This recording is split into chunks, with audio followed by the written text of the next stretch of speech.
Back with another day of College Football 26, playing our Purdue Dynasty. So we're going to be just getting the offseason started here on year 2.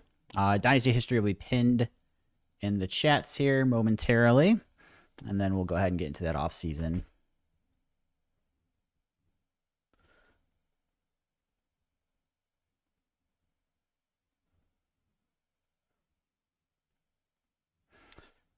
Just getting the things needed set.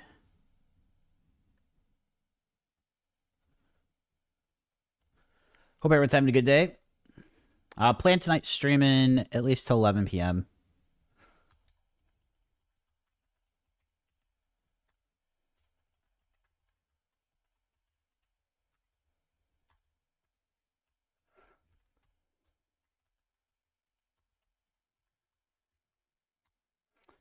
And we got Crumbs here. What's up, Crumbs? How we doing? Good luck to the big game hunting. Thank you. Hopefully year 2 was a bit better. We finished year 1 5-7. I did have that big upset win against Ohio State, number 3 in the country, but a couple heartbreaking losses, and we did not make bowl eligibility. So did the best we could. I think this offseason will be kind of interesting. I'm a little bit worried about losing players to the portal, and then I actually have a lot of team needs because Purdue didn't have a very deep roster. So it's going to be kind of interesting to see how it goes. Chris said, hey, scammer, never get my hopes up for a long stream. Fair enough. Yeah, yesterday when I got off, I was thinking I was going to try doing the long one. So the idea I kind of have is trying to do like a full season in a day. The problem is when I went back after the stream was done, did the math on how long a season took, even at 5-minute quarters, it's longer than possible. I could probably do the full season if I did 4-minute quarters. My concern is then it makes the games kind of short, stats not as good. So something we'll keep in mind for the future, but I think I have like immediate plans for doing. All right, so I think got everything ready that I want to. Oops, manually. And then we'll go ahead and get into it. So, quick recap on the college football season. Miami did beat A&M in the Natty. Huge fan of Owen Wilson. I've seen a couple good Owen Wilson movies. I don't know who a lot of actor and actresses are, but I do know him. A lot of times it'll be like someone will show me, they'll say a name I don't know, but then I'll like see the person, like, oh, I've seen that person or whatever, but I know him. Crumbs ask, are you busy this weekend? So I'm getting together with some friends tomorrow to watch both the Michigan State basketball game and then the 49ers playoff game. But then Sunday I will be streaming at some point. I don't know what time yet. Monday will be daytime just because of College Football National Championship. And then I think I'm finally kind of ready now that I've seen that oh boy, look at this portal. This is very bad. Oh my gosh. After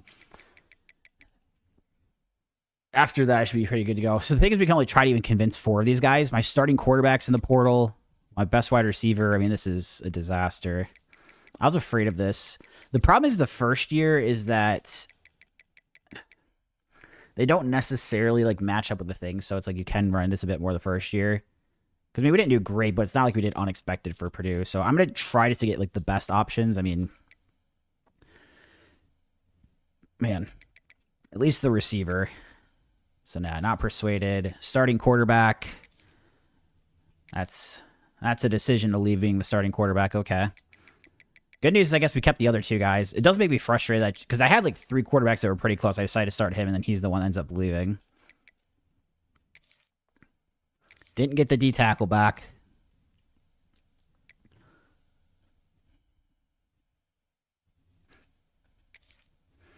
All right, so we got one guy to stay out of all our options, but you can see lots of guys in the portal, lots of seniors. I already needed a lot of players, so this is probably just like mass roster filling with 3 stars without scouting in the offseason if I had to guess, which is not ideal, but with these bad teams, I'm kind of expecting that to be the case. Like, it's going to take probably a couple years before we start getting like good recruits coming in, so... Playing the Texas Tech Dynasty. Nice. What's your record at now, Christian? All right. Transfer portal and recruiting. So, you can see we've only got 4 commits at the moment. We've got a bunch of these guys. This guy is now non-negotiable, which is really frustrating. Again, that this keeps happening where it's like I'm fine with some guys and then stupid stuff like this happens. But we'll take a look at prospect list. Again, I don't do portal, so we have to do high school recruits. You can see all these players that we need. So I need to fill at least 6, 7, 8, 14, 16, 17, 18, 19, 20, 21, 26, 29. 31. I mean, I don't even have enough spots to fill. I'll be just short because this already includes the people I have on the board, but I probably can't even really scout either. Like, we just have to see what 3 stars we can get at these positions and then just kind of hope for the best. We'll probably hold off on... I guess the other thing that we'll do here, too, is do interest in your minimum pipeline 1. Still at 4-0, Christian. Nice. So doing good. Doing good, doing good. So if we look just at the 3 stars here, we're just going to kind of go through this list until we fill up positional needs, I think. Christian asked for a score prediction at Houston. Well, it sounds like you've been doing pretty good, so I'm going to go 35-10. All right, so quarterback-wise here, you can see we need 3, and there's only even 2 that we can really target. Honestly, if we get 2, it gives us 4 total quarterbacks, so that's fine. So we'll just have to kind of take what's there. Running back always concerns me because I'm usually worried about speed. So I would love to be able to scout, but I don't know we're going to be able to. So first, let's just go to the other positions. And then tight end, I'd like to scout, but lower priority, I would say, probably. So we'll just kind of take what we can get here. The problem, too, is like I'm not going to be able to put in all the points on these people.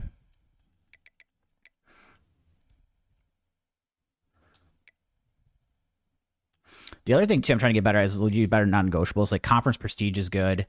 And then proximity to home. That's one thing I forgot about, too, that I wanted to look at.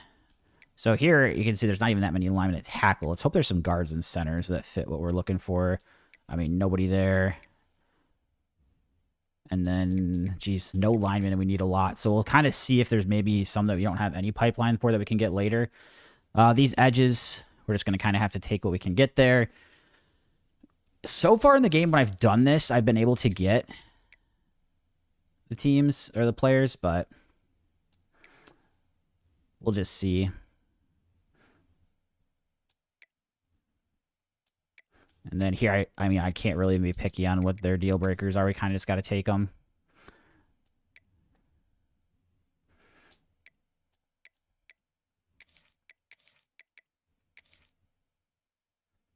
So just going through, filling the 3 stars. And then, again, don't really want JUCO, but we need the player.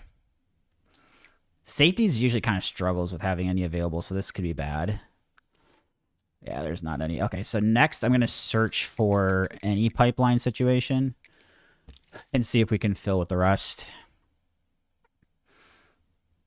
So then we'll go start the linemen, kind of going through these. It's going to take, I'm going to have to do more of this year than hopefully in the future.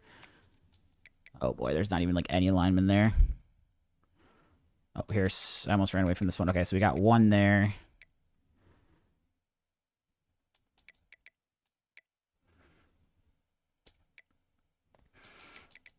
We don't actually need edge, which is good. I already have a few people on the board there that we're going to go after. D-tackle.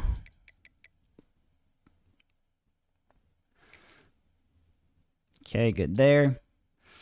Checking out linebacker next. JUCO, it might not have a choice, but we'll see. Yeah, we're going to have to take that JUCO. Actually, no, I probably won't, because if we can find 1 Mike that can move over. Okay, good there. And then now we've got to look at free safety and corner, or free safety, strong safety, sorry.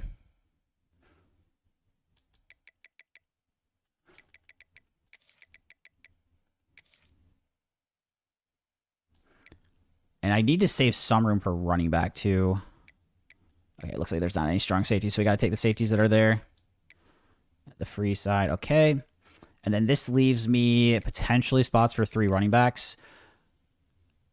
The problem is it's already going to cost me a lot of my recruiting. I don't even know if I have points to get everybody we're going after right now, actually. So maybe we'll do all of these first. And then, I mean, I'm probably only going to be able to even throw 25 on these guys with the point situation for how many people we need.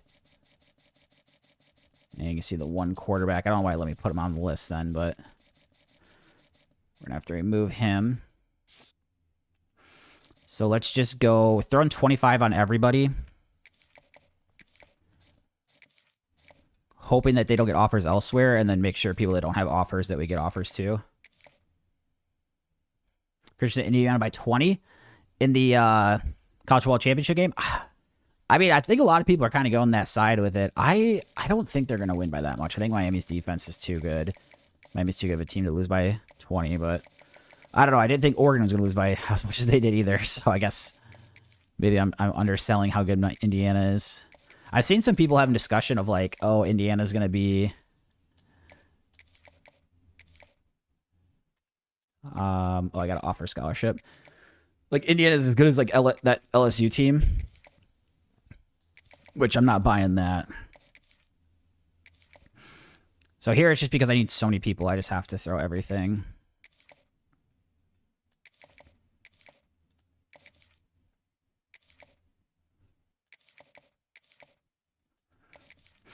After this first week, this should go much quicker. But I'm hoping this works. Usually I'm throwing 50 on these people, but if they have no offers, it seems like they don't usually pick them up during the... as the offseason goes on. I'm probably not even going to be able to do everybody here, by the way. I'm just kind of going down the order and doing what I can. And then I'm hoping in later weeks I could do some running back scouting, maybe. I do need to pick up a quarterback as well, though, here. So let's actually do that, because the one quarterback that we had a non-negotiable.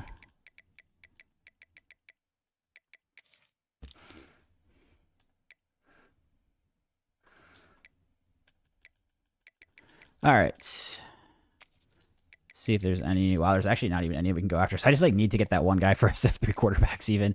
I mean, do I throw a 2-star? I don't think we have to, as long as I can get the other guy, I guess.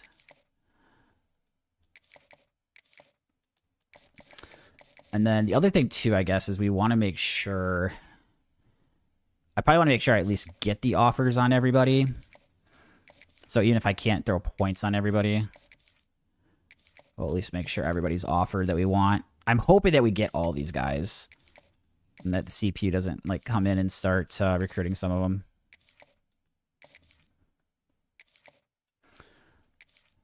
But we will get the 25 points down that we can.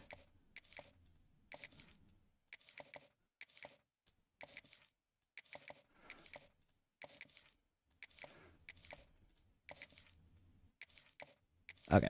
So I've got that, and then I should be able to get most of the guys with 25 points later for the other positions here in the later weeks.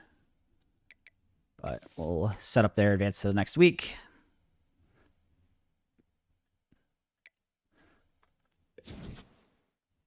And then usually it's not this week, but I mean, because I'm only doing 25 instead of 50, I don't know if it might take longer than the 2 weeks to get up higher, but we'll see where we're at. And I probably can't really schedule visits either. So the good news is like pretty much every player we're recruiting right now, it looks like we're the only offer. So you can see even if we're behind on some of these, we're still the only offer, which makes me feel good. This one's a weird one. So I think Temple had offered them earlier and I must have pulled it away. Gonna be playing at Vanderbilt too. That'd be a fun one. Use Diego Pavia. Vanderbilt in real life, they got a like a 5-star quarterback coming in, which is like a pretty big recruiting win for them.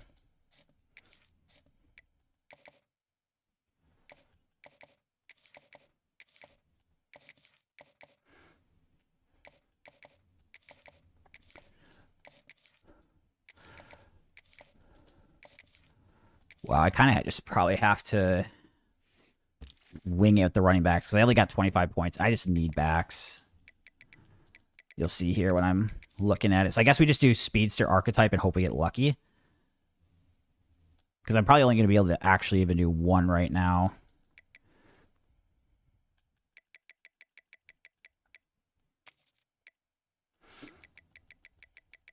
So yeah, I mean, there's quite a bit here. I can throw 5 on the board to maybe scout in the future. I think the scouting is really expensive, though, with these. So I guess let's do a breakdown. So I'm going to do halfback, player type. Oh, it's contact seeker, east-west, backfield threat.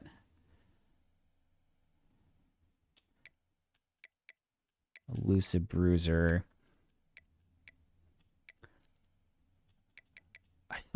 I thought there was like speedster. Maybe that was just receiver. Okay. We'll just go back into this and kind of look for okay archetypes and Basically, I just don't want like a blocking. And then maybe if we're just being picky, we search by... Well, I guess there are going to be some with good pipelines, too.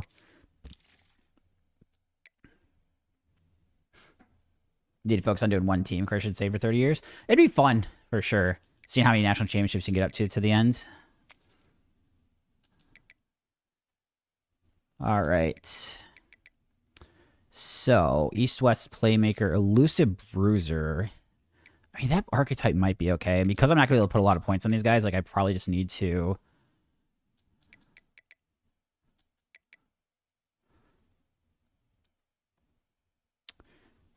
I probably need to try to do some where we've got the good...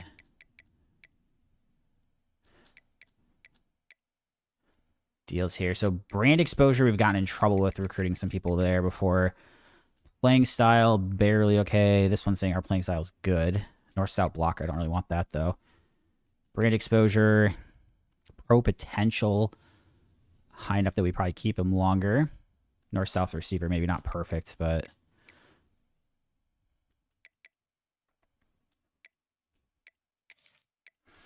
Okay, so we're going to at least get these guys on the board. And then, am I going to be able to put in the work later to get them, or do I just have to hope I get lucky here, I think? Elusive Bruiser, maybe the better.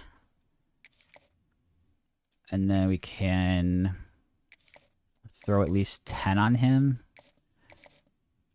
I'm hoping that we get some of these other people to commit, and then I can, like, really try to start putting the work in on a few more, but we'll just have to see. It's a nice thing when you get land people earlier is it, like, puts in the... You start getting, like, what you need as far as, like, points becoming available to spend elsewhere. So we do get at least one commit here. So we got a 3-star corner. That's it, though. So that opens up 25 points, but it's not really a lot. So back to the portal here. And then let's just make sure... I mean, we should be moving up. If we're not already the first one, a lot of times we're moving up by now. 25 points isn't moving the needle quite enough. We're still the only offer, though, so I'm hopeful by the end of it we get there.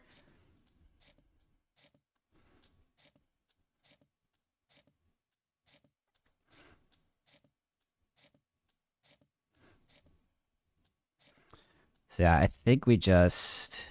Man, these guys, we aren't even getting into the top there yet.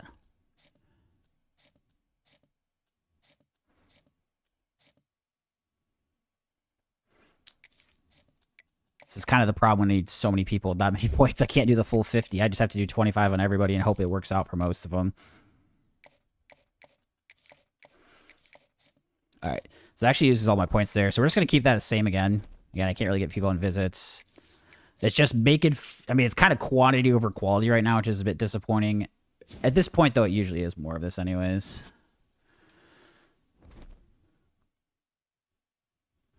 And then we didn't get any commits. We just got to hope we rattle off a bunch right at the end. I mean, you can see here we're pretty far ahead on a lot of them. That one we're not.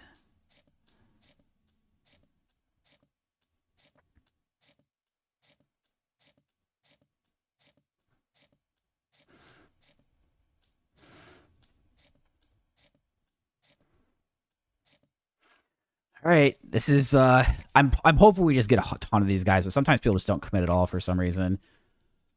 Oh, I need to have a huge list of people committing right now.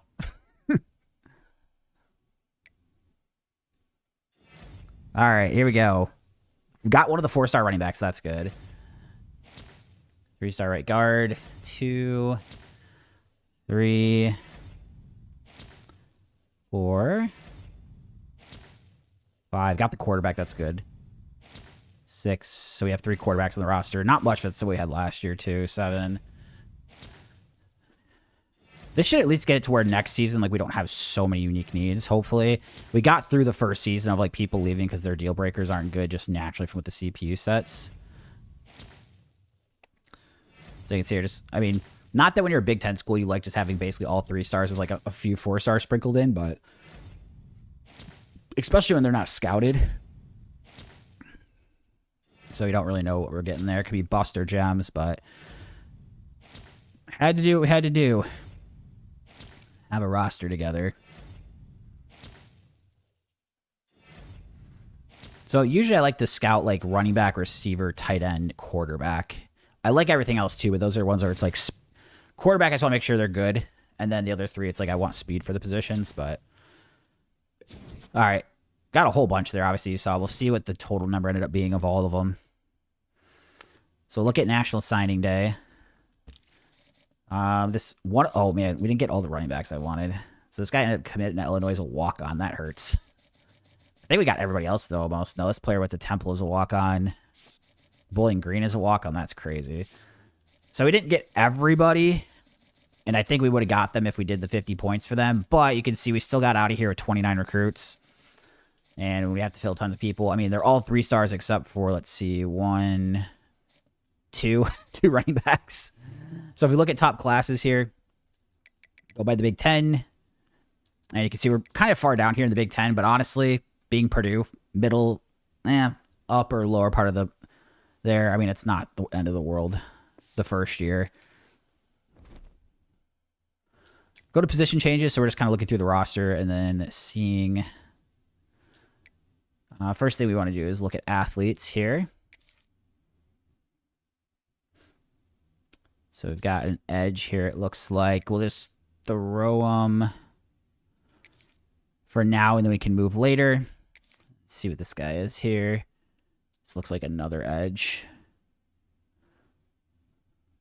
Or I think we maybe got him as a safety. I'm going to throw him at safety for now. But again, we can kind of look later. Right now, so we only got 1 strong safety. I mean, Ivy, he can actually maybe go to edge. Let's see, how many edges do we have? Yeah, we're actually not bad at those positions. Okay, probably fine as is.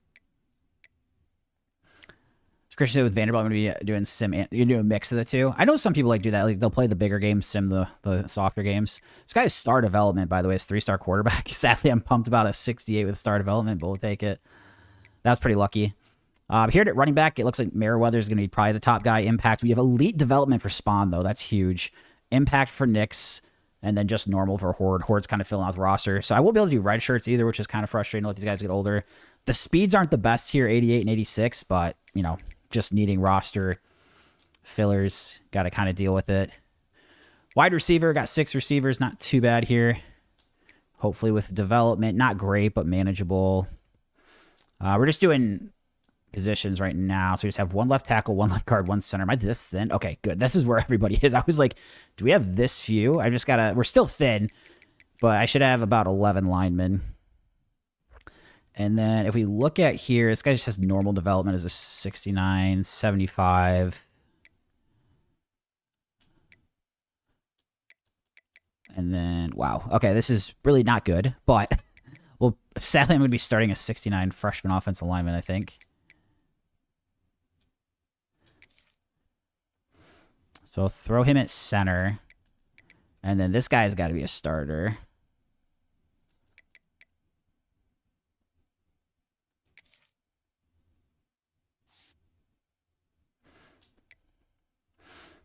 And let's see, that puts us at... I mean, honestly, this guy might still not even start because this guy's got at least okay development. And, like, as bad as we are there, we kind of have to play the best player. So I do need a backup left guard and a backup right tackle.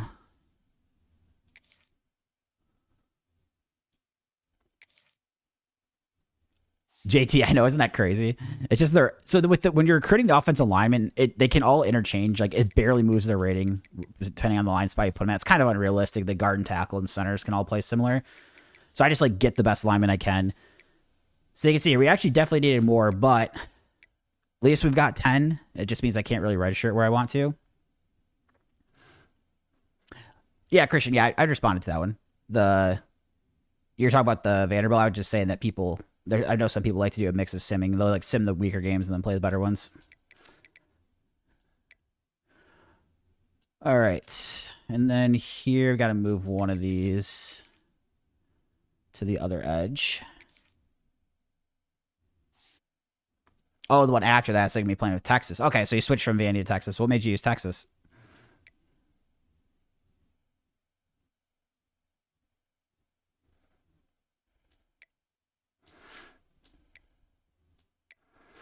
So you got D tackles, 1 linebacker, 2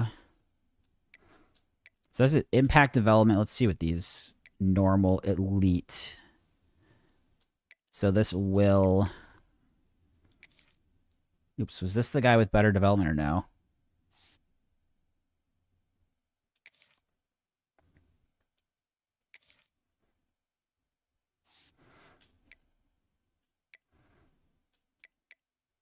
Yeah, this team's brutal.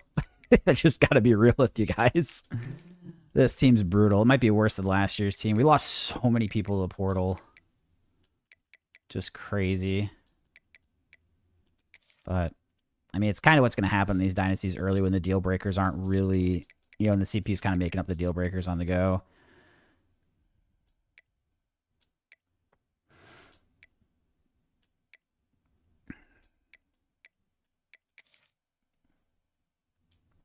Same thing with safeties. The safeties are pretty interchangeable.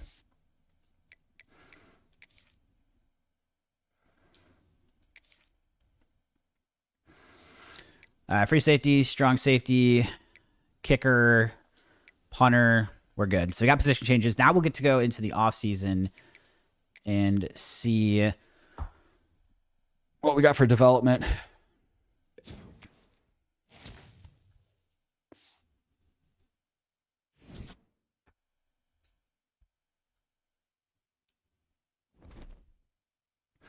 Training results. Hoping we got lucky with some good development here. We need it. Wow, that receiver went up to 83. That's a pretty big jump. So quarterback, not too much movement. It's going to be a battle between these two for the starting job. Just basically looking at accuracy is probably the most important. I mean, probably go with the junior.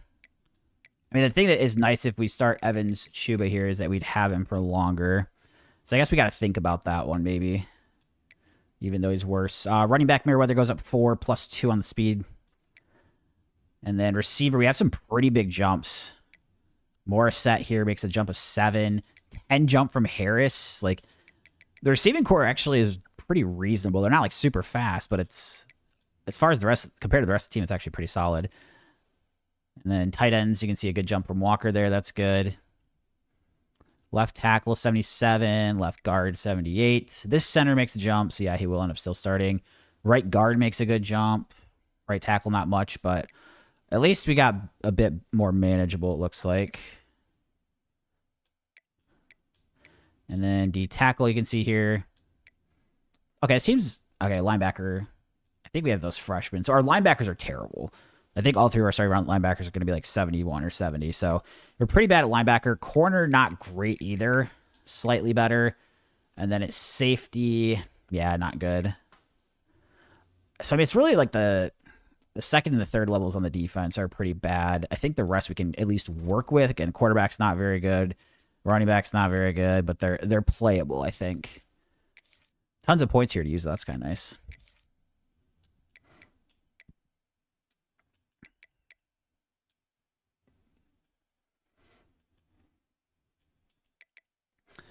So hopefully this helps with recruiting a little bit better.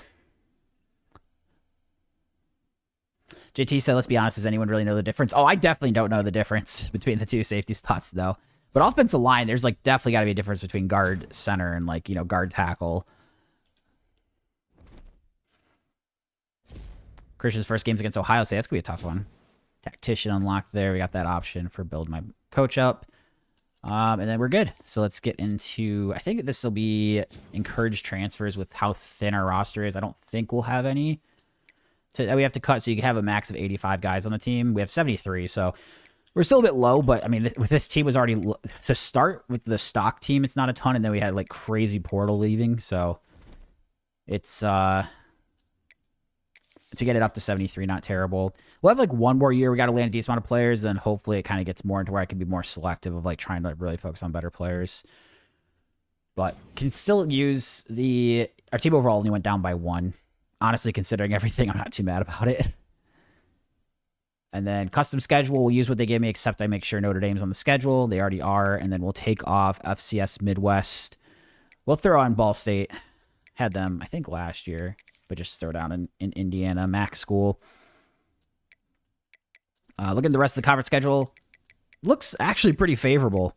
So Washington at 19, Illinois 21, Indiana 17. We don't have like the big dogs like Oregon, Ohio State. Sometimes Michigan gets pretty good in this. So, I mean, as far as Big Ten schedules go, I think kind of manageable, which is good. I think kind of manageable. So let's go ahead and set up our recruiting board. So first thing we're going to do is we're just going to really try and basically anyone that's a 4-star that has me in the top 10, we'll do that right away. And then after that, we'll see if there's any 3-stars that have me as the top school. And then of these guys, we'll probably mostly focus on like the ones that have the pipelines. So I'm still going to put the other 2 on here. But we're going to try and, because I didn't necessarily land all the 4-stars we were going after last year.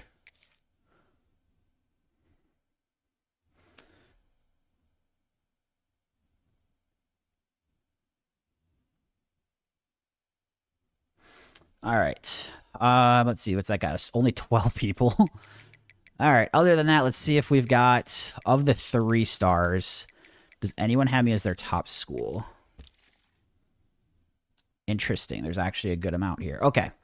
So that is kind of promising, at least. So these guys I'm more interested in throwing on the board too, because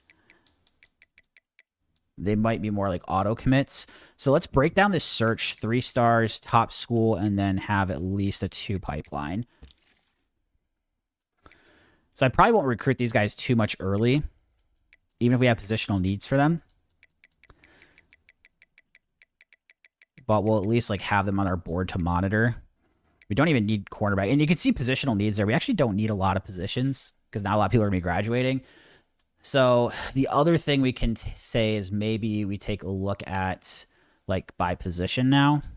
So if we only need 1 tight end, let's see if there's anyone that fits our tight end. That's one guy there. And then at offensive line is definitely where we need a lot of people. So this is going to be one where I'm hoping there's a lot. You can see there's actually only 1 there to start. And only 2. And next is outside linebacker. Also can do middle linebacker if there's not anybody here. And then next we just got to look at safeties. So I've got everyone that's got me is at least 1. So the nice things when they have you first is they sometimes commit on the spot, which is like really helpful because you don't use any points for them.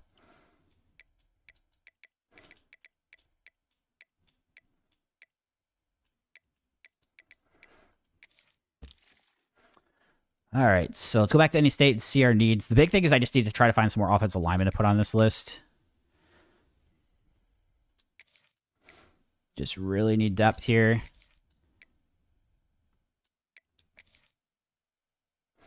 So still don't get a lot. It's not a huge deal. I mean, realistically, like I said, I'm not probably going to put much work into these 3-stars.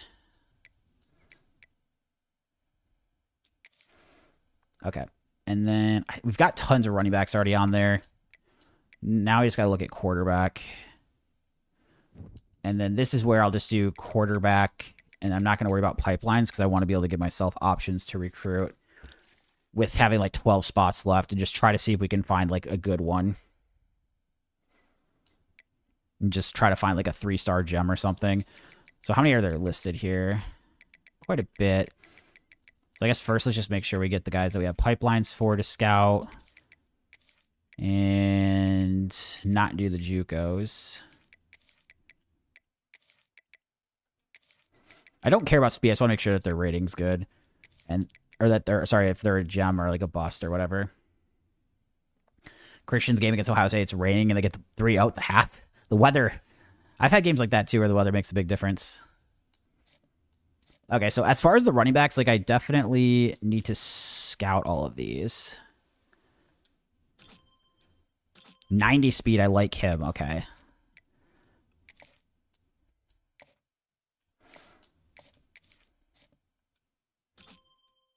$84, take him off the board. 91. It's not too much to spend on them. So also offer a scholarship there. It's basically I'm trying to look for like 90 speed. And then sometimes I'm a little lenient if they're like a gem too.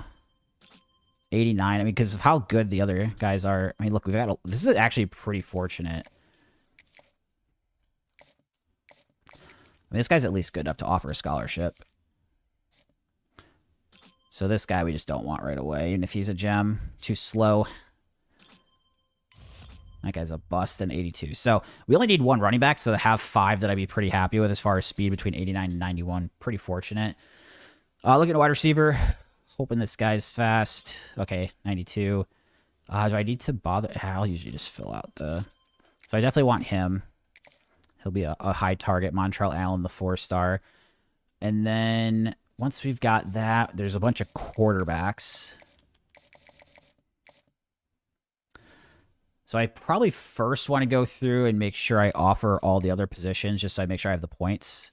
So we're just going to offer scholarships. This tight end commits on the spot. So this is why with the 3 stars, I like putting guys with the have you first because you could get commits on the spot like that where you don't have to put any work in, which is really nice. Really good utilization of points when you're kind of like struggling to recruit a bit.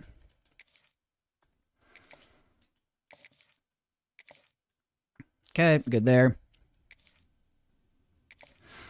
Center. Get those offers in. I was going to say, if we could just even get one guy to commit on the spot preseason, that's reasonable.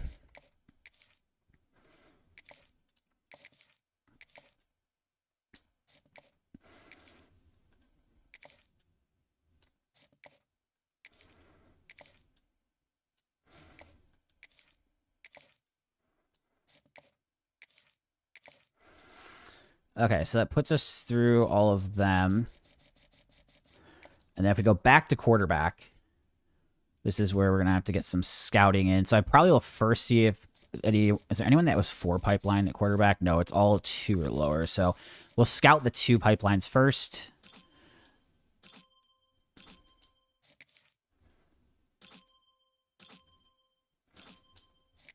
And then we just got to save some points for... I mean, I would... Again, it's 3 stars, so it's not, like, super important to scout all the way through. I just want to make sure. I want to see if we get maybe a gem. We're probably just going to offer all these people.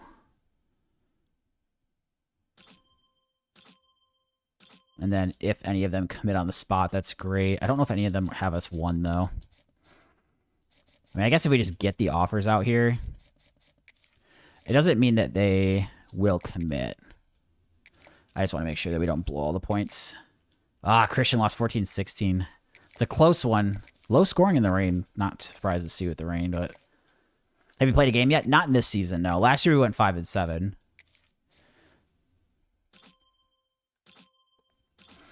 So again, I won't eventually, like, put tons of hours on these guys. It's just, like, kind of seeing...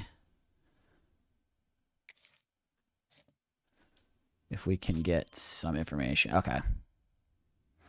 All right. That's going to be good enough here for now. Oh, it's the same score as real life. It was pretty low scoring this year when they played each other, wasn't it? It was pretty low scoring. All right. Gets us into the season.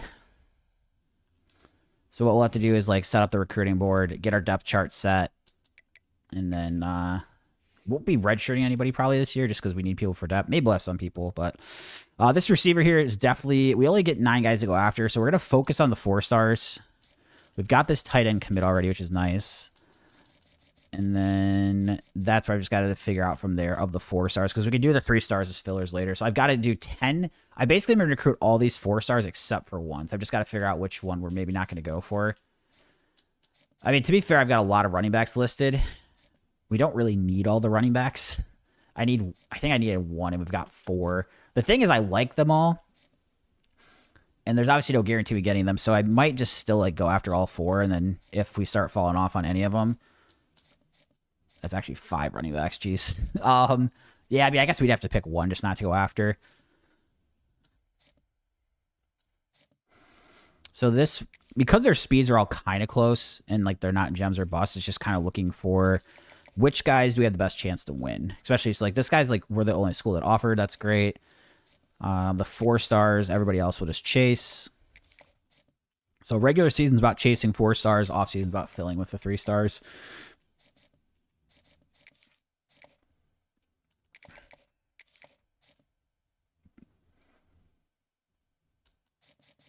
Is this really all the 4? I thought I had more 4 stars in this. No? Just like the 9? All right. Christian needs a bounce back with San Jose State. Hopefully. That's what Texas did in real life. They got the bounce back. Oops, this wasn't a guaranteed one. Okay, so this is where I've got to figure out, based on the boards here, in pipelines. So, like, this one we have a good pipeline for, actually. So this guy we are going to stay with. This running back, we've got us and Bama. There are 3, we're a 2. What was this? We're a 2, there are 3. Same kind of thing with Texas. We're a 0, there are 2. Maybe this one just comes down who's the fastest, guys. 91. Yeah, I guess we'll just go after.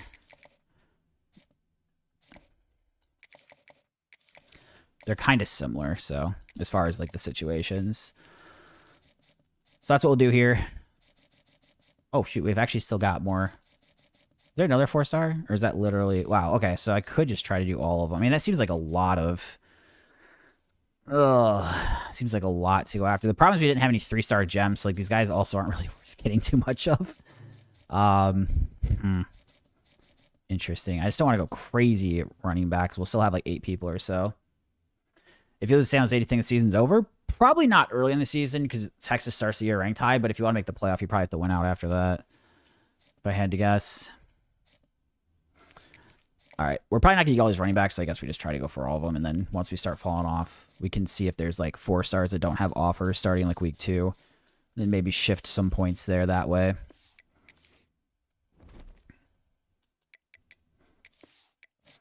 Sim ahead. And we should be getting to the games here pretty shortly, so I appreciate you guys' patience. Some people like the off-season stuff, some don't. I like doing the off-season. I know it's just not for everybody. We actually don't even have a game yet. Must have a bye week 0, week 1.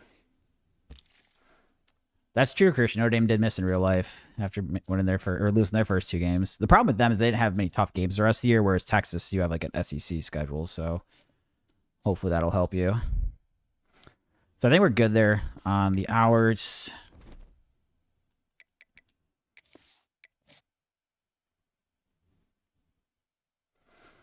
And then I might have a consideration of dropping off some people and then like looking at the board. I had so many running backs to go after, but do have a need. Got Wake Forest this week.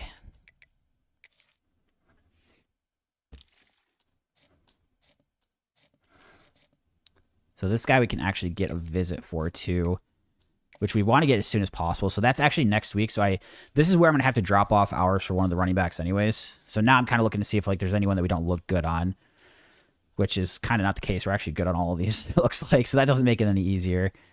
Unless this guy. No, we're doing good there. Okay, is there one that maybe could be more of a pipeline issue? Wow, it's kind of crazy. So this is 4... Doing this good on all of them. Maybe this guy's the least likely. Maybe if he's the 89, we'll drop off. Yeah, okay. So I'm still interested in him, but if it's probably more important to make sure we get the top guys and then spend the hours on their visit.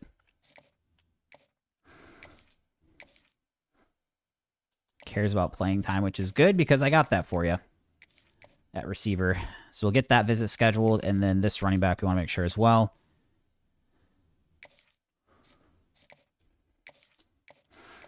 Proximity to home was something they cared about.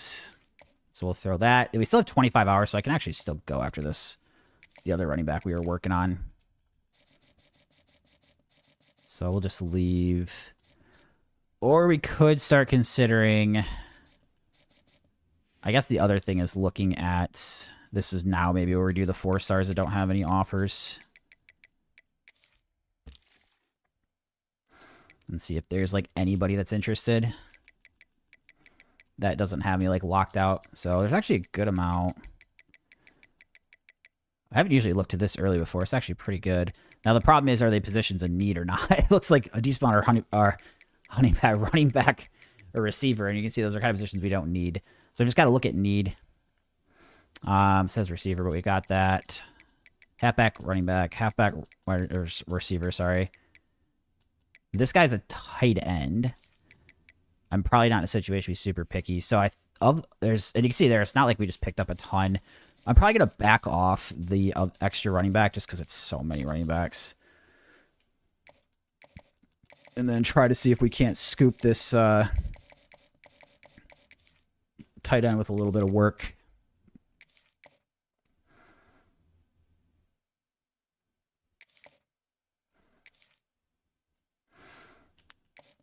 And he might be worth throwing the 50 on and then doing less points with somebody else for at least the first week on the visit situation that we're like way out ahead on. So let's see if there's one of those situations where we're like way ahead. I mean, look pretty... Okay, this one's probably the best looking one. So let's lower this to do 10. Just for this week, I'm hoping to pump them up later. And I want to try to get the full 50 on them.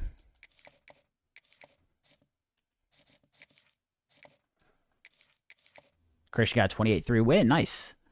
Nice, nice. Viewer +1 in the chat and kick. Good to see you. How we doing? Okay. So I think that is going to be... Oh, shoot. I have 25 hours? What am I missing? Oh, the tight end. That was not when I was supposed to fall off. I was supposed to go him to 50. That was the whole point of this. I was confused for a second.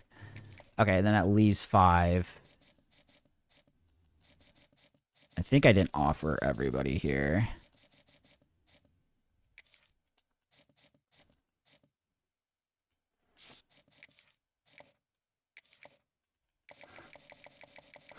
Okay, think we're good. Think we are good. So next up, I need to look at the team. So we're going to look at red shirts. I don't know that we're going to be red shirting a lot of people this year just because that first year it's kind of hard to. I mean, the quarterback we can because we can on red shirt, and you only really probably need 2 on the roster. Running back wise, as much as I would love to, we probably want to keep all 5 running backs ready to go. Receiver, don't have any freshmen. Tight end, I mean, as long as I got 4, I think we're good. And then offensive line, we only have 10 people, so I probably don't want to redshirt a lot. I might redshirt 1. I'm just kind of looking for like the most promising one. So it's either 67 or 68. Let's see who has better developments. So the 68 has normal dev. And then the 67 also has normal. So I guess 68's better. So we'll just make him be the guy that gets redshirted. Left edge. Got enough here. I guess we are redshirting more people than I thought. Then this guy probably just... Ooh, he doesn't have good development. That's annoying. This guy's impact development. So he's actually probably going to start on the other side. So we can just redshirt all of these. So that still leaves me 1, 4 DNs. Not great, but as long as we have D tackles that like they can technically fill in. So we have like 8 defensive linemen to play 4 spots throughout the season. Probably good enough. And then at linebacker, you can see a lot of freshmen at linebacker. So we're just probably going to straight up start Hawkins. So we have at least 2, 3, 4. Probably redshirt 1 at each here. So as far as the starters, probably do Johnson at 68 overall, which is crazy. And then Allen, because he has elite development. And Hawkins. So behind them, this guy's impact development is a bit lower rated. We'll redshirt and see what happens. This guy will have his backup already. And then this guy is just not going to play much. So a red shirt. Playing UTEP. Score prediction, I'm going to go 35-3. I think you're going to beat him pretty good. Corners here. I think we can redshirt all the freshmen, have 5 corners, because we can also just like have safeties play the slot corner if needed. And then, is this guy going to start? Normal dev. Normal. 73. Impact. These are actually probably the 2 starters, Anger and Marble.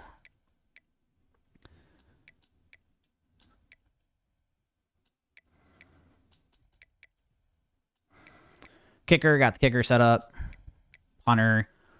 All right, we're good there. Now we've got to look at depth chart, so we'll have all the red-shirted guys removed from the depth chart. And then we'll get it started.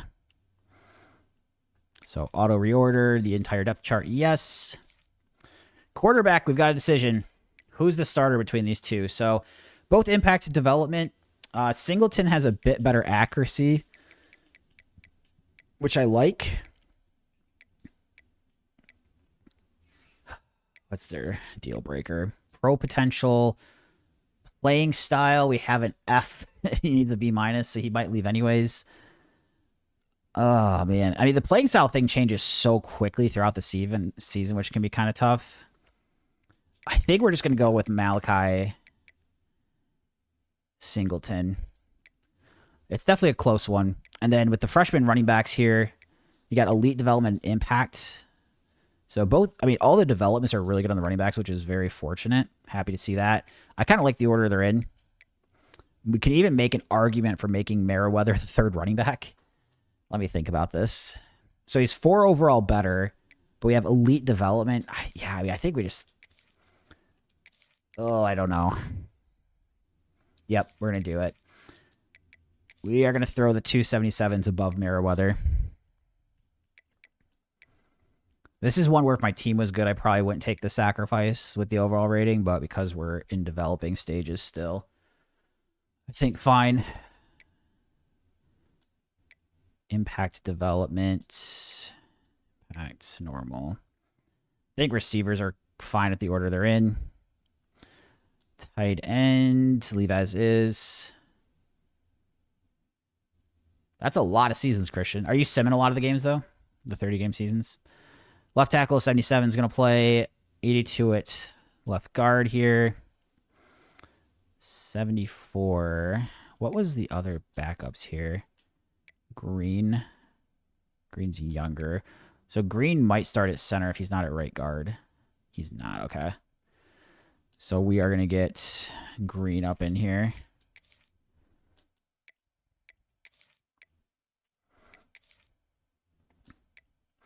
It's kind of weird how sometimes they move it, some of the spots, but I guess technically it could be better. Okay, and then 76 right tackle. I think we're good there. This is not a great team. Like I said, somehow we only lost 1 overall in our team ratings despite getting like obliterated in the portal, so... Like this one I don't understand. Like why is he below there? But we're good. D tackle... Sophomore year younger. You're younger here. Good. Go to linebacker. So Hawkins has the impact development. And then Allen's got elite development. So Allen is going to be starting Mike. And then on the other side, it's just going to be another freshman somewhere. Was it Robert Johnson? Or was there a better development freshman that I didn't see? Hawkins, was he already... Is Hawkins the Sam here? Yeah, Hawkins. So we already got Hawkins, Allen,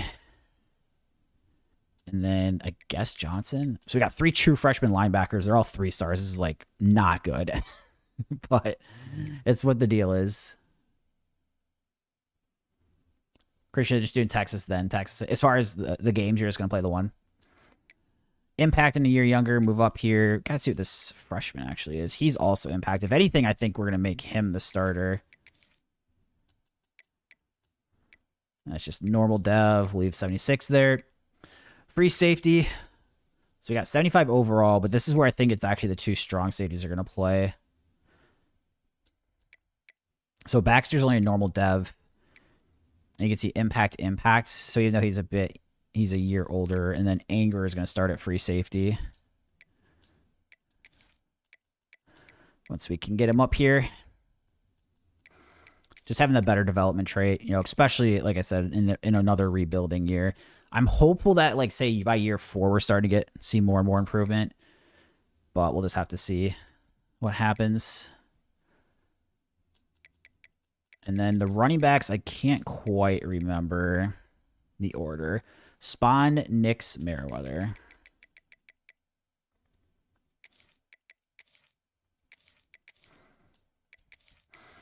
A lot of freshmen. So we got top 2 running backs are freshmen. All 3 linebackers are true freshmen. We're just, we're desperate, man. We're desperate. Looking at receiver. So we got Smith, and then it's Watson, Branch, Harris.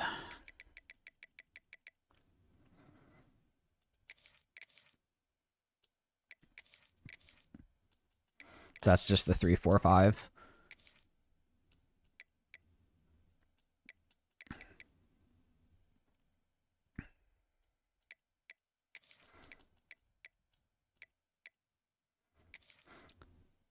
And then here's just where we're getting our impact freshmen up here.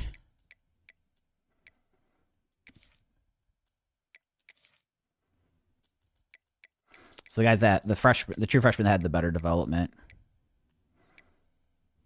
There should be one more. Am I missing? There's Allen. Okay, Allen has the elite development. Okay, so we've got Allen, Johnson, Hawkins. Okay, I think we're good. I think we are good to go.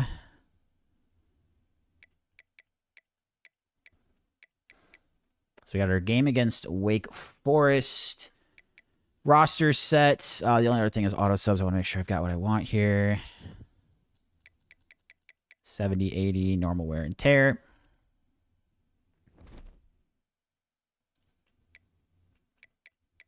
And recruiting, make sure that was good. All right, sweet. So the other thing, too, I did is I have 6-minute quarters. So I did 5 last season. We're going to get back up to 6 here. Or did I? Yeah, I'll do this. Okay. Starting, we're playing week 1, or week 2, our first week, though. 66 Wake Forest. Wow, they must have gotten killed in the portal for being an ACC team down to 66. So definitely a game we got to try to win early in the season.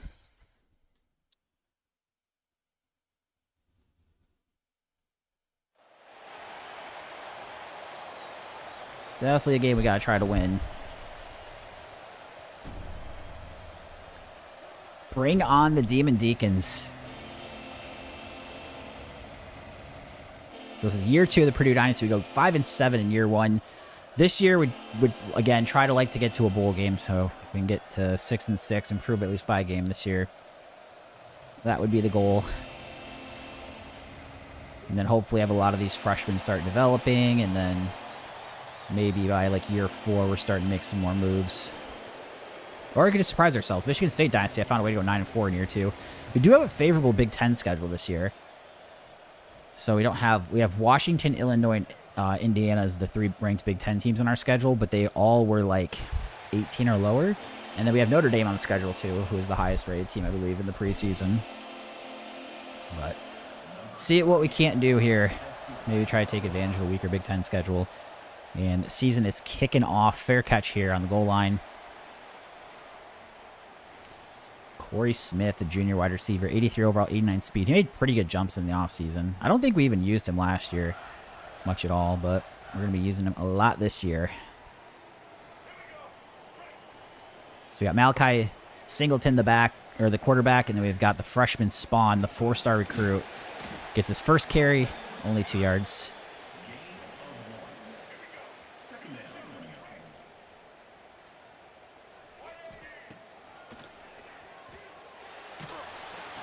Let's see, first pass complete. Only a gain of 3 there. 3rd and 5.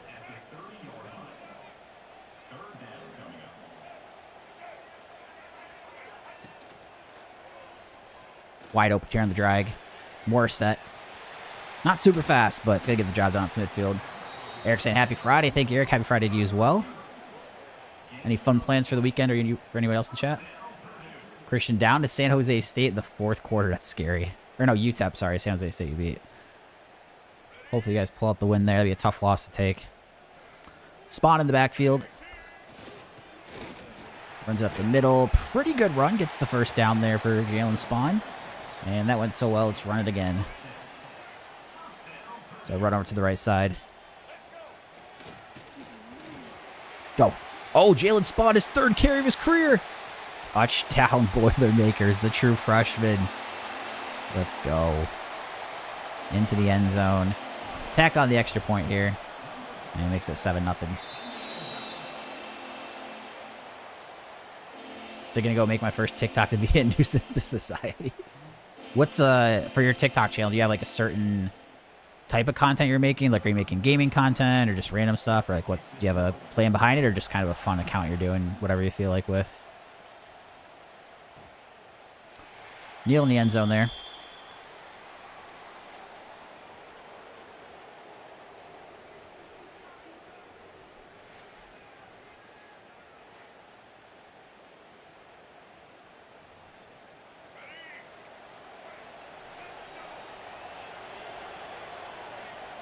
It's like a run play to the left.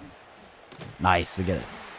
Good stop there. Still can't believe we're starting 3 true freshman linebackers. Oh, this team got so depleted. Nice, they're doing some poker stuff, at least for the first one. That's awesome. Hopefully have fun with it and enjoy it. I obviously love doing content in general, so I hope you have the same joy that I do. Wow, I should have committed more there. Gets the completion for the first down. Christian getting the win to go to 2-1. Good, good. All right, Baxter at safety here, going to move into the box. Quick low throw, incomplete pass.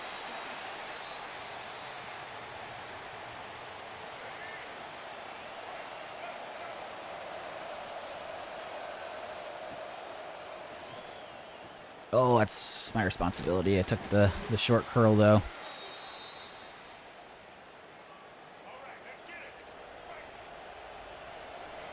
Anger drop in here in the box. Quick little RPO throw there.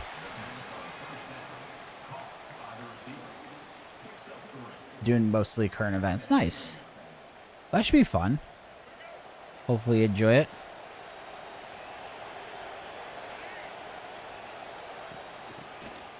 All over it in the box. Good play from Allen, the freshman linebacker.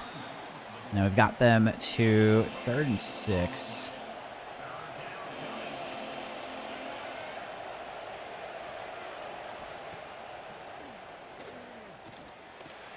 Get him. Oh, geez. Deep ball. User pick. Oh, drops the interception in the secondary. But still breaks it up. Get us the ball back here.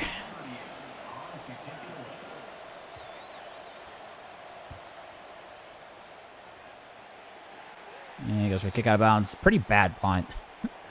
But we take those. It's beneficial to us. So Smith going to go in motion. We'll hand this off to Spawn. Oh, linebacker chases us down there. So very successful first couple runs for Spawn. Not so much on the 4th one. Jalen Spawn gets the ball again. And maybe gets another yard. 3rd and 10. So we're at risk of going 3 and out.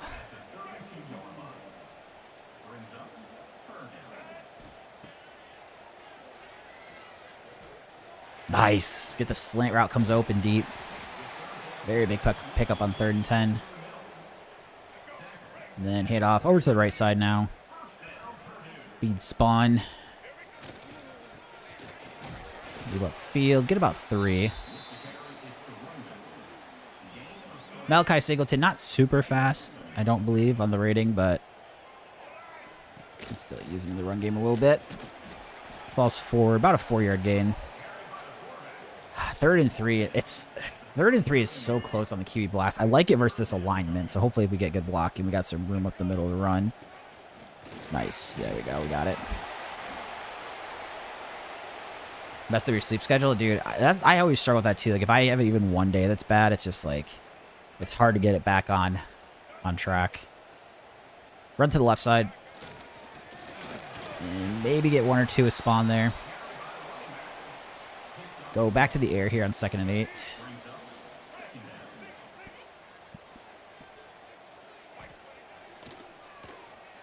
Try to hit the receiver on the drag. Oh, not a very accurate ball. Little behind. 3rd and 8.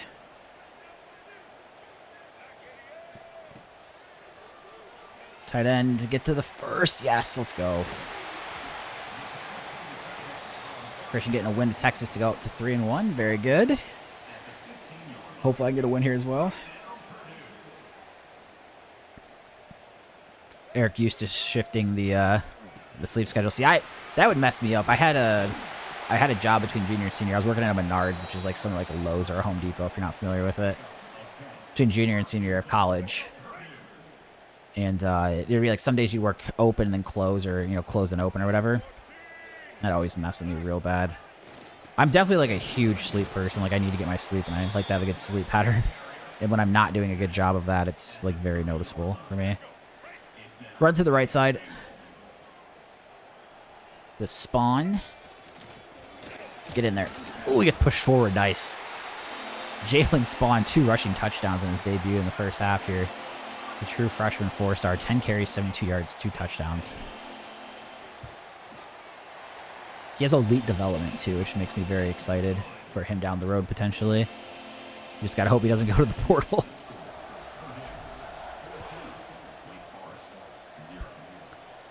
Deep kick in the end zone, and they're gonna bring it out. Make the hit.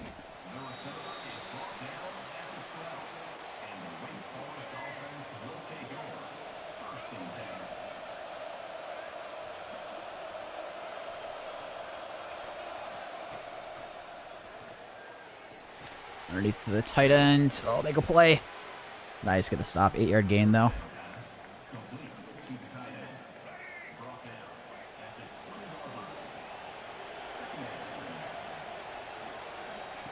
Quarterback's running. Nice. I don't even know if we made the tackle. He just like ran his own offensive lineman, but at least we pushed it back into him. And then see if we can't get a stop on 3rd and 3.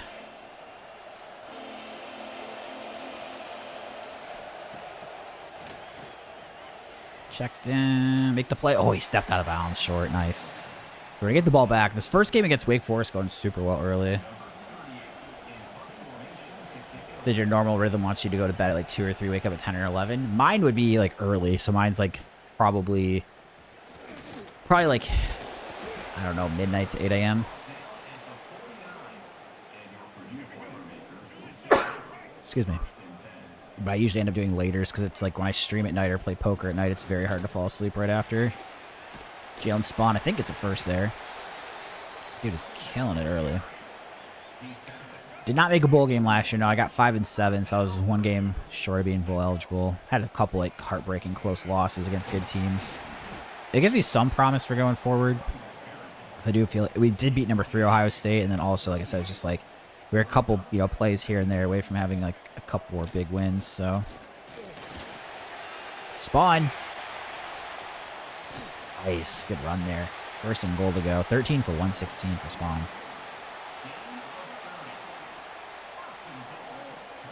Having himself a good debut. Probably won't get another playoff here, so that'll be in the first quarter. Up 14-0, driving. Trying to put another score on the board.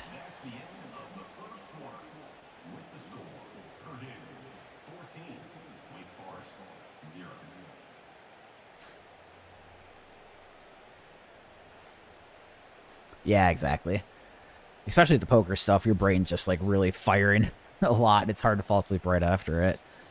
Like, usually within 2 hours, I'm good. Sometimes I can do it within an hour, like at an hour, but that's not usually very consistent. So if I want to be able to bank on getting to sleep, it's like usually 2 hours after I'm done doing whatever I'm doing. So usually it would be like try to wake up 10 hours after I'm done, and then try to start falling asleep maybe like an hour and a half to give myself 8.5 hours, and like a half hour to fall asleep. Pitch to the outside, spawn. 3 rushing touchdowns. Let's go. What a debut. Go ahead and tack on the extra points. Extra points good. Kick off to the left corner here.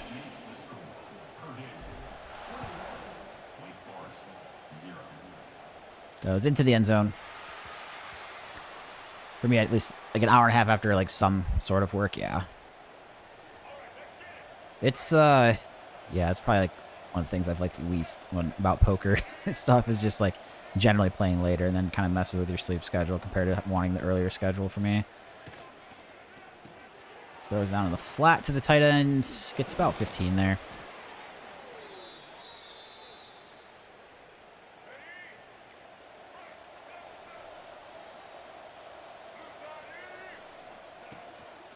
Oh, what was that? I don't even know who he's throwing to there, if it's the guy on the curl route or the tight end. Either was way overthrown or way underthrown. One of the two. There Maribel bringing the blitz. Play action. Oh, gotta get outside. Let's make the stop. Do pick up 7, though, so it'll be 3rd and 3.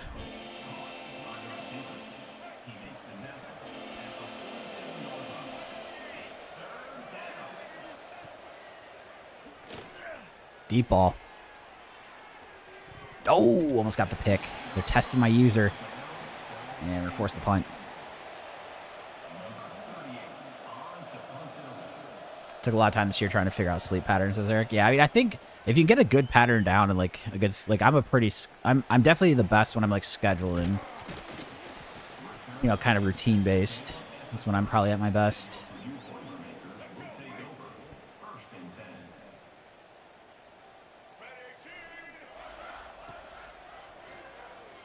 So the receiver underneath. Can he get to the edge? Doesn't look like it. Still got to gain about 6, though. So not too bad. Back to the air here on 2nd and 4.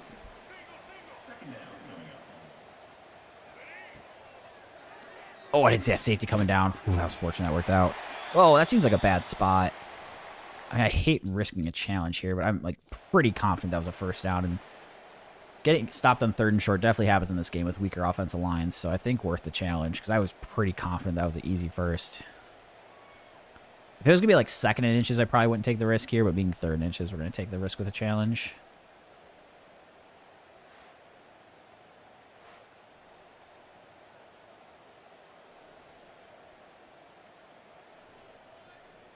No, they... What? Really? I'm surprised by that. I thought for sure. I mean, look, it's like right on. It's literally an inch. Go for the QB blast. Looks like we're going to pick it up anyways. Malachi Singleton. Eric thinking about what to get for food. What did I have? Oh, I was bad today. I had a Panda Express for dinner. I have a Panda Express pretty close to me, but I try not to eat there too much just because it's not healthy. But I really do like orange chicken. I craved it today.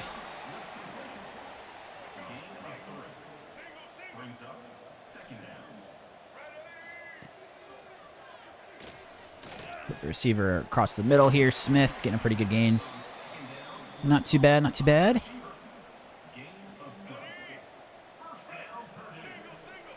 Go for a handoff here to Spawn.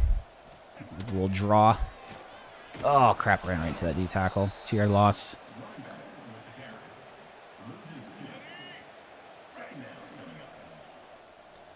Tight end goes in motion.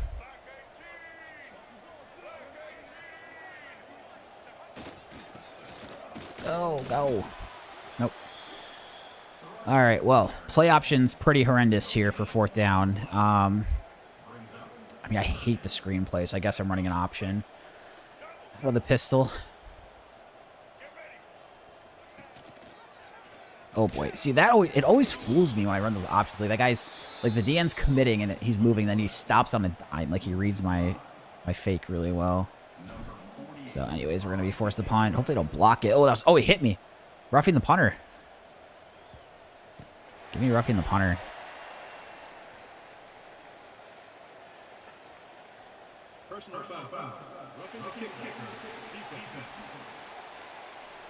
Wow. That's a huge penalty for them when they're down already.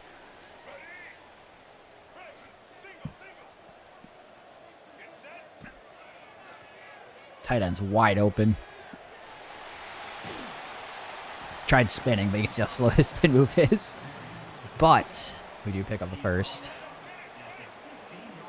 And then we've got the other freshman, Nix, into the game here. Takes the handoff. Not too much going. Ends up a loss as well. Missing Key West, Florida. That sounds warm right now, Eric. I gotta be honest. And a cabana too. I've got snow outside today. It's that sounds amazing. Pass the receiver there across the middle. Don't get too much. Maybe like 2 yards. And then 3rd and 9.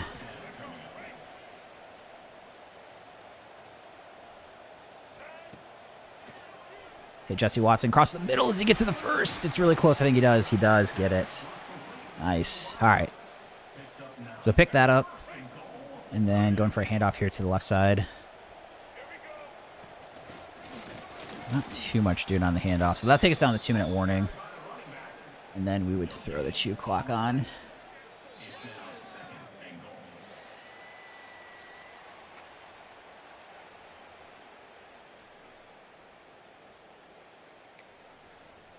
Little tight end angle route. So we got 2 tight ends. Burren's usually the main read for me on this play. Oh, got hit there. Crap, he's going to get open too. All right, back to the air. 3rd and goal from the 4.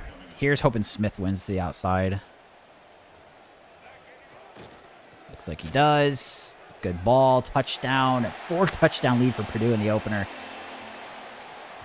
Great start to the season. Kind of surprising. I mean, I expected to beat Wake given their rating, but to be doing this good, I like it. And kick off to the left.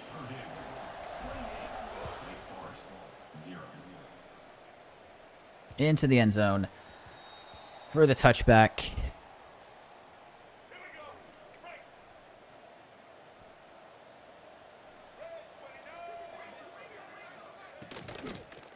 Oh, option keeps the quarterback. We're all over him, though.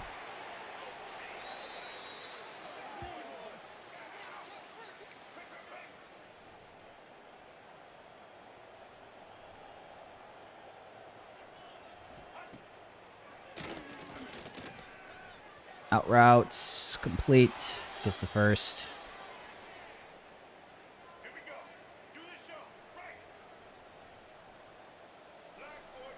Using with Allen. Oh, dang it. Quarterback got it out just in time.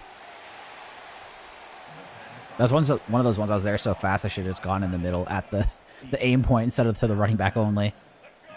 Just try to hit both.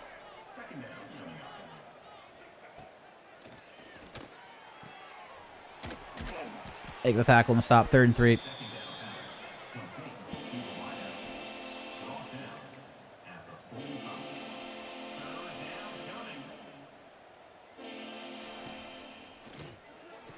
Short of the first. Oh, he stretched it out. Going to be short.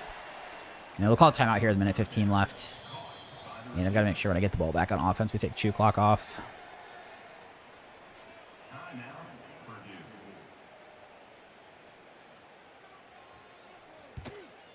Deep kick. Just go for a fair catch. Let it go into the end zone. Start with a halfback dive, and then I forgot I got to take chew clock off before the next play is when it really matters. Freshman nicks into the backfield. Runs up the middle. Pretty decent gain there. Picking up 7.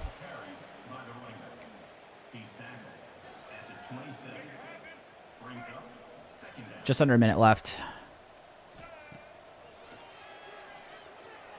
More set across the middle. Incomplete. 3rd and 3.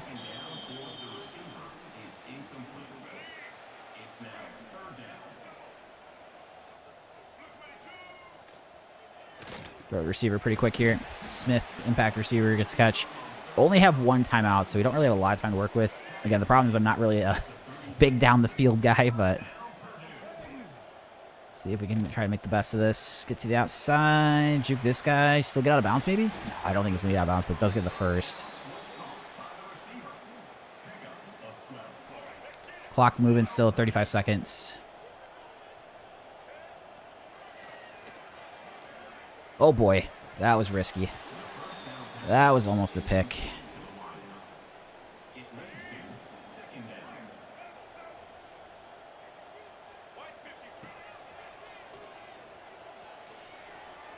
And just gotta throw this away.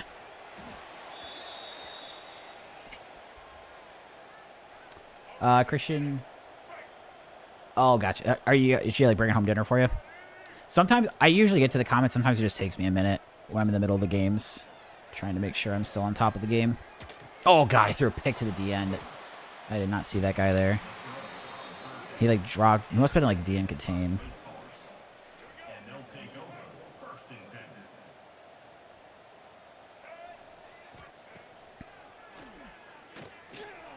Oh, we'll get across the middle, make a stop. They have timeouts. I'm kind of surprised they're not using them. Wow, that's very shocking. So they're just kind of letting this clock run. I mean, and now they use it at 4 seconds. That seems like horrendous clock management there. And they're going to kick the field goal here from 59. Kickers are pretty good in this game, so I wouldn't be too shocked if they made it. It's going to be long enough, but it's going to be left. So 1 second left. Now we get a chance here for a run play right before the half.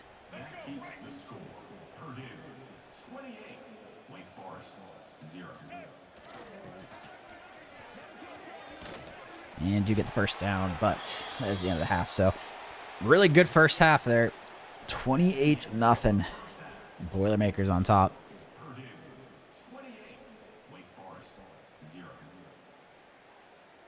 Jalen Spawn, the freshman, 17, 122, 3 touchdowns.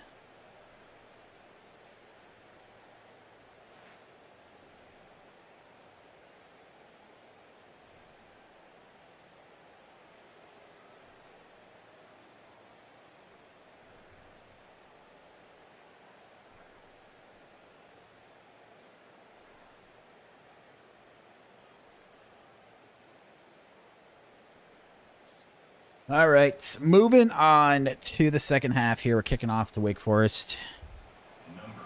Over to the left side.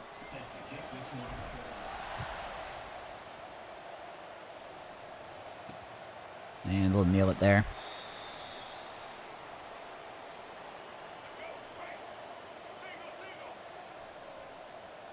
Bringing Allen down here. Uh-oh. Gotta get off the blocks. Find a way to get about a 9-yard gain.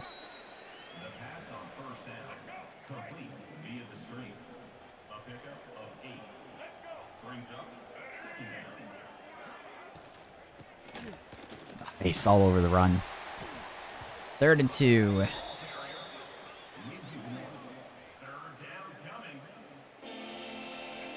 Third and 2.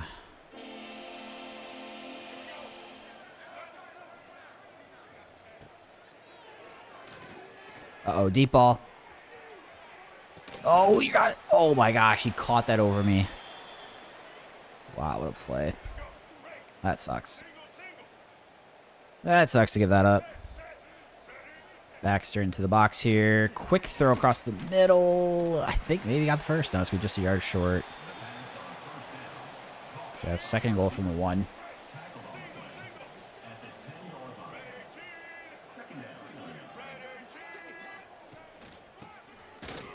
Safety comes up, makes a really nice play there. So we'll have 3rd and 1. And we'll bring the blitz. Try to get to the quarterback, or if it's a handoff, stop the run game. Oh, it's an option. Hit him. I think he stuck. Yeah, he got the first, and we pushed him behind. Dang. That was really close to being a stop and forcing 4th down. Oh, 2 corners ran into each other. Wake Forest into the end zone for the touchdown.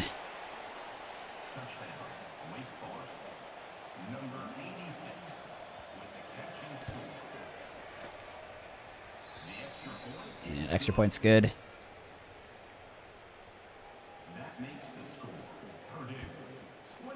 Deep kick, just go for a fair catch.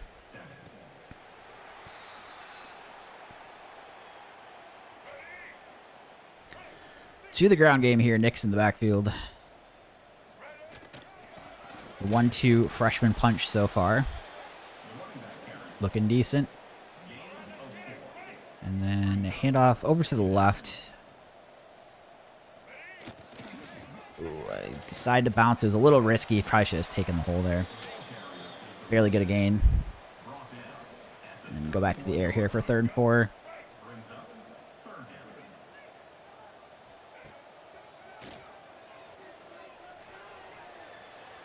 Oh, shoot. Inaccurate ball. He's open last second. Dang it. All right. Punting.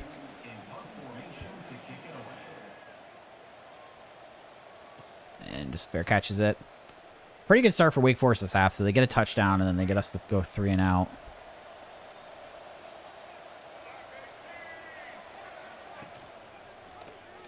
Oh, good block there. Oh, boy, that corner just got toasted. About a 20-yard run there.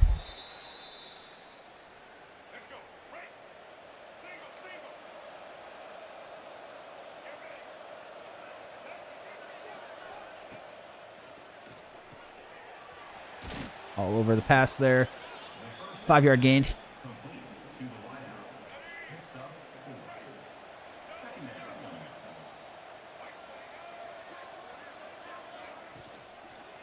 Quick throw, make the play, force not out of bounds. 3-yard pickup.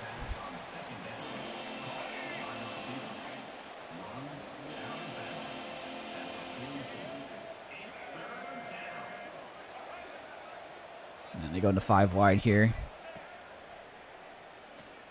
Ah, wide open. Broke the other way. Jay, good to see you. So what happened at the end of last season? We did not make a bowl game, no. 5-7 on the season. 5-7. Not ideal.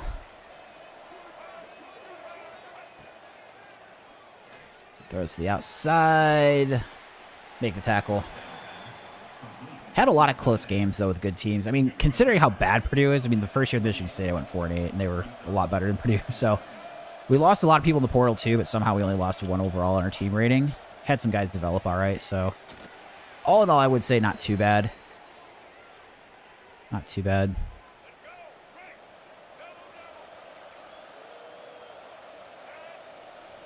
Just 1 short of my goal, so a little disappointed with that. We lost the last 2 games, too. So we beat number 3 Ohio State, and we lost to Washington and Indiana at the end.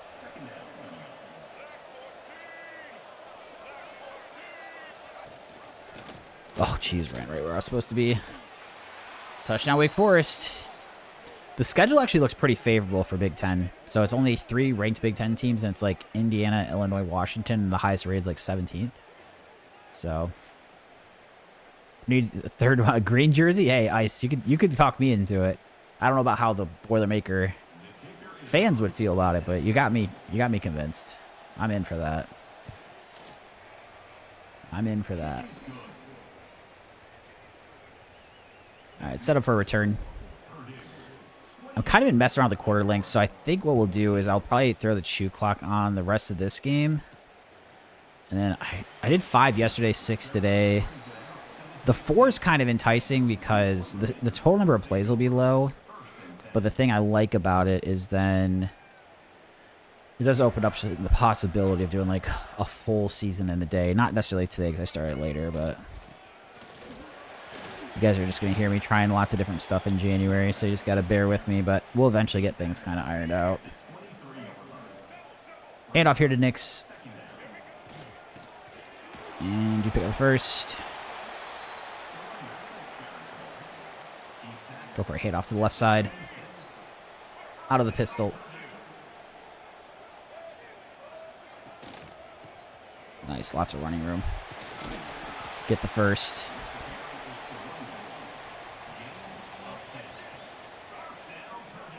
And then running over to the left side here. Oh, nice. Look at that pancake block. Another good block. Well, Nix has a pretty slow spin move. That's unfortunate. We'd definitely like to see it a lot quicker than that. And go to the air here. It's going to end up being the last play of the quarter.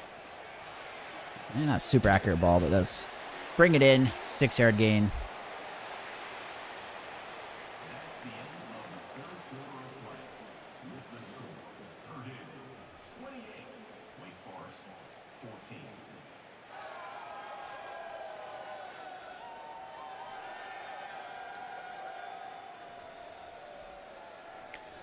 Okay, so what do we got? 2nd and 4 to start the quarter. Sorry. Run up the middle. Nice, good first. And got a injury over there to Wake. Now we're going to run to the left side. Nice little cutback lane, and falls forward for a pretty good gain. Keep things on the ground here. Good block there. Not the biggest gain there, what we saw blocking wise, but 9 yards is obviously still pretty good. And then we have a tight end Burn going into motion, then we're going to run with Nix to the right side.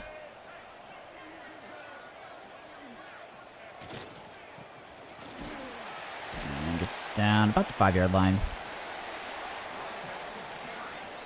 Quarterback blast I like quite a bit around the goal line.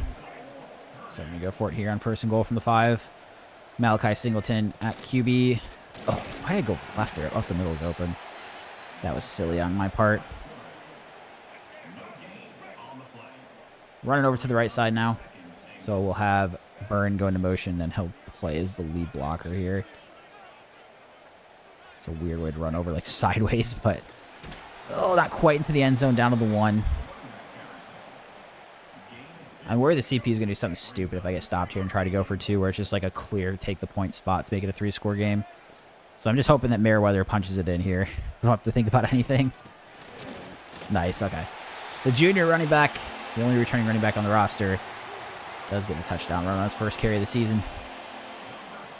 And gets us up 3 touchdowns on the game.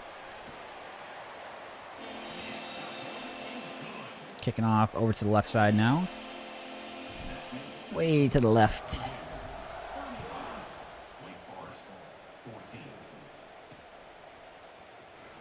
Oh, good hits. So make the tackle, 1st and 10.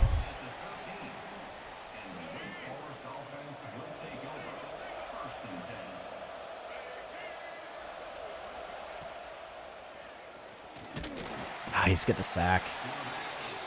6-yard loss there.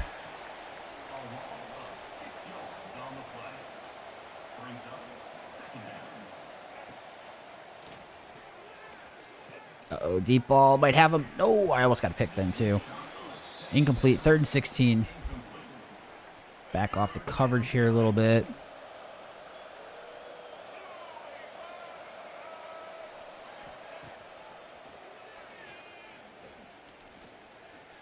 Across the middle. Uh-oh, deep ball. No way. Oh, breaks it up. He got a hand on it. And they're punting. Wow, this is soft. You're down 3 touchdowns. Lame. I mean, I'm happy they're doing it, but it basically guarantees us the win, but this is kind of lame. Return it on them. Make them pay. Oh, not quite. But we do get all the way down the 21-yard line. This will be the last play before the 2-minute timeout. Nick's in the backfield. Trying to cut this upfield. Maybe get back to the line of scrimmage. Not quite sure there. 2-minute timeout, though. And then start with a handoff up the middle to Nix. Just trying to keep that clock moving. I don't know why I tried bouncing to the left there, but I did. And then next, handoff to the right. Let the play clock get all the way down.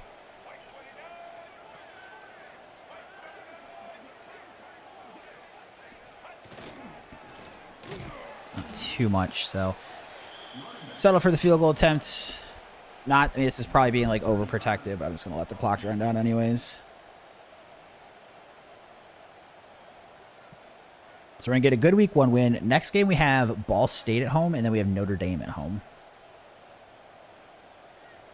And then we get into Big Ten play after that. I think 2 of the 3 ranked games are like 2 of the first 3 games of conference or so, so I think they're kind of early, but the back end of that Big Ten schedule does look pretty soft.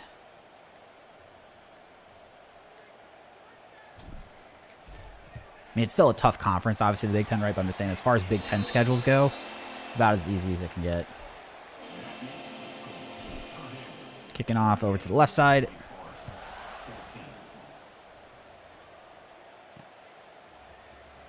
Oh boy, whiffed. That wasn't good. All right, so I guess that was about the 23.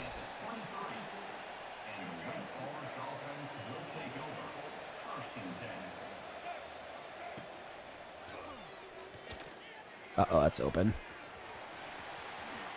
Not going to get him. Safety does, though. Wake Forest uses their first time out.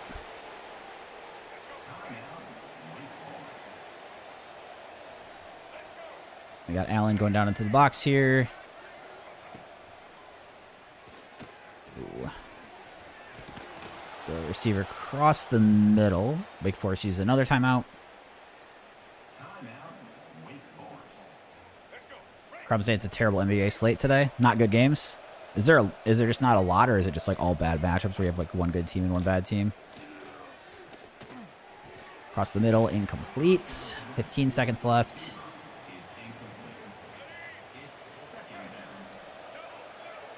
Just did a 16. Oh, maybe for betting wise, you're saying just not a good 6-leg parlay. Good luck to you. Is it like all like money line or spread, or is there like player props and stuff in it? Bringing up blitz on 3rd inches. Wake Forest just trying to get a garbage time touchdown. Ooh, and he throws it away. 7 seconds left. 4th and inches. 5 favorites and 1 underdog. Okay, so all money line, though? All money line. Okay, yeah. Well, good luck on the bet. You'll have to keep us updated if any of those games are early. How they're going. Get the sack. Oh, a fumble. And that is going to be ball game. Boilermakers 1-0 on the season. Third quarter wasn't good. The rest of them were, though. Look at that. Do get the dub. On to Ball State.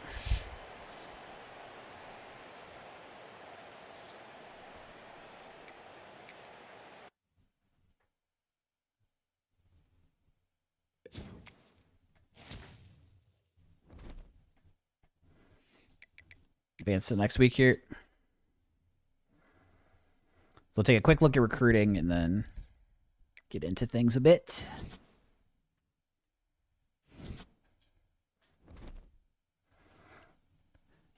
Ball State's already played 3 games, so they must have had that week 0 game. And a week 1 game where we didn't have either of those.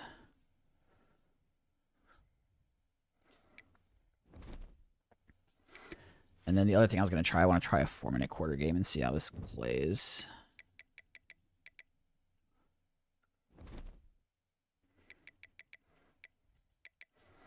Okay, back into recruiting. Let's just take a quick look.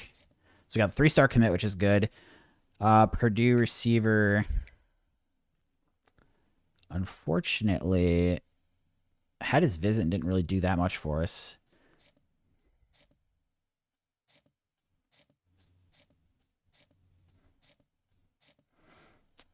And now we've got 35 hours. I've got to try to get visits. I guess it depends when can we get the visit in. Notre Dame's a tough one because if we lose that, do we... Washington should be weaker. I'm probably actually going to... I don't like skipping visits, but you can see we have availability 4, 5, 6, 7. So I think what we'll do is just try to max out the points for these guys now and then start scheduling visits next week. And just do all the send the house. Because we have, if I didn't have like all those weeks that we can do 5, 6, and 7, I might not be as big on waiting on the Notre Dame game, but I think we're okay. The only other thing I got to see is if I can hard sell anybody. So this guy we actually can. That's another issue at first, is it's really hard to hard sell because you don't have like all 3 being good a lot of the times. It's like with that wide receiver, we couldn't. Here, I won't know all 3. I won't know all 3. Program tradition not high enough. Playing time, it's already one of them listed. Coach stability. Okay. Yeah, so we just have to... Okay, we'll leave as is. Leave as is. And then let's play the game against Ball State. At home. So we got this one, and then we've got Notre Dame. 75 overall versus 68 overall.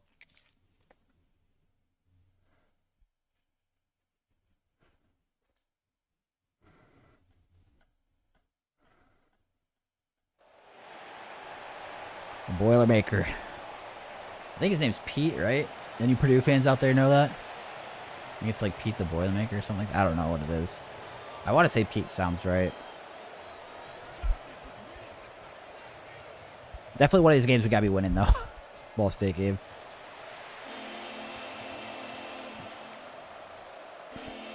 So we'll go ahead and start with a kickoff to the left side.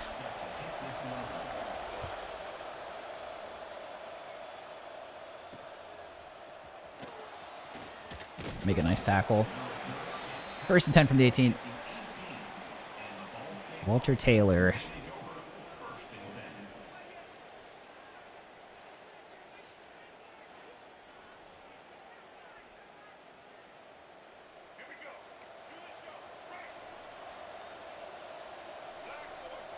User in Johnson here. Oh, dang, almost got there on the RPO. Completion across the middle. It's a first down.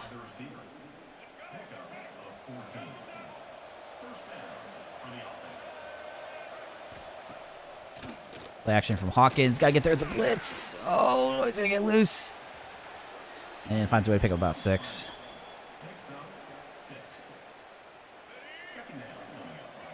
Gets loose and picks up about 6. 5 wide here on 2nd and 4. Throw the flat, incomplete.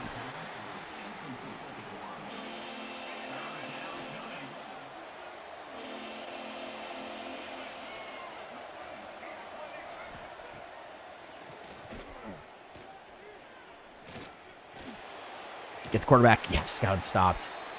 Force the punt. Very nice.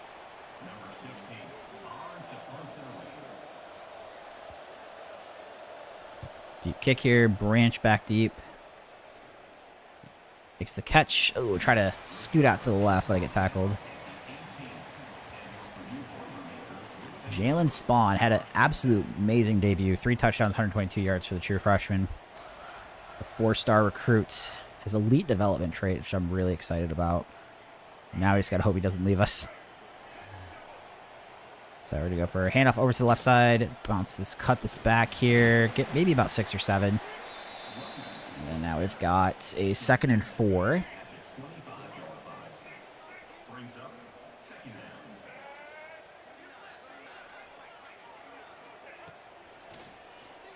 Throw quickly to Smith here across the middle. Makes the catch and the first down. Back to the ground game here, 1st and 10. Tight end goes in motion as the lead blocker for Burren. And up the middle, maybe get 2. 2nd and 8. Go for a read option. I think probably just... I always get worried of the extra guy on the outside there, so like I just end up handing it off here a lot. Crap, now I don't know if I kept those, probably good. Read options, I got to go to read option school. I've got to get better. Got to get better. 3rd and 8. Running back goes in motion. Crap, nobody's open. Oh, I have nobody on the side of the field. Well, I guess we are going to be punting. 3 and out there for us. Actually, no, I think we got 1 first down on the ground, but after that, nothing going. And then we'll punt it back to Ball State. Just goes for a fair catch.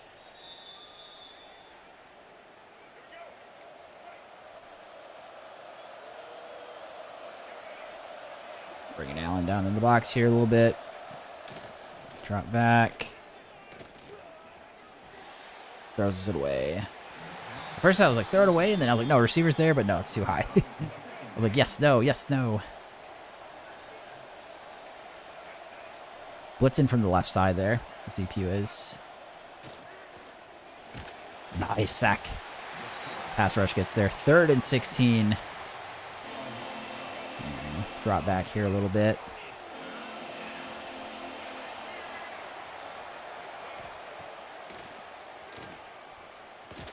Incomplete underneath. Just trying to hit that running back, but doesn't quite work out for them.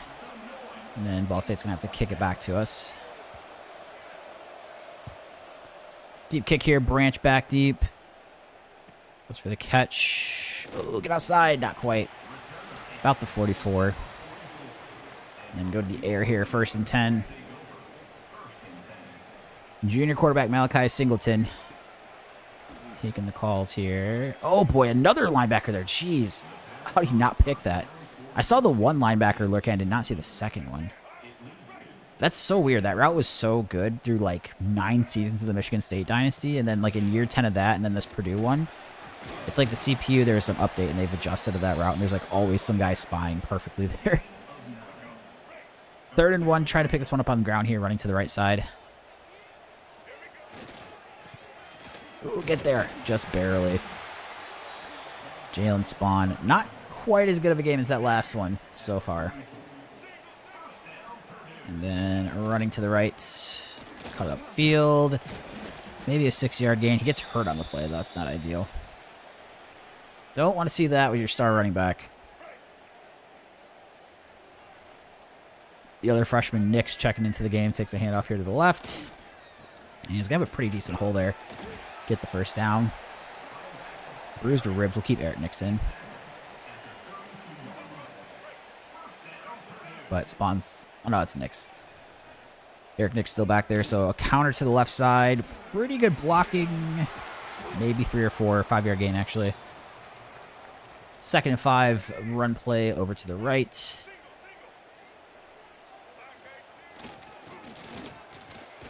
Ball forward. Wow, did not get the first down. I challenged a spot last game that I thought was kind of obvious. That one felt close, but maybe I'm getting a little gun shy on the line of scrimmage challenge. Oh boy. Run game just absolutely eaten up in the backfield. And they want me to go for it. I don't love the pass options. QB blast is one of those ones where it's going to kind of depend on their alignment. I mean, there's maybe some hole in the middle there, but if those linebackers are blitzing, this is in trouble. Oh, fall forward. I think got it. Barely. Let's go. Oh, that was scary. We cut that one a little bit close. Cut that one a little close. Eric Nix in the backfield. He'll take a counter to the left. Bounce it outside. Try to get upfield, maybe get a yard or so.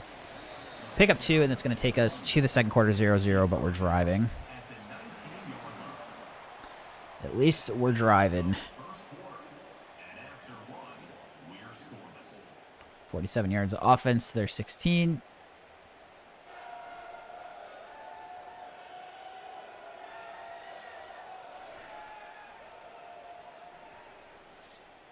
And let's see. Go to the air here. In the red zone.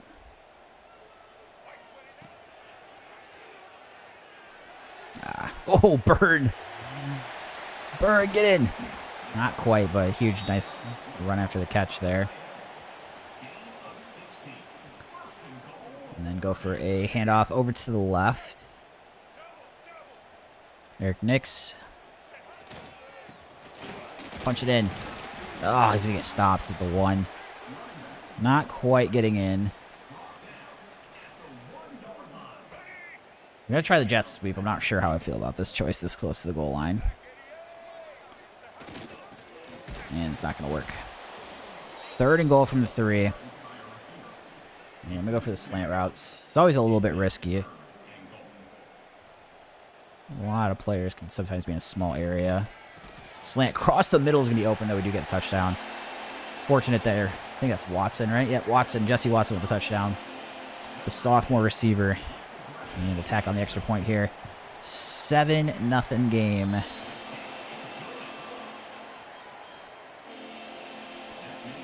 Kicking off to the left.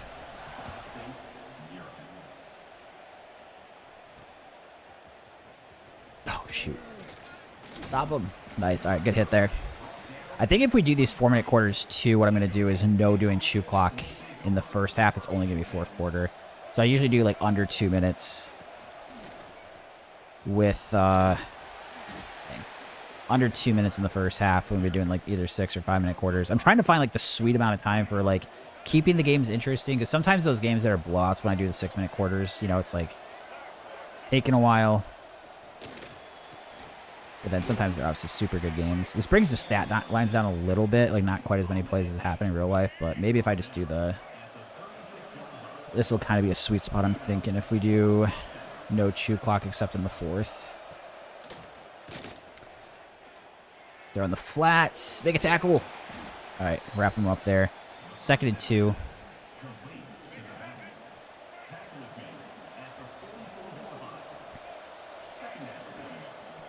Get there. Oh, we got to pick this. Oh, my gosh.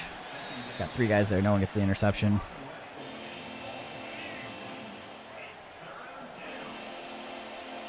Bring a blitz. Get outside. All over it. Nice. That should be a stop. 4th and 1.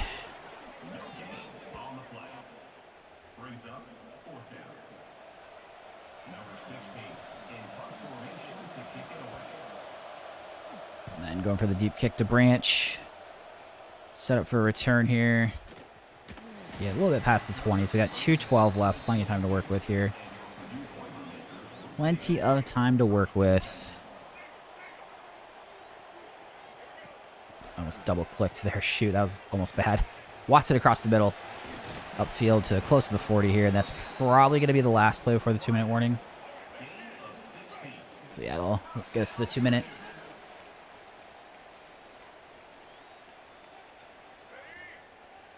Read option here.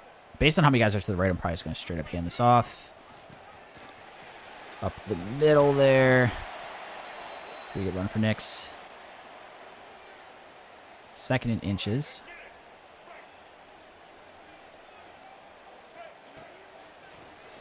Tight end underneath. Walker getting the first down. Back to the air again.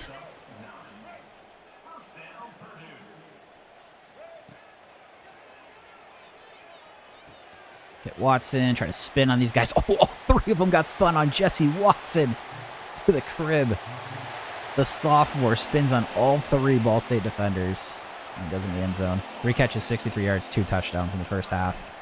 Having a very good game so far. And the extra point is good. 14-0 Boilermakers. Jay saying, what a spin move. That was pretty sick. That was pretty sick.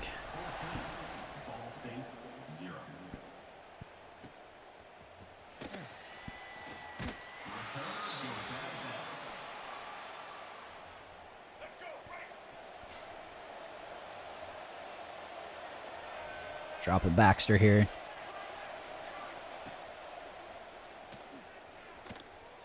Underneath throw. Breaks it up. Incompletion.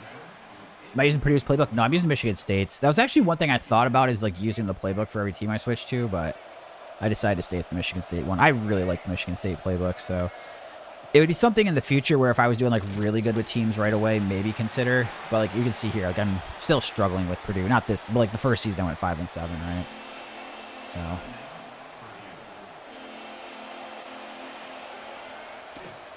little RPO, make the tackle on the outside. Nice. We'll call timeout, get the ball back here. Minute 25 left. Christian saying back. Good to have you back, Christian. Any sports on TV tonight to watch? I know you said you were watching the basketball game last night. We'll have the stream up. I should have fair caught this. But fortunately, I've yet to fumble on one of those spots where I make the mistake. So, is it really a mistake? 118, plenty of time here. Throw it underneath route. Oh, that almost got picked. Wow, that guy was all over it. Risky, risky.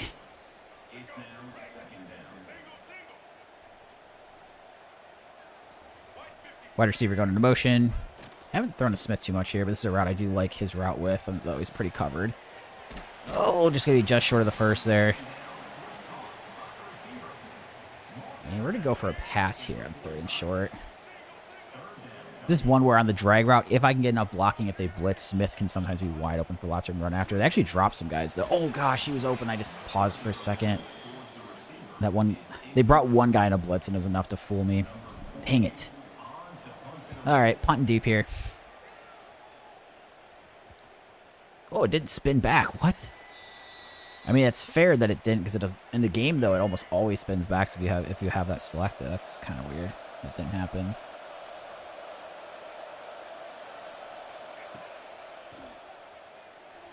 Uh-oh. Hold him short there. Nope, gonna get the first, and it gets out of bounds through the contact.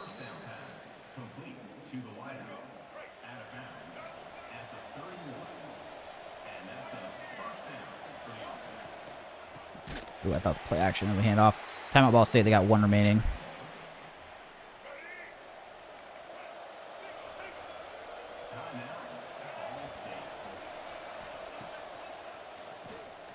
Quick throw underneath. Wrap up, make the stop.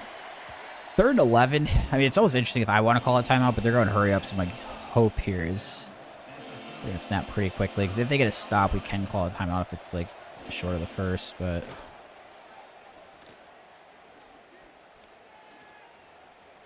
oh, boy, the other side turned back wide open. All right, Ball State used their last timeout. Would love to keep them out of scoring any points here.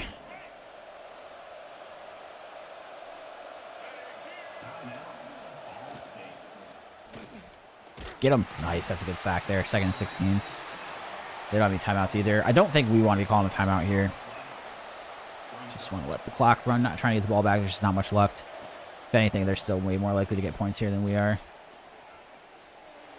Oh, no. I just got... Oh, dang it, dude. It's probably going to cost us 3 points. So they get into the field goal range, and they're going to try to go for it here with 8 seconds left in the half. Extra point is good, so they get on the board. We'll have a couple seconds here. I don't think I've still returned a kickoff yet, but if I had to... Nah, probably just fair catch. I'm not sure if it's more likely I break one of these run plays for a touchdown, or it's like return the kick, considering I haven't returned any kicks yet. Neither are likely at all, but Just trying to think between the two. Hand off to Knicks here. Get about 7, and that is going to be the end of the first half. 14-3 lead. Nothing too wild, but good to be up. I can't remember who gets the ball. Christian mentioned NBA game tonight. Nice. Is it, so Jake TV, is it someone on Twitch that, like, hosts, like, NBA games? Like, showing them?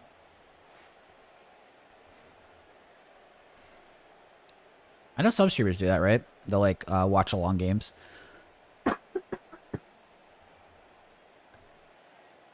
Good play from Watson there. Down the sideline into the end zone.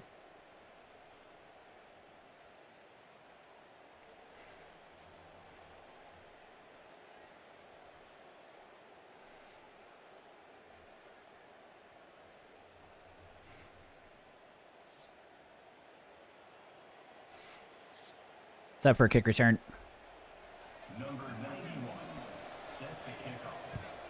Deep kick, just go for a fair catch. So we get the ball first here. Would be great if we could just move down the field here and get a touchdown. Hand off to the right. Oh, that's not very good blocking from the offensive line, though. No gain.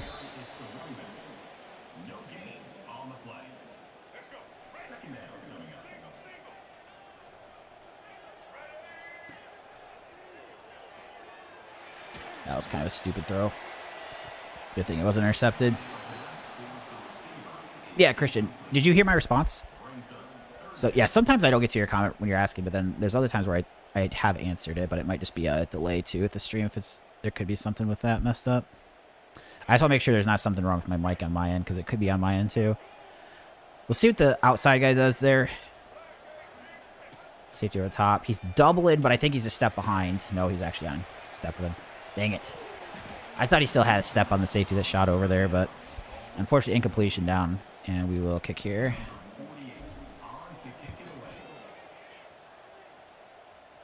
And he goes for a fair catch.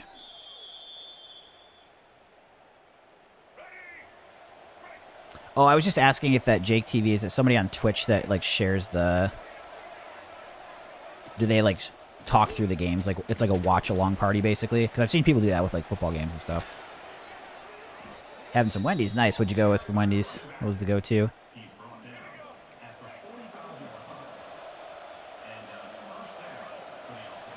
Baxter dropping into the box here.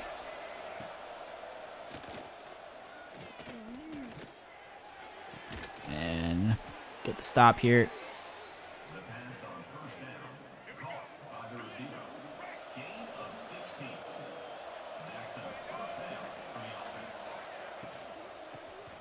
Nice, get the stop. 2-yard loss.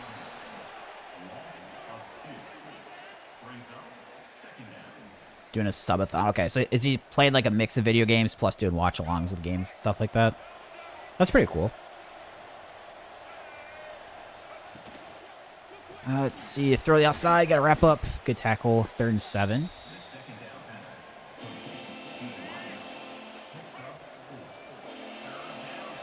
Dropping Baxter into the box here. Oh, make the tackle or make a hit is what I was trying to do there. Shoot, they pick up the first down. Ball State keeping this a game. Keeping it a game.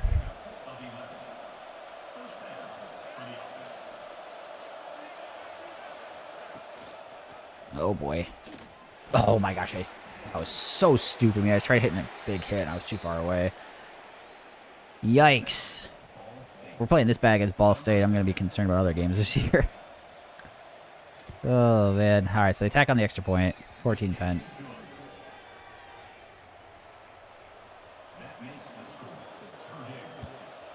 Deep kick, and just call for the hair. The fair catch with Harris. The hair catch with Harris. The fair catch with Harris. Handoff out of the shotgun here to Eric Hicks. Or Nix, sorry, not Eric Hicks. Eric Nix.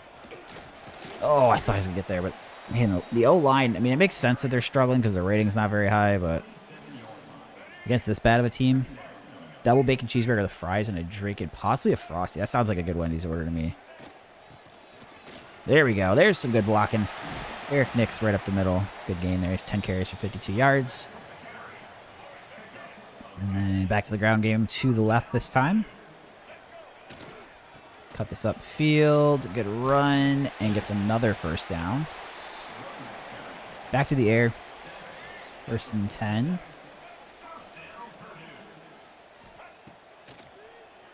Wide receiver wide open here on the drag route. Jesse Watson. Another spin move. Oh, that time he almost got all 4 people. He got 3 people on a spin move for a touchdown in the first half. Almost got 4 there that time.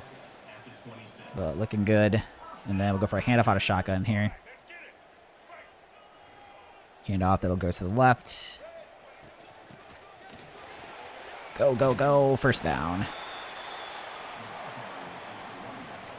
Next, go for a handoff to the left. Got Merriweather checking into the game. Falls forward. Gets about 8.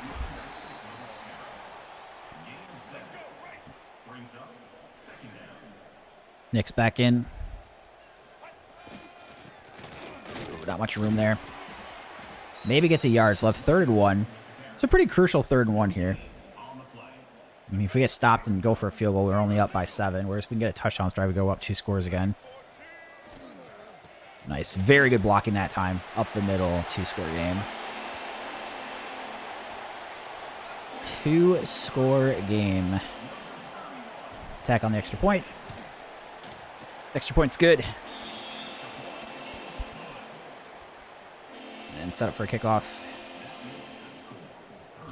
Kicking it to the left side.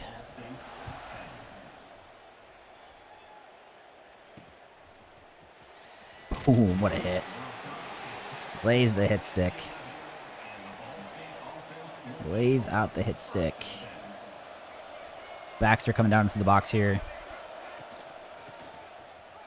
All over it. Nice, good run defense. All right, why is it? My controller's not working? That's weird.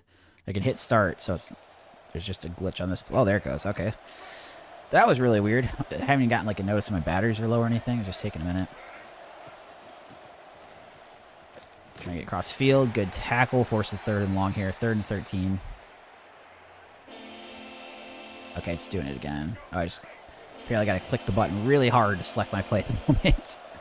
That's weird. Baxter coming down into the box. Kind of be hovering still around this first down line. Deep ball, 1-on-1. User pick. Oh, no, I've been over this. That'd been a hard catch to make as a pick, but we still do get the stop.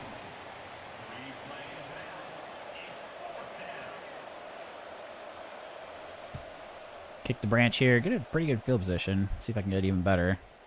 Outside, not quite. Out to the 40. And then run play over to the left.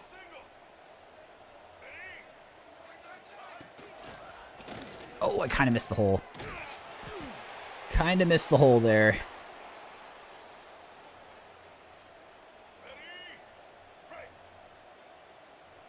And then go for a handoff here.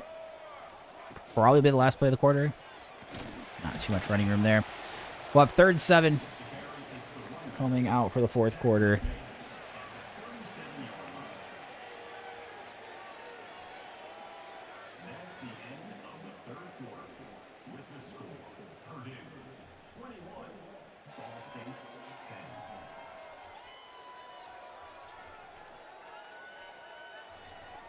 Purdue crowd pretty happy.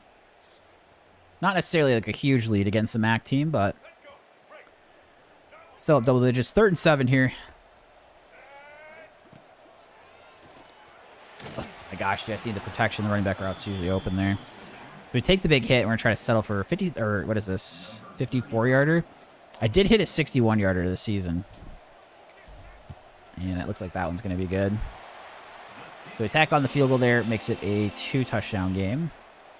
Get a little better at kicking the distance. I've noticed that like when I put the arrow down, I'm assuming that probably makes the accuracy a little bit less accurate, but as long as you're accurate, it gives you more distance. So that's been helping.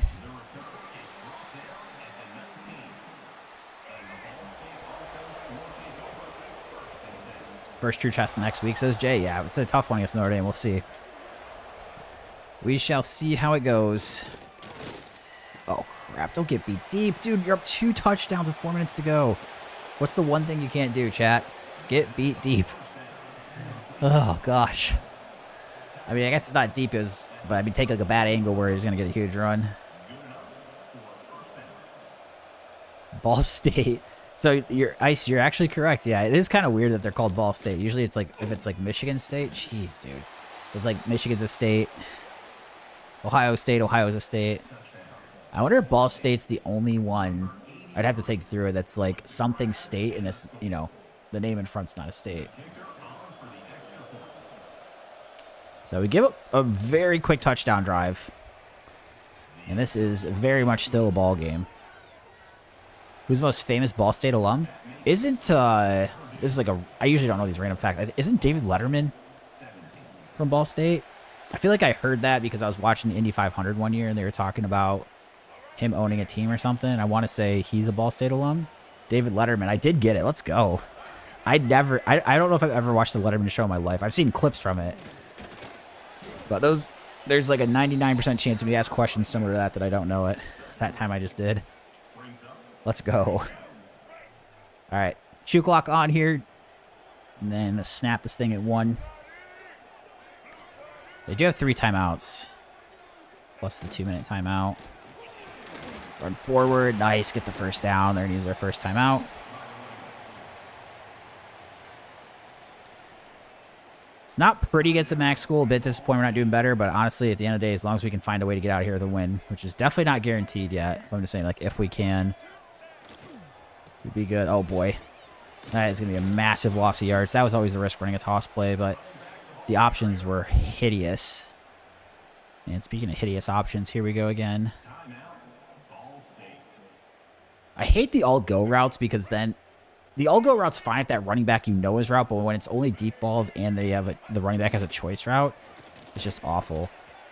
Oh, this running back is tired. I don't understand how the running backs get so tired. Oh, he has 20 carries. I didn't realize he had that many. He does have a lot of runs today. All right, 3rd and 3. I'm hoping the backup's in here with how tired he is. Okay, good. Merriweather's in. This is a big play here. 3rd and 3. Oh, boy. Crap, dude. That tackle got beat, and then it forced me inside. Wow.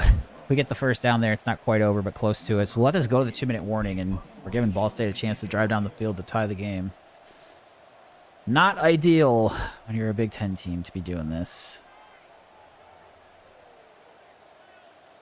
So we'll let this get down to the 2 minutes.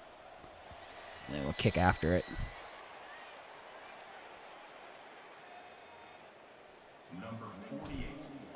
Oh boy. That's still fine. Okay, good. I've yet to have one of those like complete punch shanks, I feel like. So they need to go 86 yards. They just had a really fast drive last time though, so definitely can't put it past them. Oh boy, I bit for that play action bad. Good thing we got a sack still. Let's go. 6-yard loss. The clock will run too because they don't have like any timeouts. So even though we're giving the ball back to him, the good news is how much any timeouts. Oh, that's that underneath route. Tackling short, okay. Clock continues to run.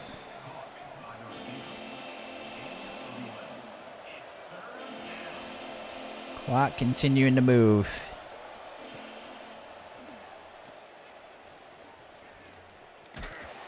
It's going to get batted up. 4th down, last play. Last chance. I shouldn't say last play. Last chance. If they don't get this, it'll be ball game. We'll get out of here with a win and move to 2-0.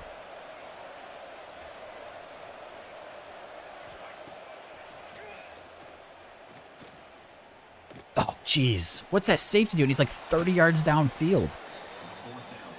Oh, my goodness. That's hideous.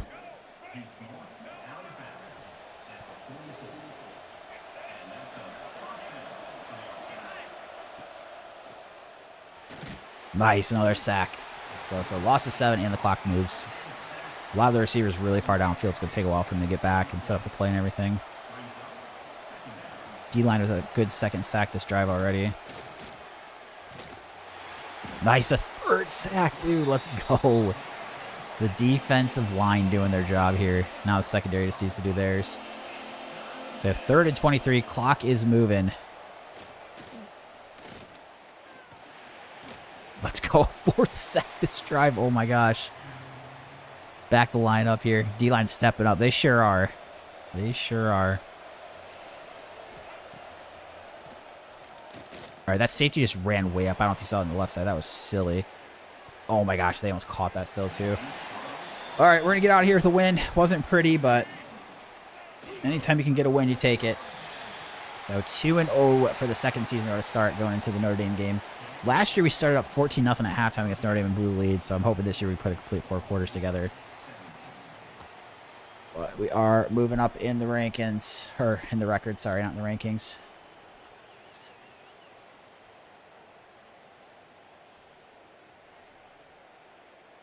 Forgot to add the season record after the last game. Didn't throw too many passes this game, I don't think. Yeah, just threw 15 here. Running game looked pretty good, though. Nothing crazy on the ground. I mean, Span got hurt, so he didn't do much this game, but Eric Nick's not bad. So boiler up and beat Purdue. I hope so, Jay. I hope so. Fingers crossed, man. Fingers crossed.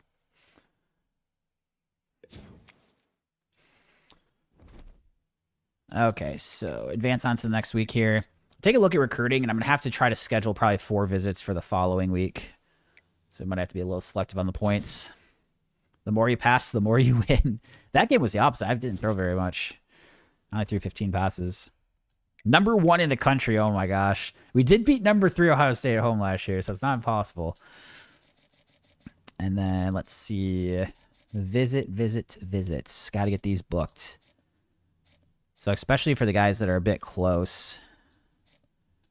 The question is, who do we back off of? I mean, it's probably got to be one of the running backs because we just have so many. So if we fell out, like we have 4 that we're targeting. So like, who's the running backs that look the most promising? Like this guy, we've already had a visit. Notre Dame, we're playing, but they don't have him scheduled. And we actually have better pipeline. So this is one here where it's like, I'm probably the best situation. Although if he's the 91 speed, I maybe rethink this, but nah, 90. Okay. Let's see. So we got visit there. Definitely want to get the non-quarterbacks in. Or non-running backs, sorry.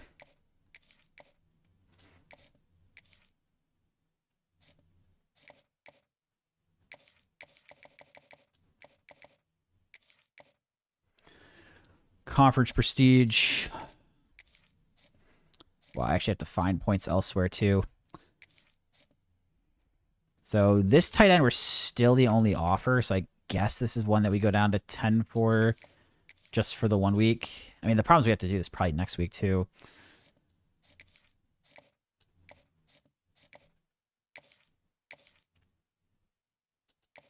Proximity to home good here.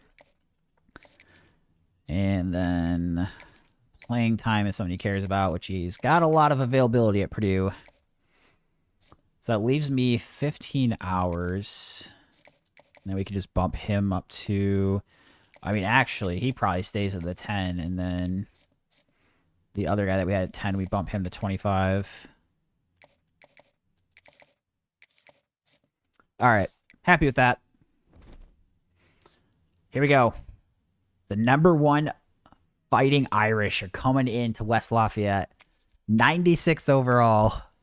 Shalea Trophy? Is that how you say it? Oh my gosh, this would be insane if we won this one. It's going to be tough.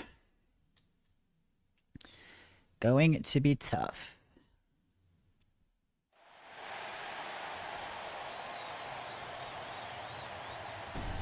World's largest drum.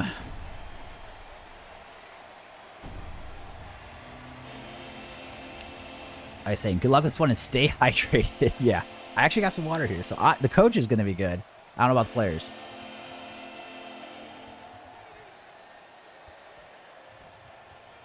I don't know about the players.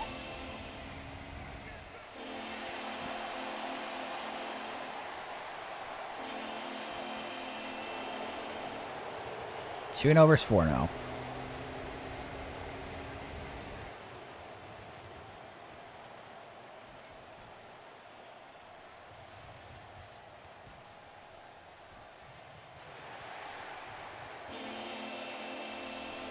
Kick it off over to the left side here. Buttons are kind of, again, I don't know why picking the plays. I kind of did that towards the end of the last game. So I gotta really click the button down. Is this a natty-ass jerkback? No, this is only the 3rd game of the season. So I ended up winning. You saw the Michigan State game. I know you're here. And then I started as Purdue Dynasty. So my first year I went 5-7. So we're probably pretty far away. We're a few years away from really competing for national championship in best case scenario. And there's no guarantee we ever get there, but I'm hopeful we can start putting together better and better seasons, get some more recruits. The fact that my team only fell by 1 overall despite getting killed in the portal, I'm pretty happy with. In this game, I think the first year is the year you get killed the most because a lot of guys on the roster might have deal breakers that you're just never going to be good with anyways, so you're kind of just going to lose them later anyways. So it's nice when you get them out of the program and then you start recruiting people that care, you know, that you're decent for their deal breaker. That helps down the road, not losing many people. The only time it can really start costing you is like championship contender. So if your team's good and then people come in because they think you're going to be good and then you're not for a year or two, that can hurt you. That kind of got me for Michigan State 1 or 2 years. Or playing time if they're just not playing much. Could stop there on the first drive. But I'd have to imagine, considering we're like a D or D plus championship contender, we already lost all the players that are going to leave because of that. So, and like nobody came to me in recruiting that would care. So going forward, we shouldn't have like mass exodus like that. We'll still lose players every year, but my hope is it's not as crazy as it was. But very good start to this game. Jalen Spawn is back for this one. And falls forward. Gets about 5 there. Gets about 5. Go back to the ground here again. Run to the left side. That linebacker dove down there. Only a 1-yard gain.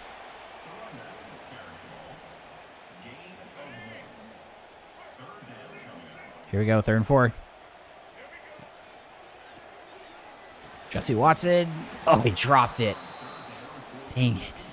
That's one of the biggest differences I noticed with the weaker teams is like your receivers just drop so many more balls across the middle, which is fair, right? And that's realistic. I'm just saying it's like probably one of the biggest struggles because I do throw a lot of routes where it's like the receivers take hits. So for me, like having good wide receivers is really important because it can make a huge difference on a lot of the passing routes I take. So early in these dynasties when I don't have that good of receivers, you're going to see me do a lot more running the ball when I have like options of plays that I like both running and passing. Whereas like once my teams get better, like you saw towards the end of the MSU one, I'll probably start passing more. Oh, jeez, that tackle somehow. And we got an injury to our freshman safety there.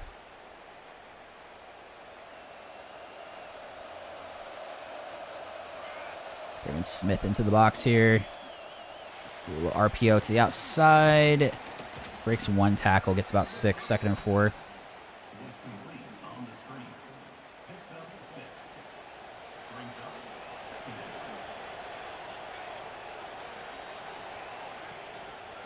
Oh, I took the running back. Quarterback kept it. Gets the first.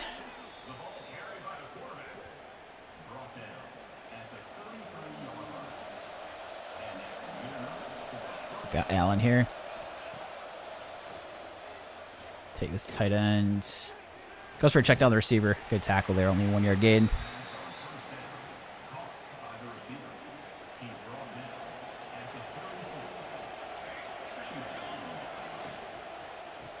Oh, got me at the delay. The draw. Shoot.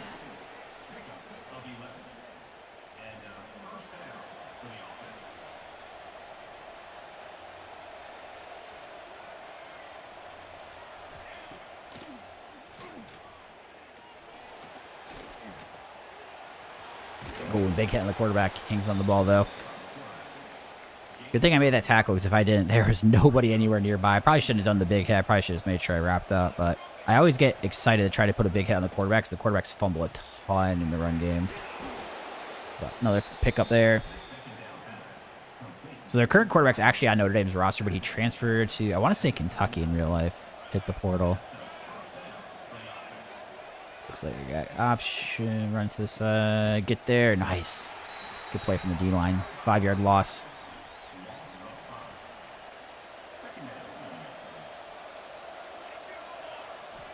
Play action. Ah, dang it, I chose the wrong side. Left the middle open. I'm going to bring a pretty big blitz here.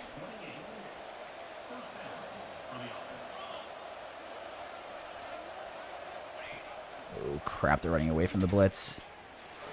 Make a tackle. All right, makes the tackle. It's going to be just short of the first. And they'll be in a one wide receiver set.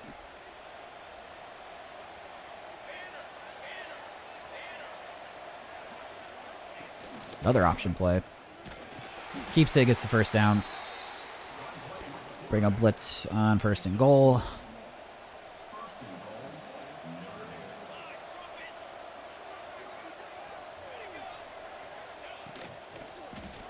Stop him. Let's go. Nice. Good stop. Second and goal.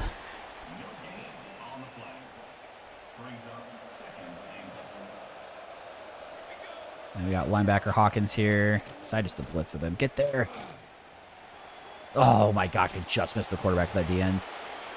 Touchdown Notre Dame. Touchdown bad guys. And they'll attack on the extra point. 7-0.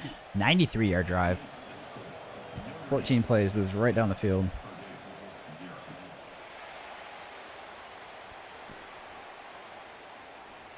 Go to the air here on 1st and 10.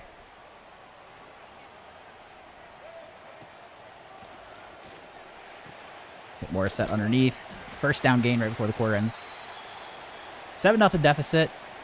It's always going to be tough against the number 1 ranked team in the country, so got our hands full here. But we did beat number 3 last year at home, so could we get another big upset this time at the beginning of the season? I also led Notre Dame 14-0 at halftime last year and ended up blowing it. So, along with playing some other good teams very well, just got to close the games out. Tight end goes in motion. We're going to go for a handoff to Spawn. Go, go, go. Pretty good run, 9 yards there.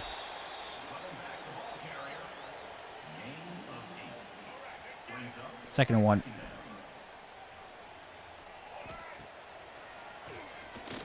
Throw to Smith right underneath. Ooh, nice. Good run for catch, too. Down to the 36.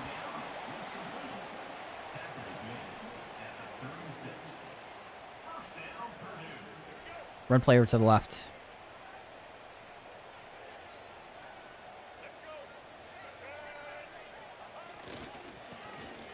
Oh, ran to a guy there. Spawn. Falling forward, about a 6-yard gain. Quarterback blast on 2nd and 4. It's a little QB run up the middle. Oh, I should have gone left. Still going to fall forward for a decent gain there, but probably get the first down if I go to the left and then go for a run play over to the right.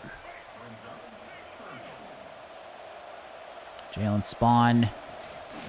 Oh boy, get there. I ran my offensive lineman, I think, had the first. Yeah, just barely. Just barely. And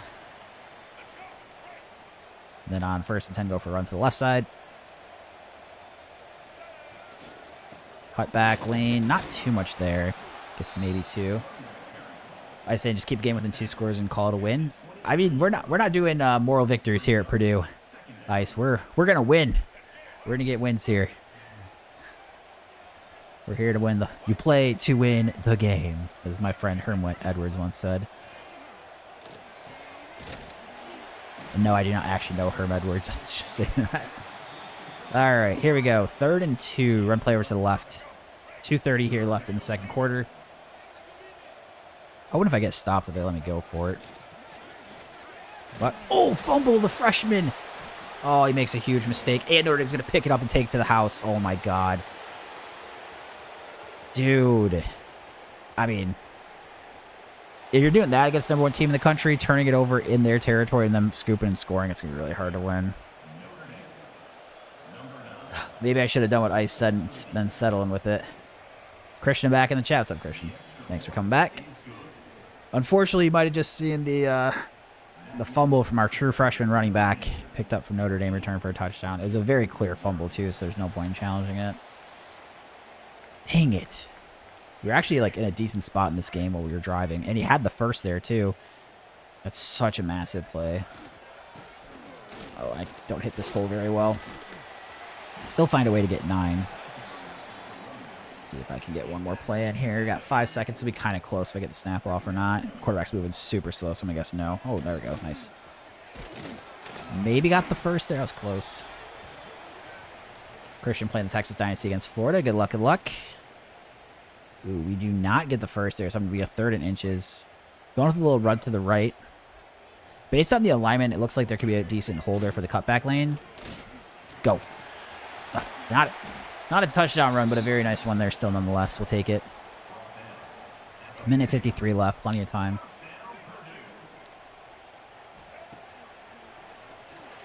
Quick throw to Smith. Unfortunately, he drops it across the middle. Moves things to 2nd and 10. Tight end goes in motion, then we'll run to that side.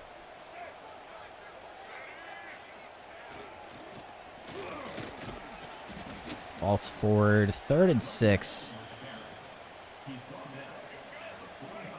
Man, he's so tired so fast. He's going to be getting the ball here, though. Pick up the first. That play to the running back's just so money against man coverage. The problem is if they're in zone, it's not very good.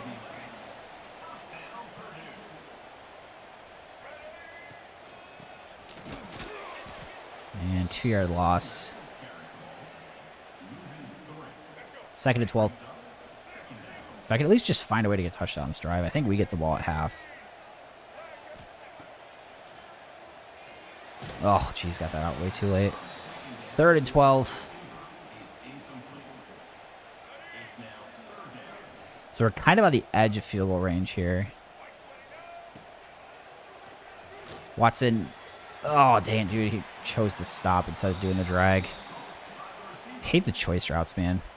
I just feel like the choice they take is never the one I want them to take. Like, if he takes the drag there, I'm pretty sure that with the way I threw it, it's going to be a first down. Still find a way to get on the board, though. 14-3.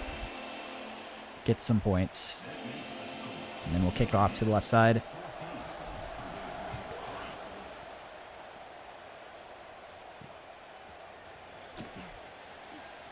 Get there. All right. Pretty good coverage. Christian, it could be tied. It could be. Could be. Feels like, you know, obviously that fumble return for touchdown's tough. It's going to be tough for your game, Christian, against Florida at the Swamp. Swamp's got to be one of the highest stadium pulses, I'd imagine. That's a stadium that looks pretty sick on like a lot of the SEC schools, right? Like Tennessee looks awesome, Alabama, LSU, A&M. Like a lot going through a road trip, go to like all of those SEC schools would be pretty cool.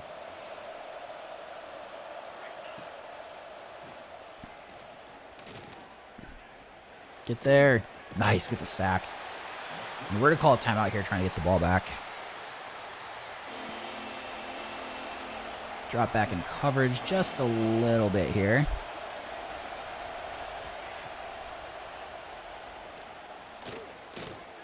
Safety? Oh my gosh, no.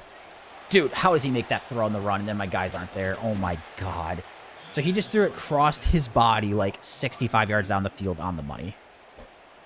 Like, come on. Like, we aren't playing Patrick Mahomes here. Good God. I guess that's how you get to be the #1 team in the country. Your quarterback can do stuff like that. That's incredible. Clock's moving. Got to try to hold them to 3. I mean, they're wasting way too much time right now. Throw underneath. Oh, my God. Just barely stopped them.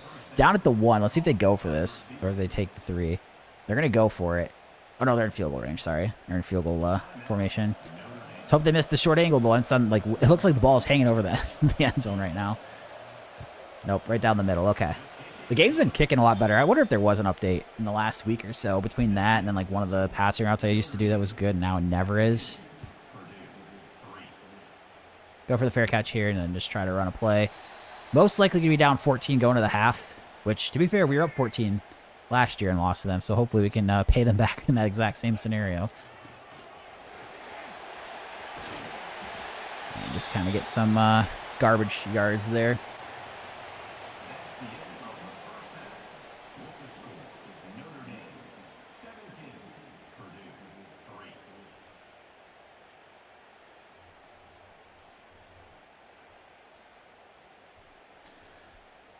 All right, Irish on top.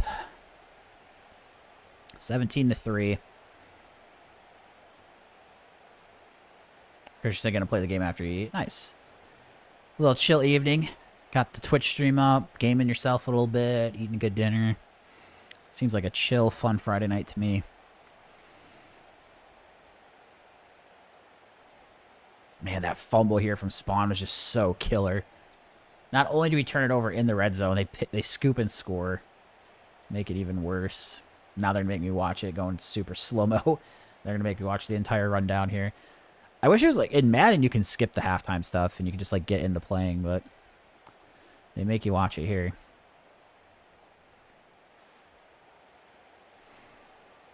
Okay, here we go. Come on.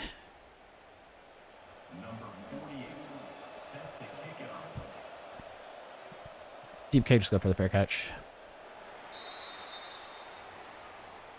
Start with a pass play. 1st and 10. Walker wide open.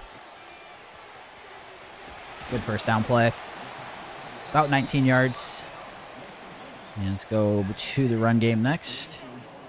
We got Nix checking into the game. Cut back. Nice.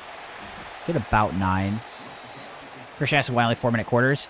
I keep going back and forth on the idea of like trying to play a full season in a day. So I was kind of talking off stream of like, yesterday I was thinking I was going to try playing a full season off or in a day, but then when I looked at the numbers of how long year one took in 5-minute quarters, it was going to end up being too long. But I think if we do 4-minute, it'll be okay. My concern with 4-minute is I don't want it to seem like the game is too quick. So we're trying it right now. Actually, it seems like it's been fine so far. Like the one adjustment I made is I'm only doing 2 clock in the 4th quarter now. I'm not also doing like the last 2 minutes of the 2nd quarter. So this might get us like kind of right about the right time frame I want. Because you kind of have to schedule for like a range of time, obviously, because you could be playing as little as 12 games in a season, or you could have as many as like 17. I'm just trying to line things up. January is going to be a lot of trial and error for me, trying different things, both of the stream, the game, time of day, things like that, because I want to make sure by February 1st I have something locked in. And that's what, because with poker, like when I did poker too, it's always important to be like pretty consistent with what I'm doing. So like that way, you know, you don't have to wonder when I'm going to be live. Like I'll have a set schedule. Obviously there's some days off that come up that are unscheduled at first, right? If say I'm streaming 6 days a week, but I have to take off a day, but overall I would like to have a very scheduled time of when I go live and what days I'm going live. But because I'm new to streaming college football, getting a feel for it and everything and just trying to find kind of like the sweet spot with everything. But I do promise I eventually want to get this narrowed down and consistent. All right. Let's go with the slants here.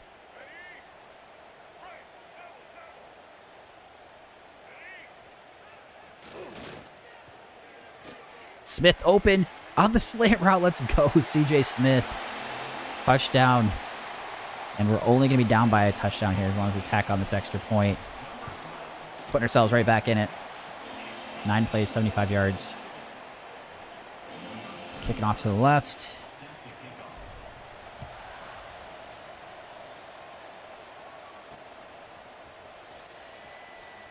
Nice hit there. Down at the 15. Bring a blitz. It's a little bit risky, but I'll try to catch them by surprise. And if they're running, it's usually a pretty good play against the run, so we do stop them at the line of scrimmage.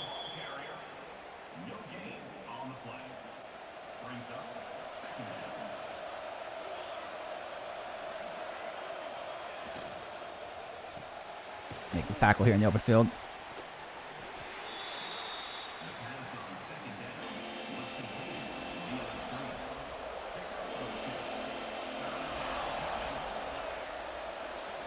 Play action. Ugh, dang it, post route's wide open on 3rd and 7. That meant such a big stop if we could have got it.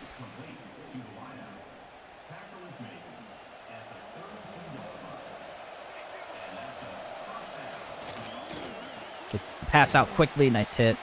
1-yard gain. Nice, Christian. Move up to forward. One after a 19-14 win. That's a tight one. I think it's a delay. Yeah. Gain of 8 will be a 3rd and 1. And I'm going to bring the blitz here, trying to either get to the quarterback or stop a run play. Big play here. Oh boy, blitzes. Got to get there. Got to get there. Yeah, fumble. Oh, we get the fumble. Even better. Not only do we get a stop, we force the fumble. Let's go. Brave said you can hold A to skip halftime and quarter. So it just doesn't show you that you can do that. That's good to know. Thank you. Because it's definitely been annoying me because it like drags out so long sometimes. Because I know in Madden it literally has the A button on there and you can hold it and it does it. But maybe it's just... So you're just saying college just doesn't advertise it for whatever reason? Correct. Okay. Sweet. Thank you for telling me that. That's... Actually makes me really happy. Because that thing just like... I wouldn't mind the half-time setup a little bit. But dude, it just like... It takes so long. It drags out so long. Big 3rd and 4 here. We're going to go to the air.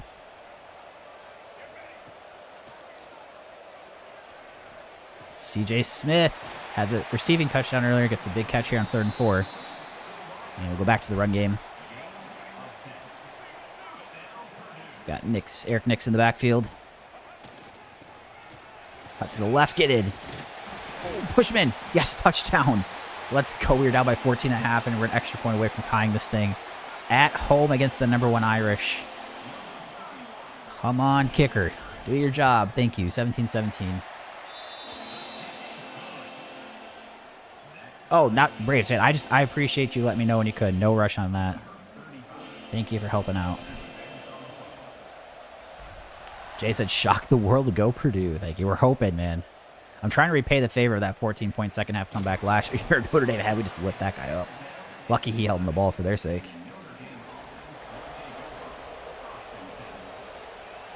All right, here we go. Ah, shoot, that was a quick RPO right where I was supposed to be. Gain of about 7. 2nd and 3. Gonna load up the Dynasty. Thank you, Braves. Good luck to you as well on your Dynasty tonight.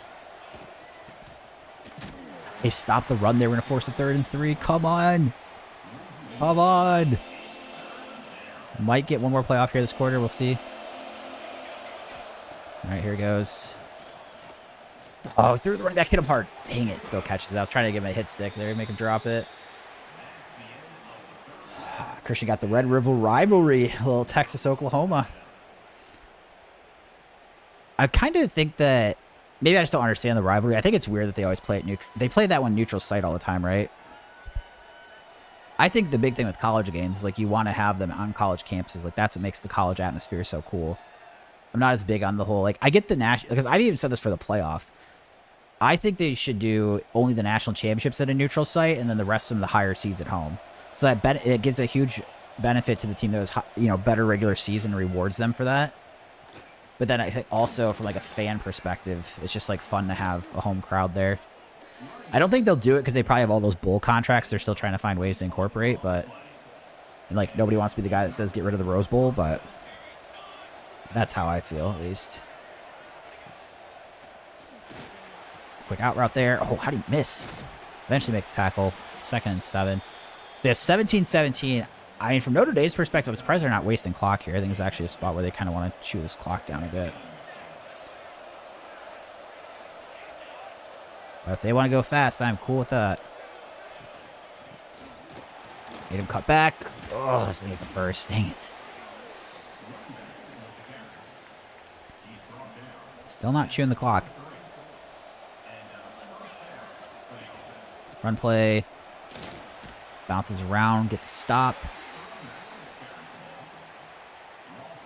So because they're going fast enough, I'd rather save the timeouts for myself.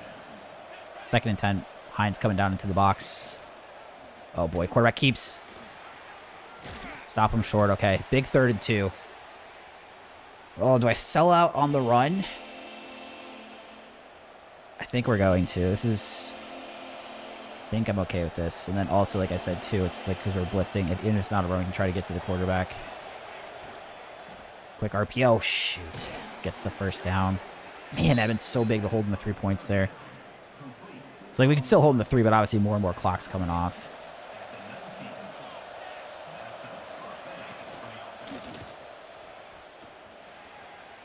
Quarterback gets pushed outside a little bit. 2-yard gain.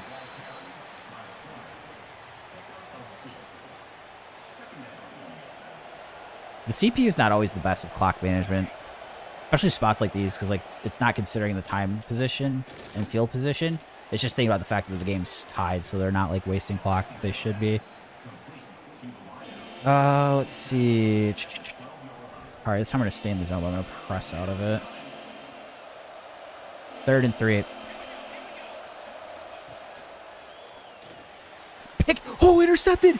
I'm not sure if he was out when he first caught it. I don't want to get some stupid safety call me, so I'm just going to take it out, even though it's worst field position. I didn't want to risk there of them saying my foot was out, and it's a safety if I go down. Chris Poker says, "This real? We're trying to get the win against number 1. We're trying to get that win against number 1." 2:15 left here. Oh, God, I just almost threw a pick. Wow, that's lucky. I got the completion. That was an unnecessarily risky ball.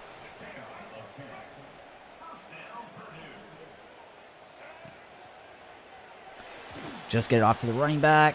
Get the first. Nice, out of bounds. Guys, we got a real shot to beat number 1 here at home. Coming off a 5-7 year 1. This would be insane. Minute 58 left.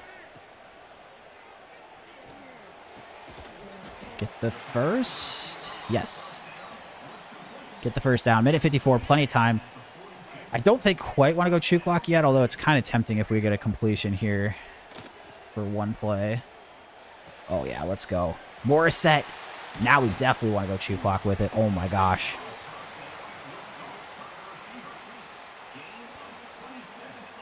Run to the left side, and they're not calling their timeouts. Again, I think a huge mistake from Notre Dame. So if they're going to let us just run this and try to center it and have a game-winning field goal kick, I mean, I'm pretty content. Let's see what they do after this play. Balls forward. Oh, the injury timeout. No. Don't do that to me now. Minute 8 left. 2nd and 7. Hand off to Eric Nix here. And Notre Dame does use a timeout. Couple options here. So I don't love the passing routes. I honestly think it might be most likely we pick up the run here out of these choices with halfback dive. But the added benefit here, as long as there's no injury timeout, it makes Notre Dame use their 3rd timeout too. Oh my gosh, we're going to get the first. Wow, they used their timeout. I don't think the game coach is going to do this, but I wish they would just let me go for QB kneel here. But we're going to be running to the right here after the tight end goes in motion.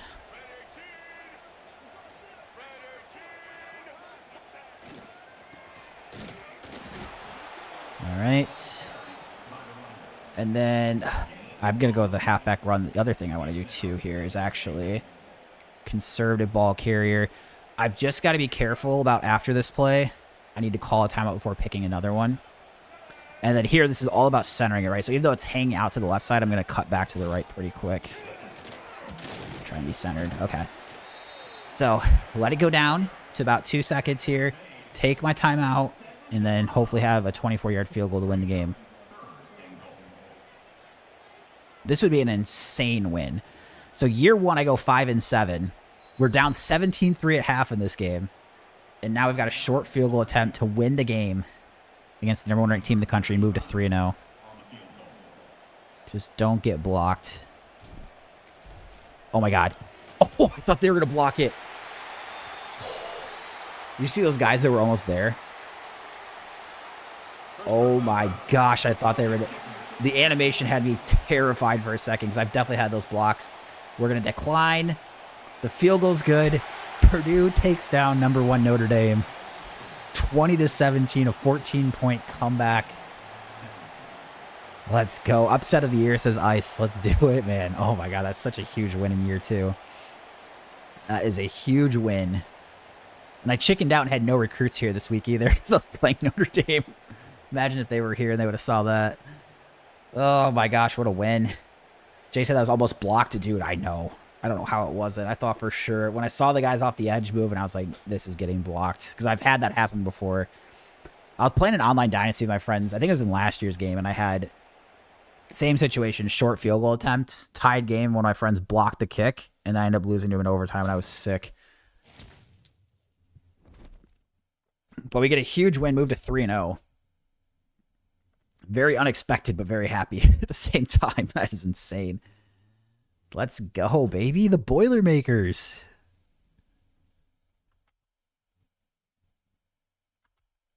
Purdue. I mean, if we can beat that, we can beat anybody in the country, right? We beat Ohio State last year despite being 5-7. Christian's head still undefeated for now. Exactly, for now. We do get one of the 4-star running backs. Weathersby. Dejon Weathersby. He liked what he saw. So that's a good pickup there. Also nice that we don't have to use the points on him anymore. Oh, geez. Washington's number 7. So we beat number 1. We got to play number 7. And this is my one huge gripe on this game, too. This kind of happens in real life, but I feel like it's way too extreme in this game. So I'm undefeated. I just beat the number 1 team in the country, and I'm still not ranked because of where my preseason expectation was. And this happened in the Michigan State Dynasty in like year 3 or 4 when I beat number 2 Miami on the road, and I didn't get ranked until I was 5-0. So that really bothers me. And it's one thing that means, like, this is why it's so important. Like, even years where it's like we're not going to make the playoff, I do as good as possible and get my team overall as high as possible because it makes such a huge difference on the rankings going into the next year that impacts the next season a lot. But that's really frustrating because there's no way we'd be 3-0 right now and unranked after beating number 1 in the country. That's just, it wouldn't happen. I'm not saying we would jump to the top 10 necessarily, but we're going to be ranked in that scenario.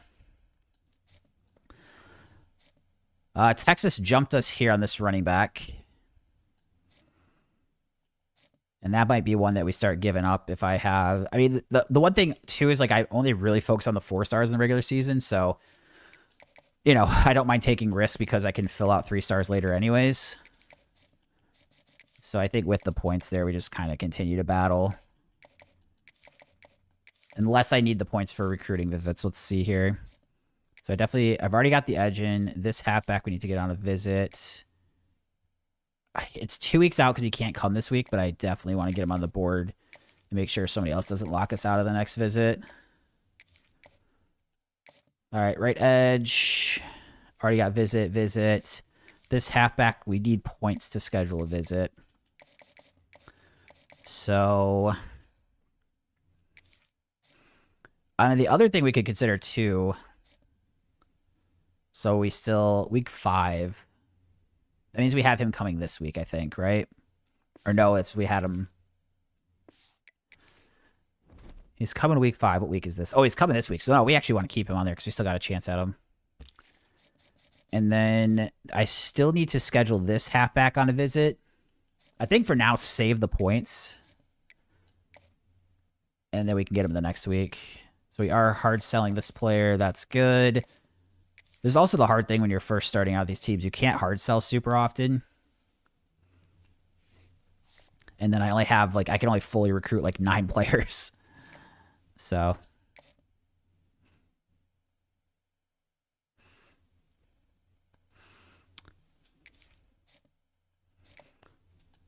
Okay, this Mike. Can't do him. Can't hard sell this. Okay. So I think we're good. I've got all the points. We're going to have to hold off. Although, with this running back, I'm 5 points away, and then I could just only hard sell one of these guys that we have hard sell for. Let's see how we're doing here. Like, if I take off the DM here. I mean, they have Kansas visit first, but then we're visiting. Oh, shoot, that's not what I want to do.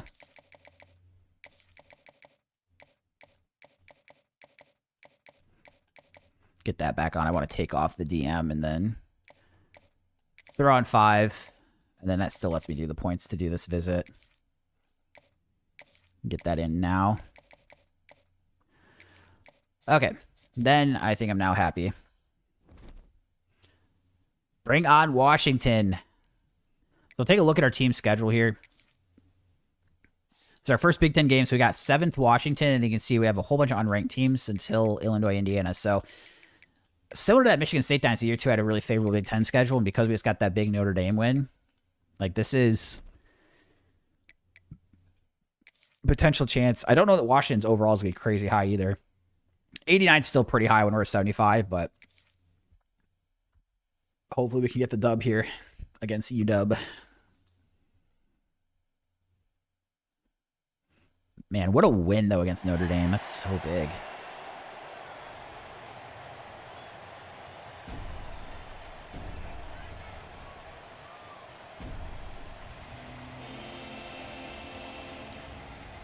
Purdue taking the field. The Boilermakers.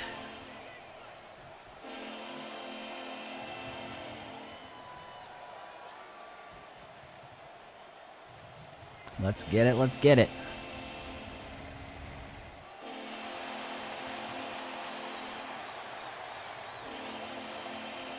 So we got game 4 here. Game 1 of the Big Ten schedule. All home games so far, by the way, too. That's also helpful. We must have the next 2 games, too. So we start our first 6 games at home, which is kind of wild. So we must have a lot of road games in conference towards the end. All right, here we go. Kicking off to the left. Purdue Stadium filled. I wouldn't be surprised after we just beat the #1 team in the country. The fans liked what they saw. That really is like eerie, like spooky. How the first year against Notre Dame we blew a 14-point lead at half. Then they blew a 14-point lead against us at half. So apparently, playing them going forward, the whole plan of what you want to do is be down at half. Devin Dampier. I don't know if what he actually did in the portal or what with real life, but I know he was at Utah last year. And then Damon Williams must not be here. Wonder if he transferred like he was trying to in real life after he made a deal with Washington. That was kind of crazy. The portal stuff's insane these days. The one thing I'll say that I am happy about, though, is there's only the one portal season. So, like, now that the kids, wherever they get, they are there for the year. They can't, like, transfer in the summer or spring, from my understanding. Whereas last year, it's like they had this portal season right at the, like, towards the end of the regular season. And then, after that, after spring ball, you could transfer again, which is crazy. But I don't believe that's the case anymore.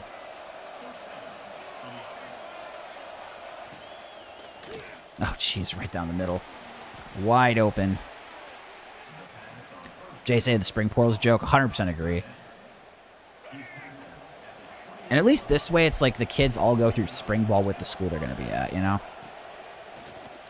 So at least, even if I think the timing of it's kind of bad with it being right while the season's still going on, at least for the most part, you know, it's like it's only one season. And if you get a guy, once the portal's closed and he's with you for a full calendar year, which I can at least appreciate. Oh, pick it! Oh, he picks it! Baxter! Hits his shoulder pad, pops in the air, and he picks it. Wow, Washington was moving the ball easy down the field, too. So getting that was huge. We're going to be on our own 7, but that was a nice interception. So underneath to Morissette here. He's going to take a hit. That's a very nice catch in traffic. Very nice catch in traffic. And then 2nd and 1, we'll go for a handoff here out of shotgun. Got Spawn in the backfield. Jalen Spawn breaks the tackle. Nice. The freshman. Love that. And signals the first down as well. Let's go to the air again.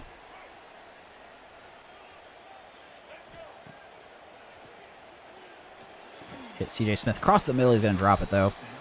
It's going to be a tough one to catch.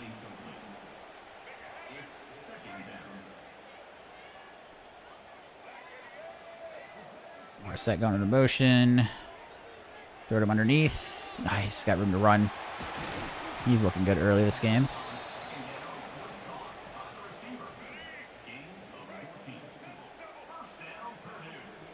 Jalen Spawn in the backfield, gets the handoff. Ooh, like cut up field, gets to the first down, looks like.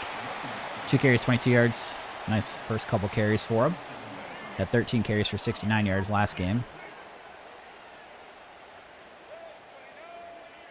And the receiver goes in motion.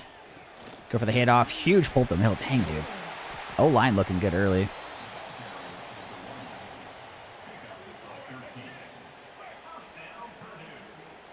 We got Nix here out to the left. Good cutback, falling forward, gets about 5. Well, 2nd and 5. Run to the right side here. Keep pounding it with Jalen Spawn. Try to cut up field, but that linebacker gets in there in the corner. 3rd and 4.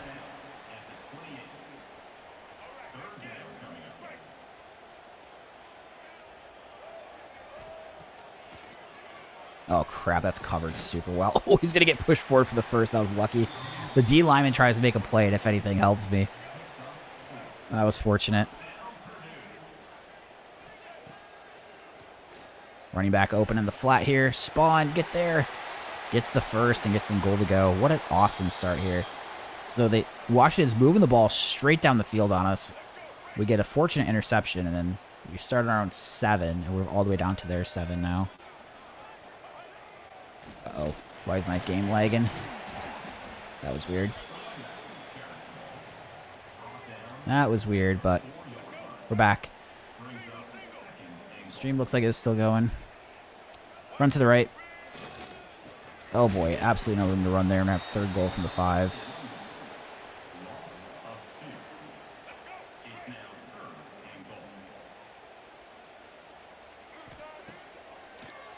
Oh, they're going to give me a holding call. Watch. God, dude. Caught a few breaks early in this game. That one's a killer, though. That one is a killer. Well, puts us at 3rd and goal from the 15.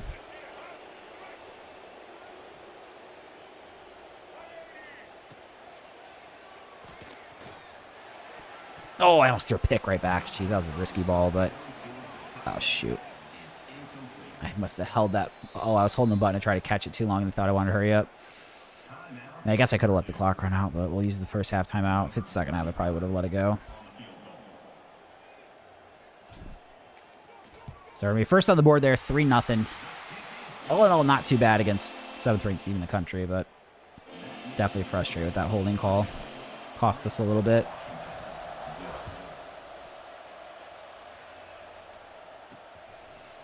And he's going to bring it out. Stake there. And you get the tackle.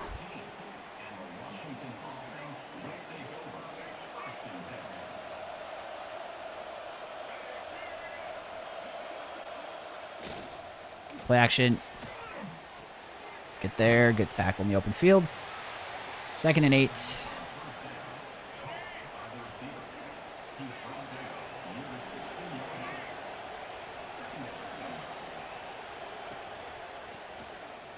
Oh, almost jumped that for a pick.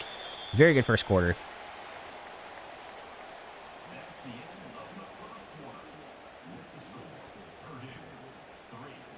Very good first quarter.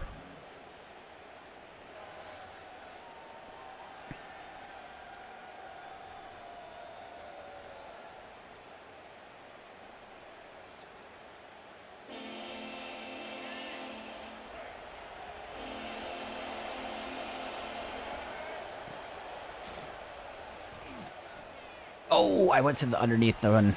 Oh, geez, I made a spin move too. Shoot. 3rd and 8, they pick it up.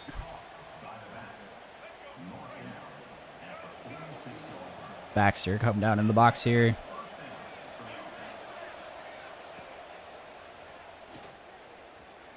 Underneath. Make the play. Nice. Make the play underneath.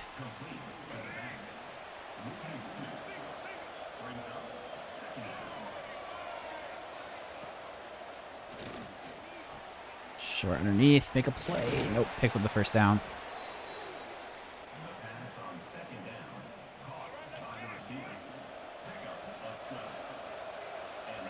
Five wide here for Washington.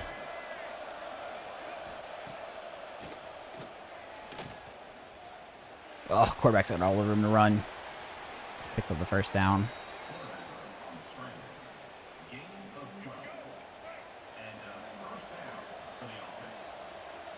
Maribel bringing over here. Oh, if I would have stayed on the outside, didn't fall for the play action. Would have had an easy sack. 2nd and 3.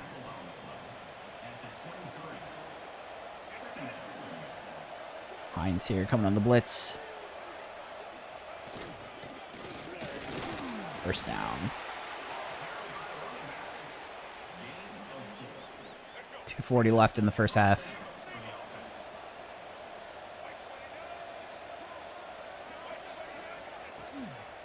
All over the run play. Perfect. Get the stop there. 1-yard loss.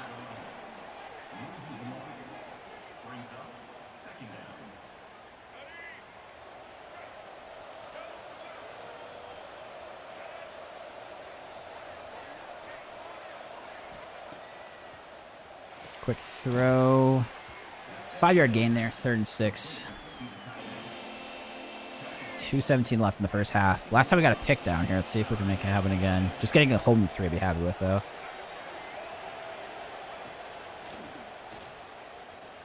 Oh, the quarterback's going to have running room. Wow. Oh, he slides down.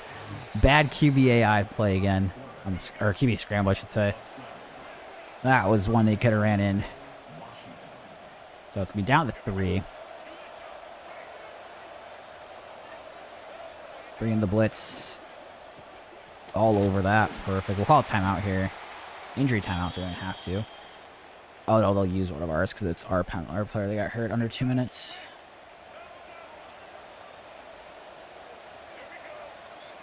Using Hawkins here. Oh, dang it. Almost make a play. Tackle. Nice. Another injury timeout. This time it's them, so we keep our last timeout, which is good. 3rd and goal from the 5.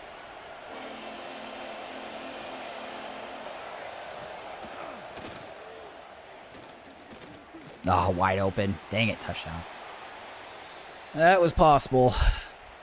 So they get the passing touchdown. Attacking on the extra point. 7-3 Huskies.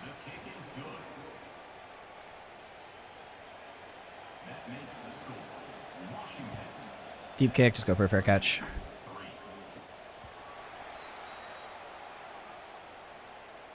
Minute 47. Plenty of time to work with. Run play is still in the playbook. Jalen Spawn falling forward for about 3. Go to the air here on 2nd and 7. It's just because they're in the playbook doesn't mean we run it every time. I'm just saying that definitely an option still. Yeah, we've got wide open CJ Smith. I think gets the first down. He does. Just enough there.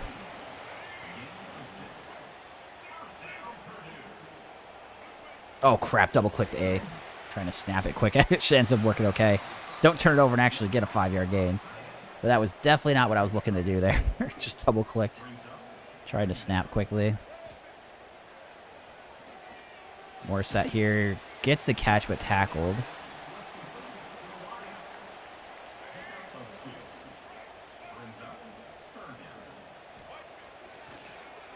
Crap, the route I want to go to is covered.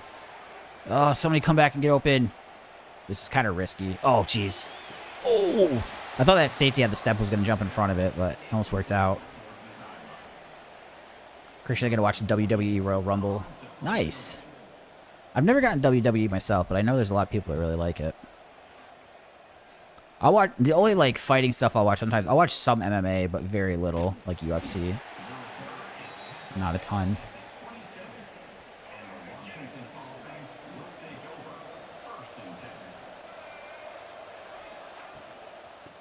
All over the run play here. 42 seconds. Did they use a timeout? Clock's not moving, so I assume so.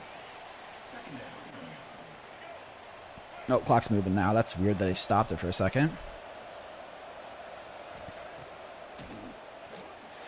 Throw short. Oh, somebody make a play. Call time on 31 seconds. Gonna watch the old ones getting ready for the new one. Not a bad way to do it. Sometimes I know people do that for like movies and stuff too, right? Where it's like it's in a sequence, like it's the second one out. Oh my gosh, hit Y, David. It's right there. They'll watch like the movie that was before to catch them, you know, remind them of the past and like the storylines and stuff. And then you're gonna take a timeout. 21 seconds left.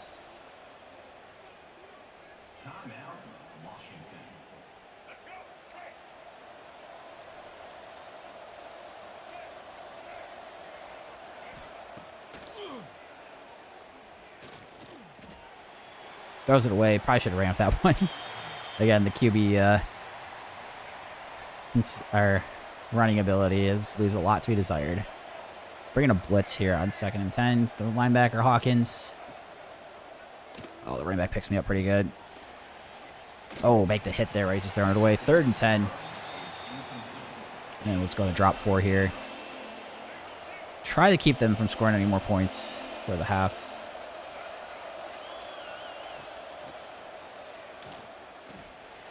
And just going to throw it away again as well. All right. Well, 7 seconds left. Probably by the time we fair catch this, it would be probably either 1 second or less. So it's more likely we return this than we get a play on offense. I'm probably, unless I'm going to get hit right away, try to go for the return. To the outside. Oh, if I didn't trip up there, maybe could have got to the edge. Dang it. The only guy up there was the punter, too, so I could have maybe tried to make a miss. Almost, I don't know if almost is maybe an over-exaggeration, but I feel like we kind of had a shot there for a second. I feel like we kind of had a shot. Would have been fun.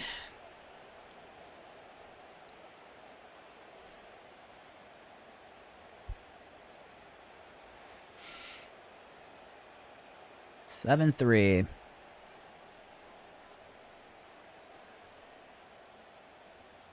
Oh, I got to hold A. That's right. Let's see. Oh, it did work. Nice. Shout out to Braves fan for help. That helped. Gets me past the halftime pause. So we get the ball first here. Not a ton of scoring these first few drives. If we're doing these 4-minute quarters, probably no surprise. Makes sense to you guys, but we will see some lower scores. But I think kind of keeps the games more exciting throughout. Again, just kind of part of this trial and error stuff we're trying for the stream. Wide receiver goes in motion. We're going to throw to Morissette pretty quickly across the middle. And then gets about 8. Not a bad first down play. And then here for 2nd and 2, go for a run up the middle with Spawn. Jalen Spawn. Oh, go, go, go. Nope, got hung up there. Maybe gets a yard. 3rd and 1. And I'm going to go for a pass play here.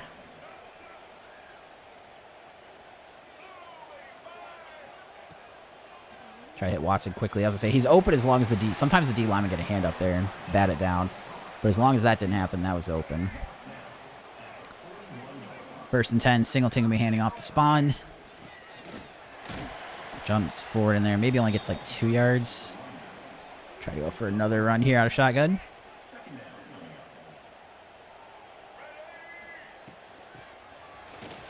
Oh, I did not take the best angle there, but we're going to find a way to get a first down. Getting past midfield, 10 carries, 55 yards. And then go for a run over to the left side. And nowhere to run there. Just back to the line of scrimmage.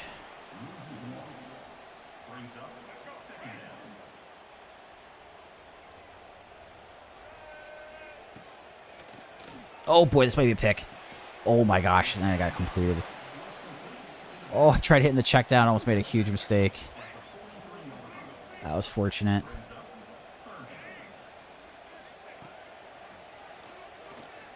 That's not going to get to the first down. I mean, it's kind of in the middle. I like going for this. They're going to kick the 56-yarder. It's kind of like one of those in-between ones I kind of like going for.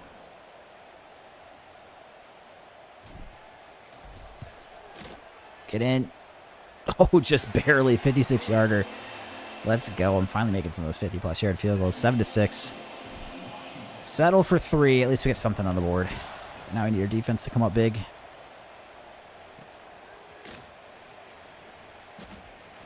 Make the tackle. Nice. Do make the stop.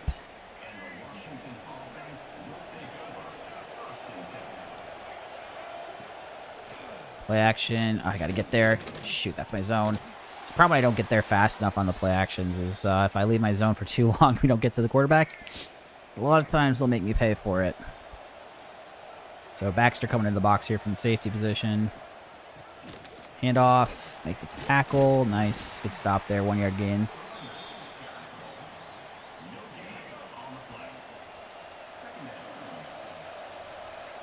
We've got Allen here. Looks like a pass. Shoot, receiver's open. Comes back, though, so he does get short of the first, so it's 3rd and 2.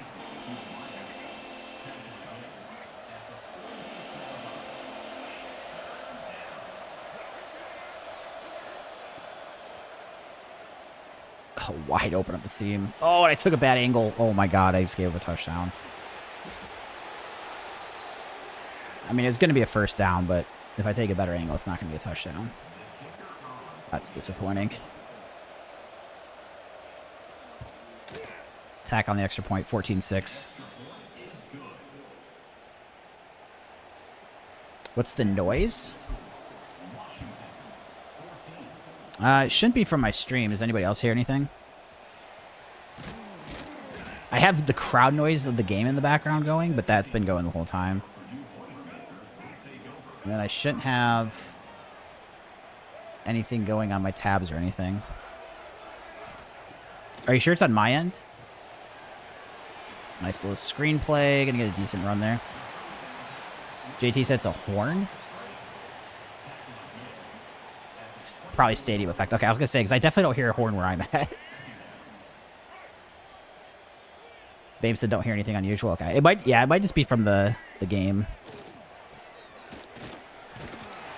Get the first down.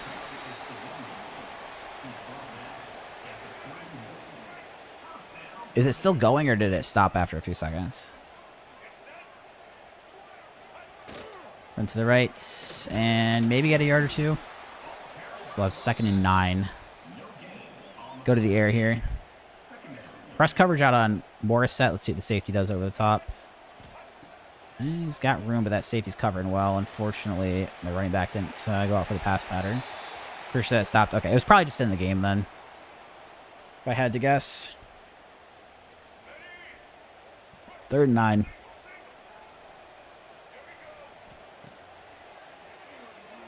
This has got to be a run after the catch. Oh, not quite. Just short 4th and 1. Let me go for it. Oh, they're going to punt. Boo. I kind of expected that, but shoot, I thought I was going to get the first there. Fair catch. Now we need the defense to come up big, so we're down by 8. Do not want to be giving up any points here. Giving up even a field goal is going to make this thing pretty difficult to come back. Running back wheel routes. Make the play. Do make the stop. 2nd and 4.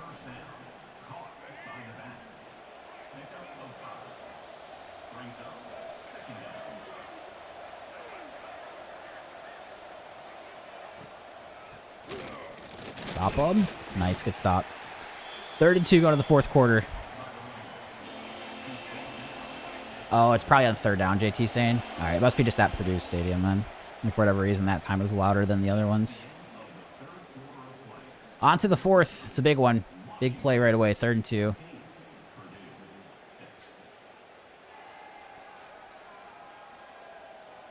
It just played. Okay. Yeah, it's just a stadium effect then. That's weird that it's loud now, but it hasn't been at other points. I think we're going to sell out for the blitz here on this 3rd and 2. I think worth taking the shot at it. Got to get there. Oh, yes, got the sack. Let's go. Big sack. Damon Maribel.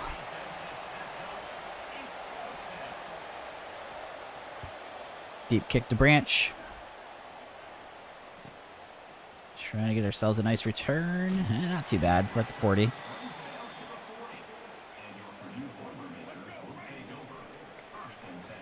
So we got 3 minutes, 40 seconds, down by 8.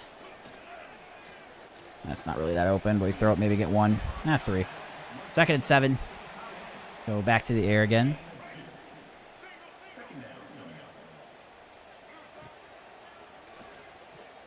Oh, the receivers ran to each other, else he's wide open. That's always the risk with that route. It goes one of two ways sometimes. Sometimes it helps you where the corners run to each other and when your receivers do. Like, that one is frustrating because the receivers were wide open. I didn't need the rub route that time. Not an accurate ball, but does pick up the first down. Way to fall forward. For Burrion.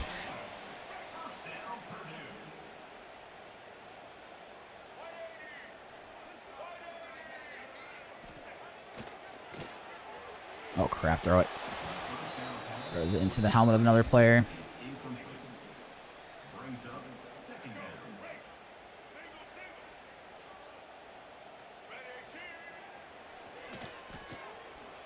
Jeez, they're all over that tight end out there again, too. 3 yards that time, though. 3rd and 7. Christian, are you saying you picked the Bears for the game this weekend? Who do they got? Rams, right?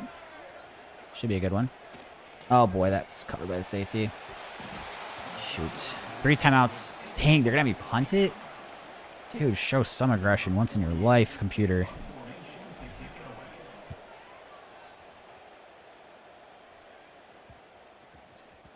Get the ball here at the 6. They get the ball at 16.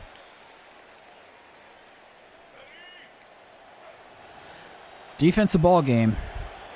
Their defense come up big again. Nice. There's a sack.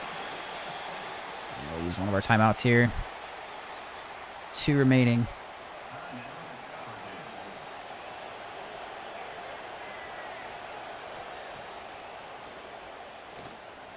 Check down. Aiden goes out of bounds. That's great. 3rd and 16.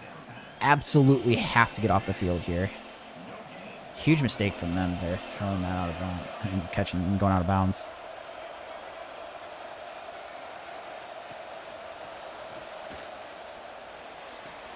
Make a tackle. Somebody, please. Call a second timeout. So we got 2:23 left getting the ball back. The decision to punt from us ends up being okay. So we still have the 2-minute timeout, plus we have 1 timeout. The issue is we've really got to make sure we get the 2-point conversion, too, or else we have to get an onside kick. So that's the problem we're going to run to, unless we scored really quickly. But 2:15 left. Go to the air.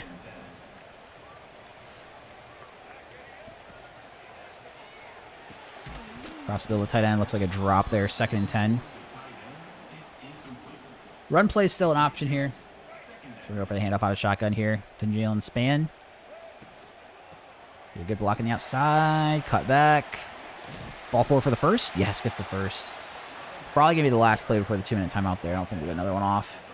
So 2 minutes left, down by 8 here at home against the number 7 team in the country. I mean, no matter how this game ends, we've been looking pretty good to start this year. We beat number 1 Notre Dame at home, which is crazy, and then we had the 2 wins before that. And then we're playing the number 7 team pretty tough. So considering it's only year 2 and we're only a 75 overall, I actually fell 1 from the year before. I'm pleasantly surprised with how good we're looking here to start this year. Screen play out to the left. Oh boy, they're all over that. Lost a yard. 3rd and 5. With that said, definitely don't want to be settling to lose or anything like that. I'm just saying that's... I'm looking at it. Go for the hand. Oh, God. Nowhere to go in the RPO. And then they're going to force me to use a timeout, I'm assuming, because there was an injury. All right, here we go. 4th and 10 for the ball game.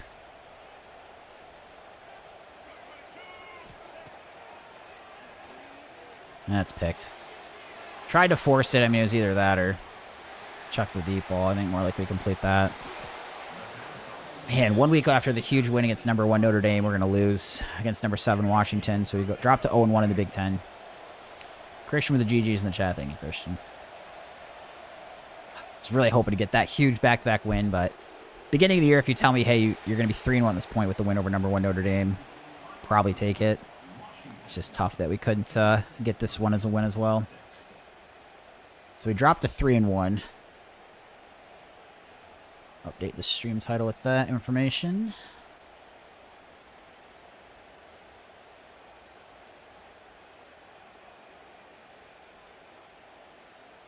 Oops.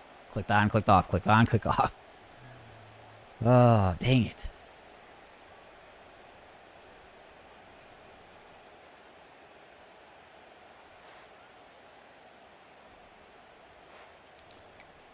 Drop it 14-6 to the Huskies.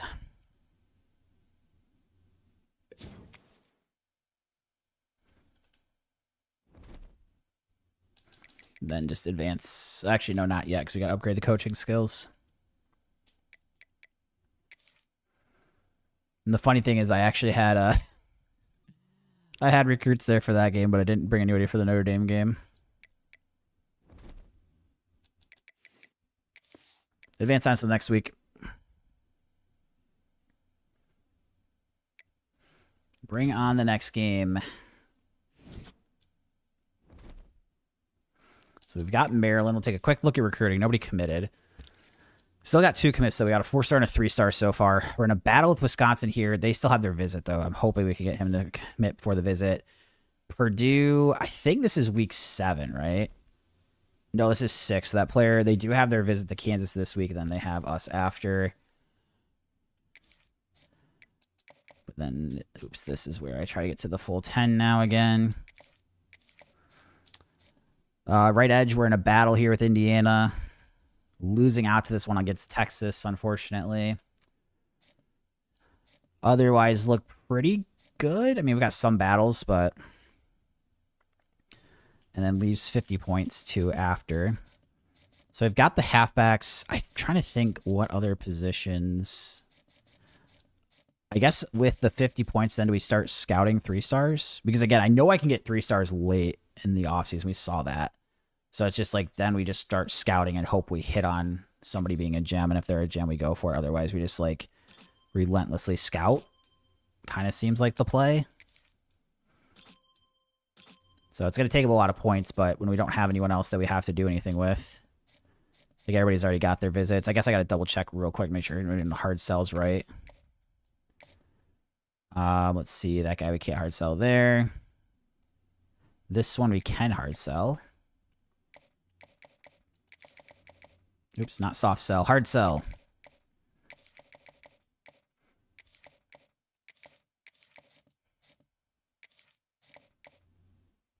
This is also now another hard sell. You got to check them every week too, because like sometimes like playing style can change in the middle of the season. So like when you want to hard sell at one point early, you might not want to hard sell later. You can kind of run into that sometimes. So I basically look to see if it's green or yellow. The orange I won't do.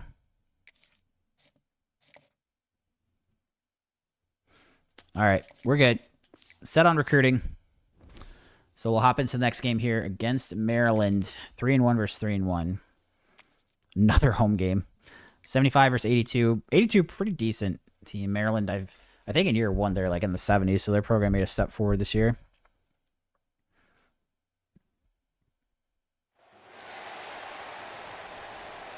Bring on the Terps.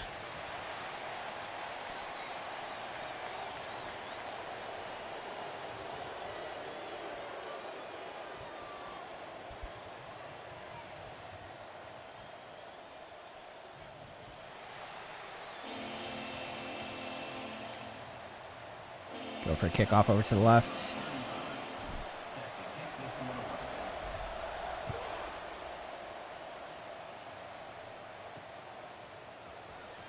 Nice big hit there. Down to 12.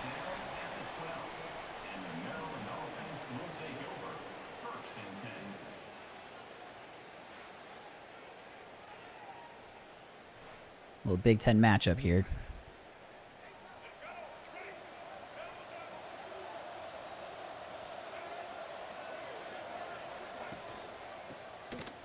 Make a stop. Nice. Good stop there. 2nd and 7.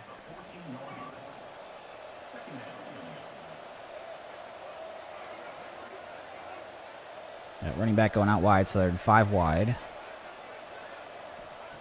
Looks like a screen play to the running back. They motioned out. Make the play. So no gain there. 3rd and 7.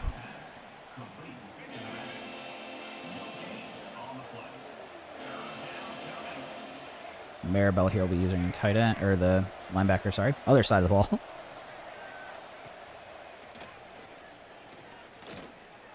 Oh, dang it. The tight end breaks wide open. Where I was supposed to be.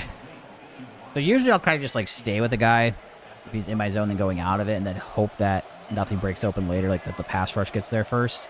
That time, obviously, with the pass rush not getting there, and they had a route going across their zone, just ends up being bad for us. Ooh, nice stop there. Gillier with the follow. Thanks so much. Appreciate it. On Twitch, welcome in. Chris said, watch this Royal Rumble 2007. Nice.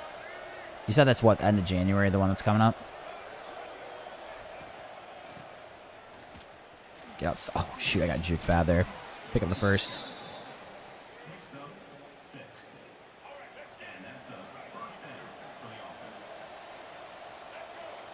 Pinch the line here.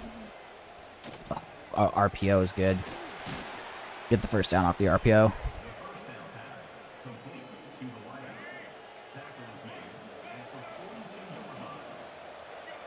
Bring Anger down into the box. A little check down the tight end. Oh, geez, a little juke too. About a 20-yard gain. Jerry, good to see you. Did you ever get into collecting cards? I did as a kid, but I haven't collected in like, geez, probably 18 years or so. I'll still check eBay and stuff for football and basketball cards sometimes, just out of curiosity. There's like one time I bought a few cards and then just like bailed on it immediately after, but I've never like got back into it, but I do follow at least a little bit.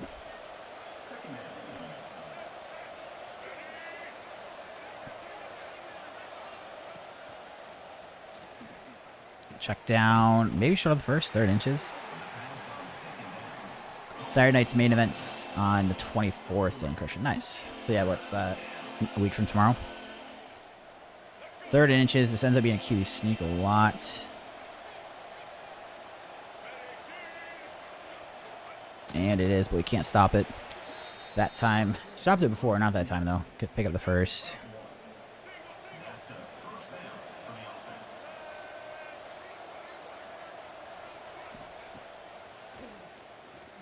Get there. Yes, big sack. Let's go. 7-yard loss. Jerry said the same thing with collecting cards. Just feel the same way. It's burning money and check time to time. Yeah, I mean, I don't know. Burning money's harsh because like everybody has hobbies, right? But it's more of just like I'd rather spend my money elsewhere. But yeah, some of these card prices are crazy these days. I have like occasionally thought about getting back into it, just like buying some really low end stuff, just like really base rookie cards and stuff like that. But getting anything like even relatively nice can be adding up and be pretty expensive if you like decent players. Like the other thing too I could do is get like, I could maybe collect a few more of the players that I like that aren't like superstars, and those are at least a bit cheaper. I also hate sticker autographs, though. I think it's like the stupidest thing ever, and that's become pretty popular with the autographs for a really long time now. So like for me, I don't even really want, or like the jersey cards where they didn't actually wear the jersey in the game. It's like a player worn jersey. So for me, it's like I'd either want on-card autos or just like base cards. Chris said everybody else stopped them on 3rd inches or 4th inches. I've gotten it a few times, but most of the time not. Basically, I just pinch the line and I take one of the linebackers and put him immediately on top of the center there too. But most of the time, they still pick it up on the sneak.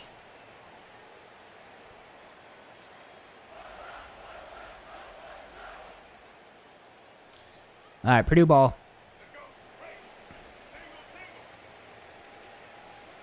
Oh, the card conventions, Jerry. Those do look pretty sweet.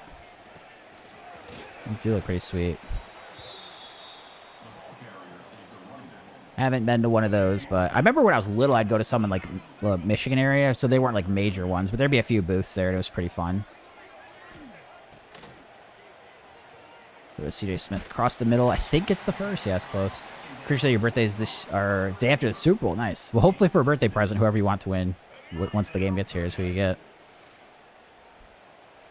Jalen Spawn here for the handoff.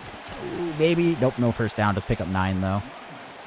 Still a pretty decent pickup. We'll go to the option here. Based on the alignment, again, I'd rather make the mistake of handing to the running back, so we'll just straight up hand this one off, see what I'm seeing. Not really going to get much of anything, though. We actually end up losing a yard. And we might be able to get one more play off here before the quarter. Barely get it off. Morissette, the good gain. And that's going to take us into the second quarter. Into the second.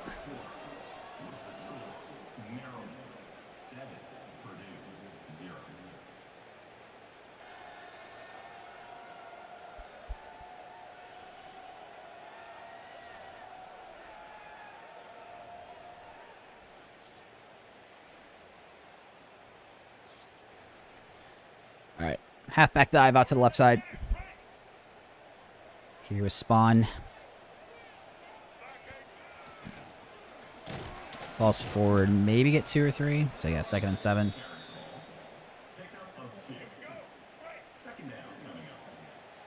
And we got this drag route here.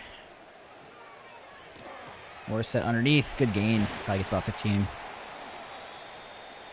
Trying to move down the field and get a touchdown of our own here. Singleton going for the handoff to Spawn on 1st and 10. Ooh, nice. Got a little running lane there. Get the first down as well. Jalen Spawn, 5 carries, 26 yards. And we're going for a quarterback run out to the left side here. So the zone is more of an outside run, but sometimes I cut this up the middle.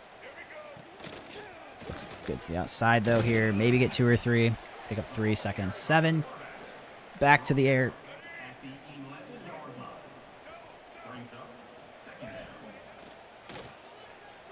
Hit CJ Smith. Go! Yes, takes the drag route to the house. Let's go. On the board. The impact wide receiver making an impact play. And then tack on the extra point here as well.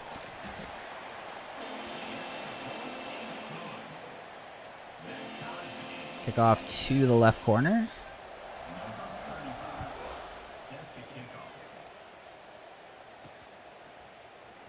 Oh, jukes me.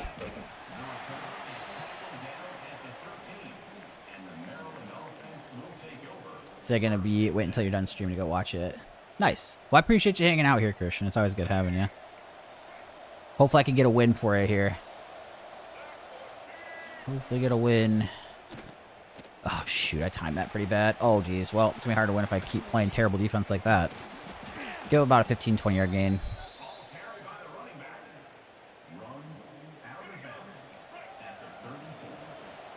In the pistol here. Got Malik Washington, the sophomore quarterback. I think it's play action trying to... Oh, shoot. Oh, God. Just got beat deep. It wasn't that spot, but the corner, when I tried doing hit sticks, sometimes when you hit the D-pad one way, it like switches players, and it did that, and then the corner shot up, but it was a different quarter than they threw to.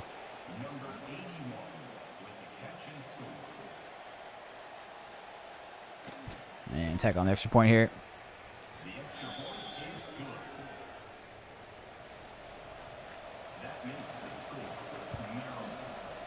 Deep kick here for the catch. So we have 2:47. Lots and lots of time here still.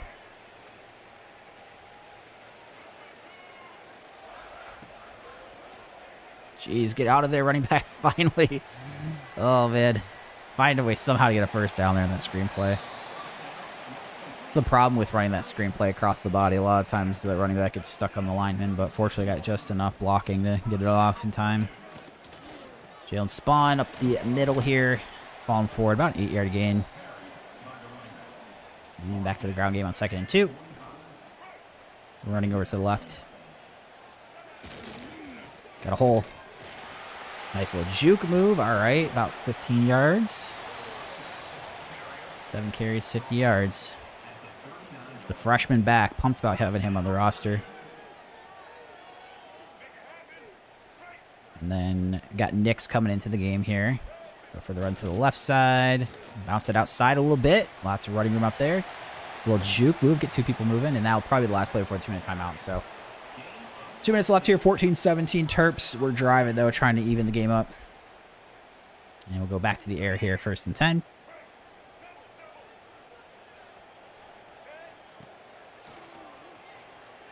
That's a bit of a risky ball. Only gain 1. And my running back gets hurt there when he's just blocking on the route. That's tough. Bruised ribs holding his back. It's kind of a weird animation.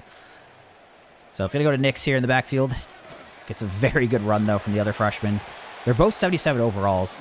And the only reason I start Spawn is because he had a higher development. So, I mean, they're both pretty equal. It's not like a huge drop-off in game going from one to the other. Oh, shoot. That DN got a hand on me. Got a hand on me. Terps take a timeout.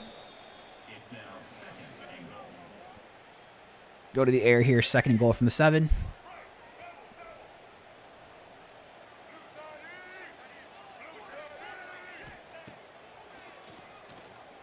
Oh, dang it. Defensive lineman gets a hand up. I'm not sure that would have been a touchdown, but we had a shot at it. That's frustrating.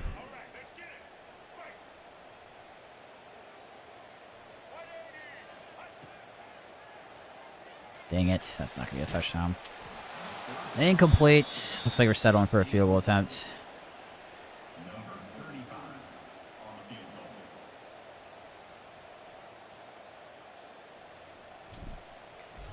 Attack on the field goal. So we're down by 4, 14-10. Off to the left corner.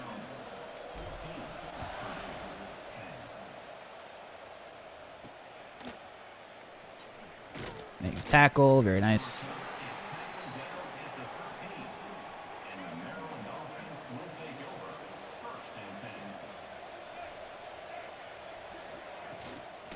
Quick throw. It's maybe a yard or 2. Wow, they went shoe clock with it. That's shocking. I mean, I'm not mad about it, but I'm surprised they're doing this. They had the ball with like 1:40 and they got a completion. That's really weird choice. User pick. Oh, no, I missed. Okay, fortunately I had to come back. So he catches that. The fly. It's going to be a touchdown their way. Shoot, I thought I had a pick. Man, it's such a big difference there of getting it or not getting the pick.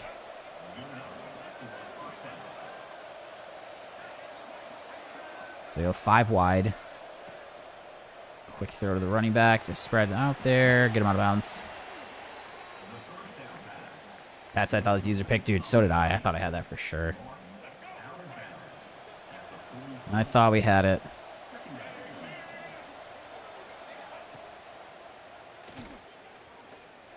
Check down. Just tackle. Nice.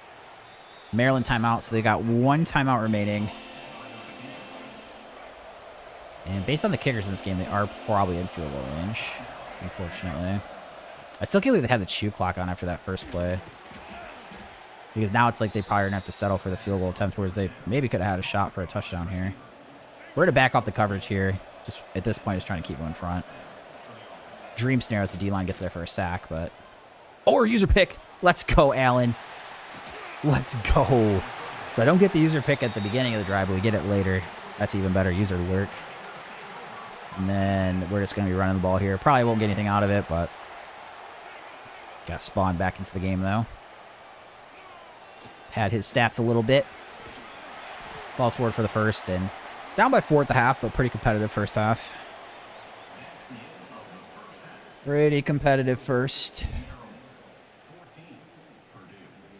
And they've outgained us by quite a bit. What is that, like 230-ish to about 150-ish? I want to say we get the ball at half, but I do not remember for sure. We do get the ball, okay.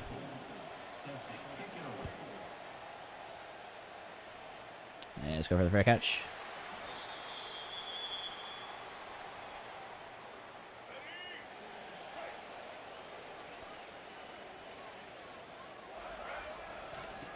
Oh, missed it.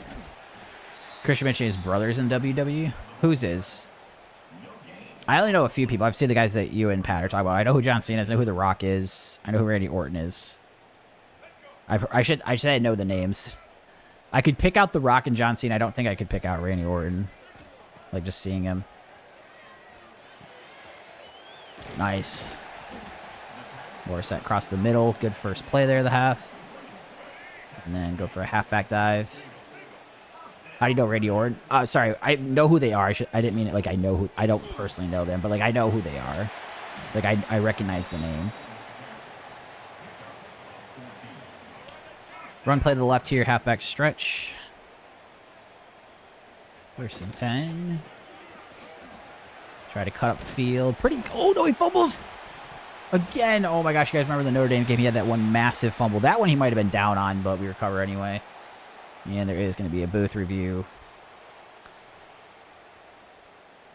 And it looks like... I mean, I guess I don't know what happens. We already had the ball anyways, and there was 2nd and 3 there too, so...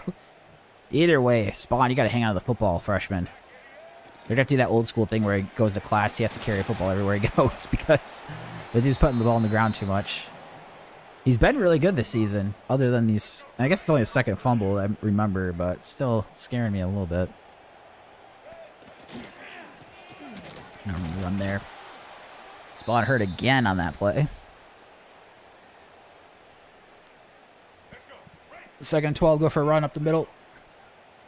Eric Nix checking into the game. And maybe gets 3. So I'll have 3rd and 9. We're in field goal range. See what we can do. This is the play where I really hope they're in man coverage. Looks like they are.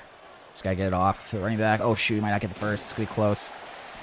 It's pretty good for like a 6 or 7 yard run, but you know, if you need more than that, sometimes a little shaky. 4th and 1, I am happy to have me going for this though. Hand it off out of the shotgun. We just need a yard. Oh boy. And it's 1 yard too much. Dang. So we turn it over on downs, unfortunately. That's brutal.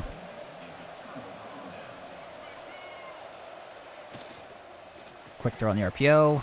That guy gets juked, but the other 2 players make a tackle. 4 yard gain.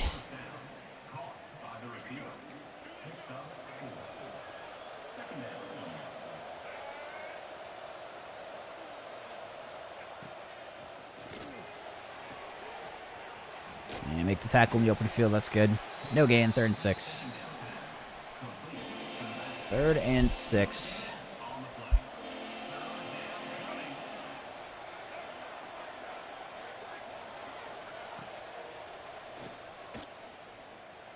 Oh, dang it. Open across the middle. Have you ever slipped on your arm? As in, like, made it fall, like, when you wake up, it feels numb? I usually sleep on my side, so...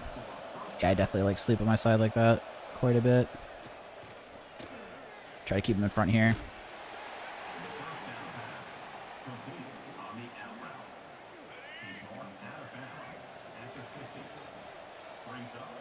Second and 9 here. Try to take away this route across the middle. Oh, yes. Oh, my God. No, I missed it. Oh, my gosh. I went yes, no. So first I thought it was too far away. Then I thought I made it come back and picked it. And then I don't know. It just went through his hands or wasn't as close as I thought he was. And then it goes for a touchdown.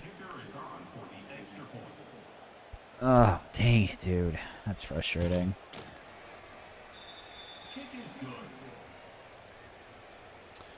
Shoot.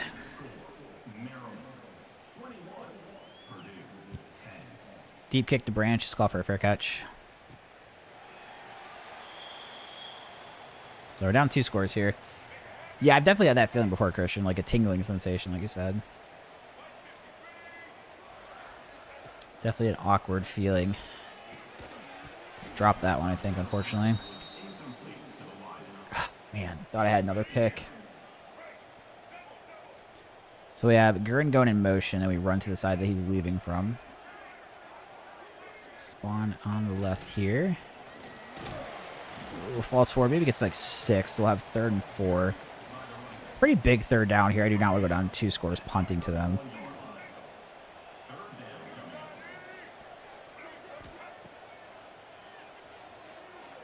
Hang on to it. Yes. There you go. Jesse Watson with a nice catch across the middle. Do I think Ohio State's going to suck next year? I mean, I don't follow the portal and like all the recruiting stuff enough. My assumption is they'll probably be very good again. But I haven't really heard like, oh, they got this huge portal pickup or they got that huge portal pickup. But I also only very selectively hear, and it's more of like the skill position players. Plus, Ohio State recruits high school really well, so they always have like pretty good depth. Oh, incomplete there. 3rd and 10. Big 3rd down. Press coverage on Morissette.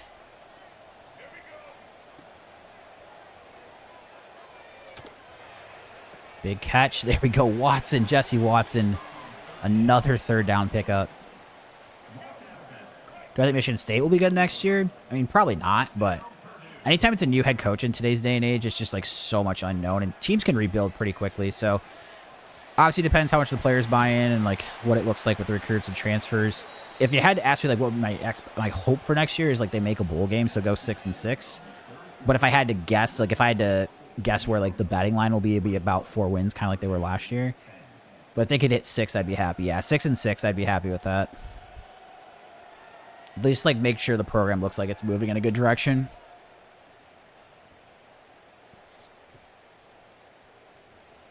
Halfback toss here. 4 minutes left. Down 2 scores. Still got 3 timeouts plus the 2-minute timeout. Uh-oh. Man. I maybe got to stop running that play unless I have really good offensive lines.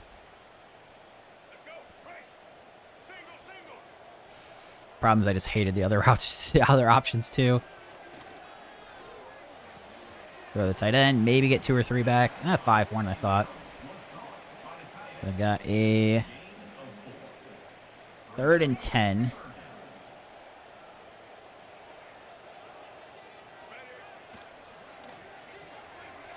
Dude, that's just way too much room. I'm going to have to run after the catch.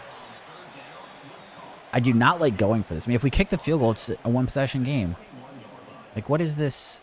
I don't understand the CPU sometimes. Like, if it's 4th and 2, I get it, but 4th and 8, this makes no sense to me. Crap, and I'm not going to have anything. Oh, why'd he move after that, dude? Oh, my God. If you stood where you are at a completion, he might have picked it up with the run after catch, I don't know, but then he moved as soon as I threw it, and then my quarterback was the animation with it. The game threw it at the defender. I mean, throwing a pick there yardage-wise, not a huge deal, but really frustrating. So we beat number 1 Notre Dame, and then we're likely to drop 2 in a row right after. Yeah, likely about to be 3-2. It's so frustrating. Like last year too, we had where we at? We beat number 3 Ohio State, but we went 5-7 on the year. So we'll have to see how the other Big Ten teams are. Like Maryland's rating is not bad. They're 82 or something like that. We're 75. So it's like these games aren't guaranteed wins, but if I want to like start pushing the programs, like, you know, getting to the next levels, like we've got to try to win these games. Use a timeout here. That was your national championship? I don't think we are ever going to make the national championship this year. I mean, I shouldn't say that because maybe we did beat number 1 team in the country, but yeah, I don't think, given how the rankings work in this game and how big the preseason rankings matter on your ranking going forward, even if we ran the table after this, we probably don't make the playoff because how low we are to start.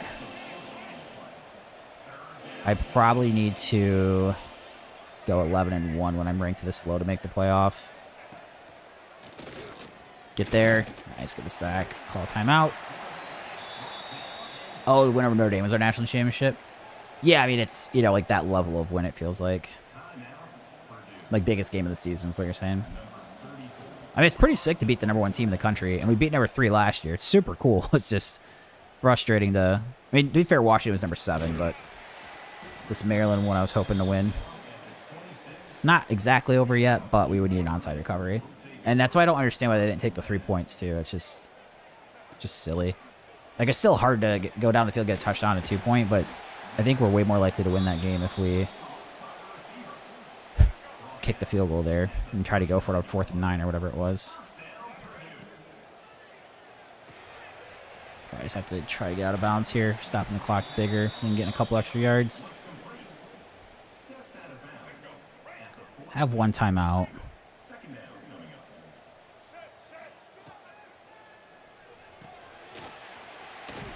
The first.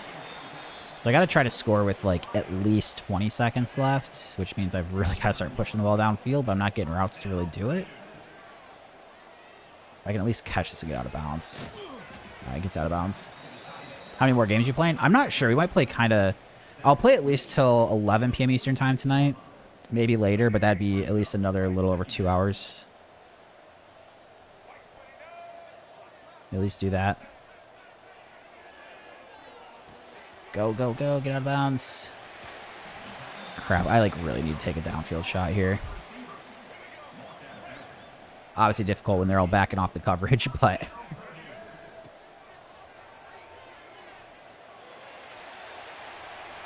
Oh, incomplete. 11 seconds left.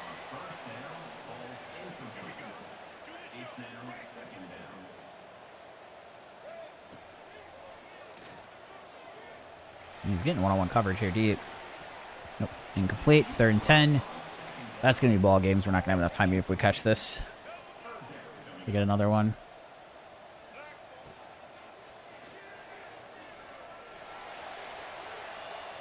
Incomplete. 21-10 Terps. Take our 2nd loss of the season. Dropping that one.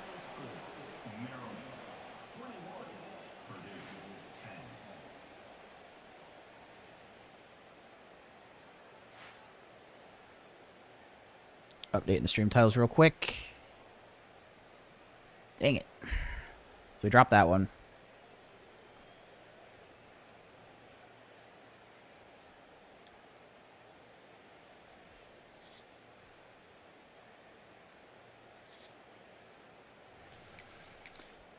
Back to the hub.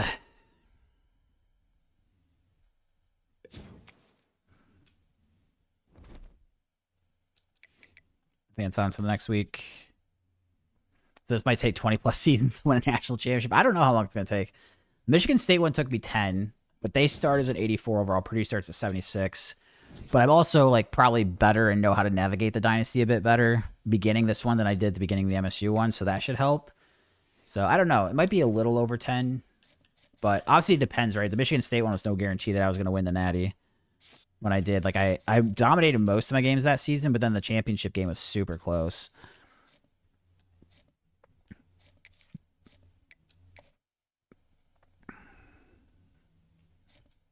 Tight one here with Wisconsin. They're catching us too. If I lose out this receiver, that's going to be pretty sad. I think he's like 92 speed. Yeah, 4-star. Kansas jumped us here like crazy, but you can see we have a visit and they're barely ahead, and so hopefully I use, because we can't hard sell, it's like really costing me in some of these spots. Like look at this one, like SMU jumped us. Dang it, dude. Just like not getting these 4-stars. All right. And then somehow this running back we're actually not even that far down on, even though I haven't been recruiting for a bit. So maybe Bama's not really going after him that hard. So with our extra 50 points, maybe we just try recruiting him again because it's still in play and we're kind of falling down behind some other spots. Worry about 3 stars later. So, or do I need to get this? Oh, it's a 3-star. Never mind. Where do I get the tight end on a visit? I think we have to wait a little bit anyways, so we'll back out here. All right, let's play Purdue. Or, sorry, we are Purdue. Let's play Wisconsin. We're not playing ourselves. 1-4. Let's see if their overall rating is 75, so we're equal. Got to be getting these games. Got to be winning these. So we're currently 3-2. 5-7 in year 1, and this is year 2. Our first 7 games, or 6 games will have been home.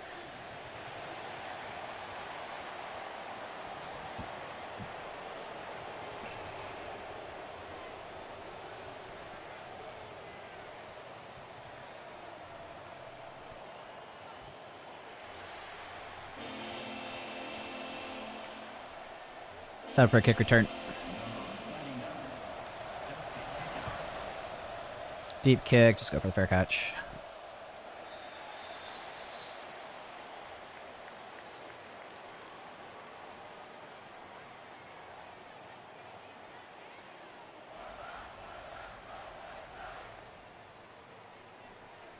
Going for a handoff out of shotgun. Try to get spawn going early. Cuts back, or juked back, 5-yard gain for Jalen Spawn. And then haven't really gotten Malachi Singleton going at quarterback too much this year, so let's see if we can get him here. Start this one off. Crap, they're all over that route I like. 3rd and 5.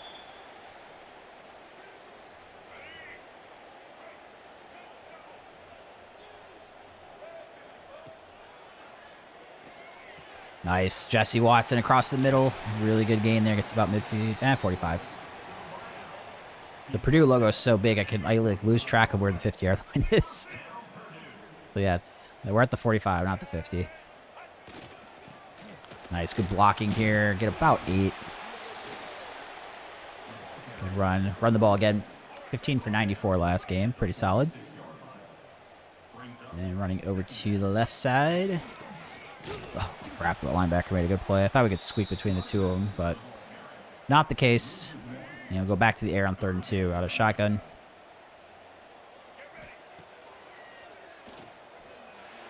Morissette wide open. I just barely get the ball off, taking a hit, but good throw from Singleton. And we pick it up.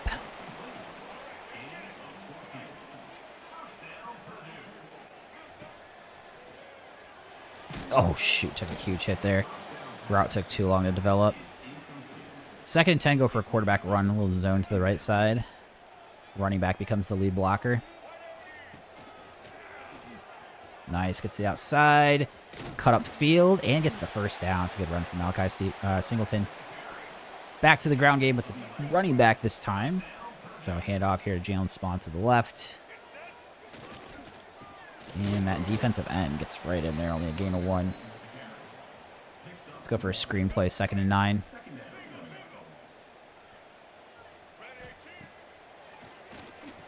Not the most accurate ball. Try to cut this back up field. Get about 6 here. 3rd and 4. 3rd and 4.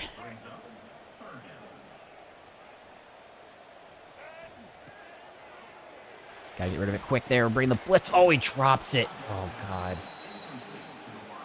The big drop.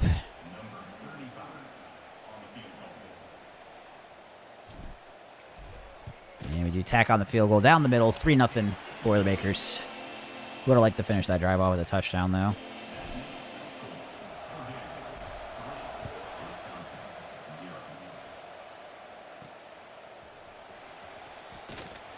Make the hit there.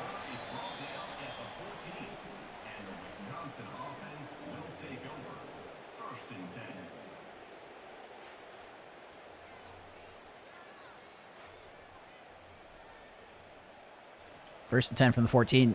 Good special teams coverage there. Gives them pretty bad field position. Quick RPO to the outside. Make the tackle. Good open field tackle. 5-yard gain.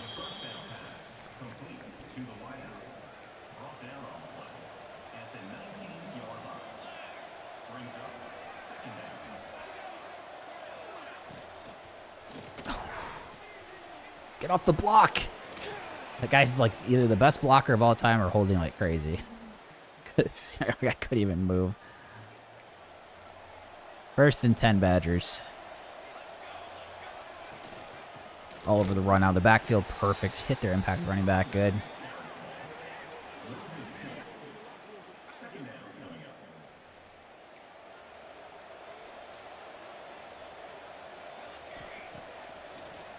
Across the middle. Make a tackle. 4-yard gain. 3rd and 8.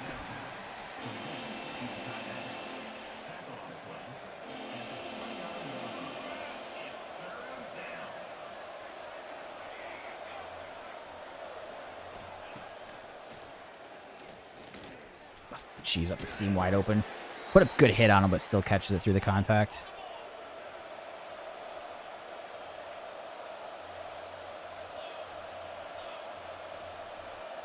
So yeah, this linebacker here. Switch to Maribel on the side. Good run defense, though.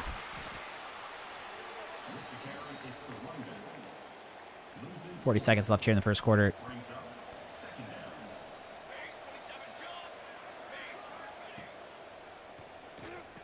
Throw underneath the linebacker, or to the, tight end. Linebacker makes the play. That's what I was trying to say. 3rd and 10.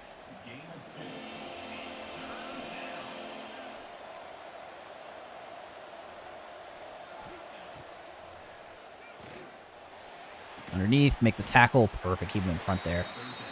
And Wisconsin can be forced to punt this one. 4th and 6. They'll probably pin us back pretty deep, though, unless he goes in the end zone. Oh, boy. I think it's in the end zone. Please? Yes, that's at the 20. I was like, that's either on the 1-foot line or at the 20, so looks like we get it at the 20. We got Jalen Spawn in the backfield here. Going to get handoff to the right. Probably the last play of the quarter.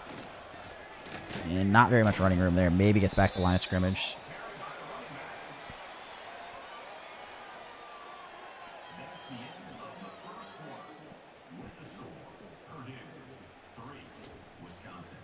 Maybe back to the line of scrimmage.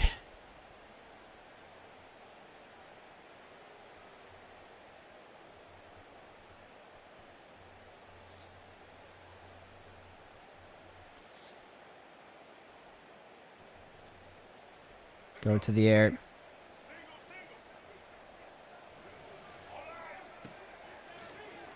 Crap, dude. The running back's not going out for... That's the one thing I hate about that play. It's such a good route to the running back when he actually goes out for the pass. When he stays in, the route's just awful. The tight end, unless you have a fast tight end. Sometimes the fast tight end's good there, but... 3rd and 10. Watson, is he going to have room after the catch? I think does for the first. Yeah, it's just barely. Just barely. Slant route to the left here, or slant run.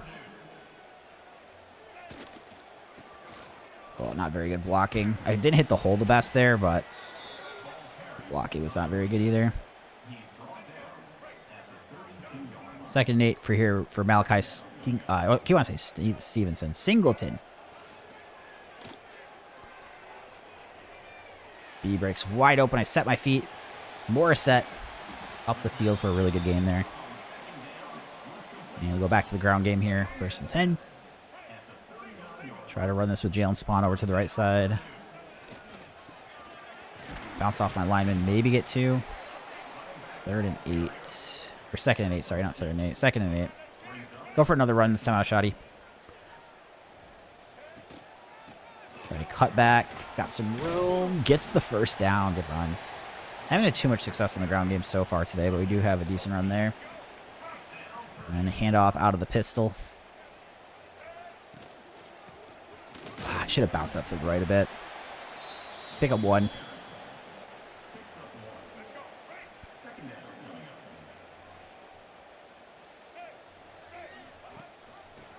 Hand it off. Ugh, not much outside room.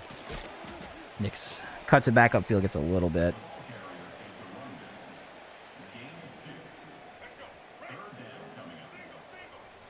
In field goal range, but I'd love to pick up the first here. Nice. Cross the middle. More set. Get in the end zone. Touchdown, Boilermakers. Let's go. Big pickup, 3rd and 6. Oh, shoot. That's what I'm doing here. Skip the extra. Ah, man, I got to call timeout. I guess I could have just let it go, but I accidentally, like, moved the arrow. I'm trying to do the coach adjustment play calling, and I, for whatever reason, moved the arrow down on the D-pad. Picked a different play. So, 10-0 Boilermakers. 10-play, 80-yard drive. And then kick it off to the left corner.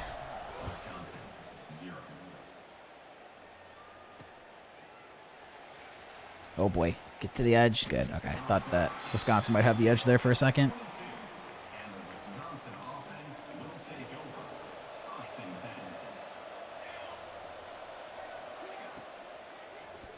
Oh, nice. DN just got his body in the way. Basically, I wouldn't say hand up, just got his body in the way.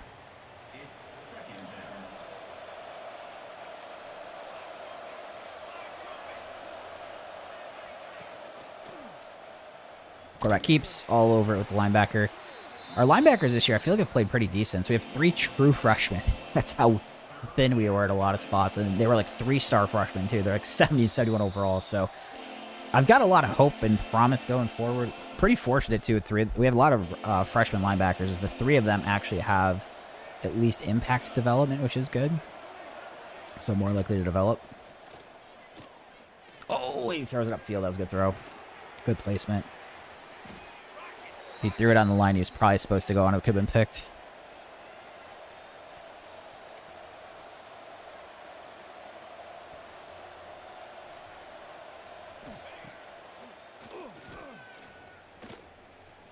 Uh-oh, quarterback's got a lot of room to run. Make the hit there. Too much running room.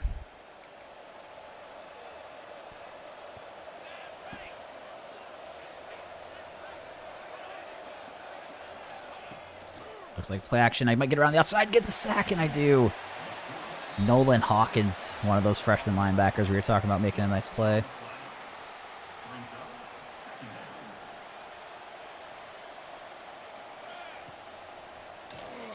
Oh, screenplay.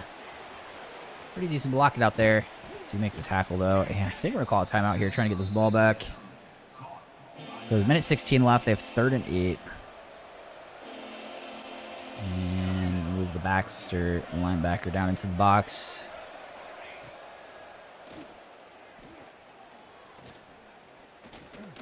Oh, broke open, dude. That he just had all day to throw. All stinking day.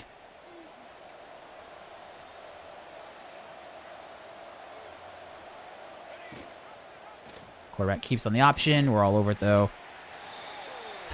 Injury timeout. I mean, I could have used time after that last play. Decided against it, and that was probably a mistake, honestly, in hindsight. You see here now, it's only 31 seconds. I mean, I only have 1 timeout, but still. Get there. Nice. D-tackle sack. They used the timeout. I don't think at this point we want to be calling any. Well, I guess actually, if we stopped short of the first here, we would, but.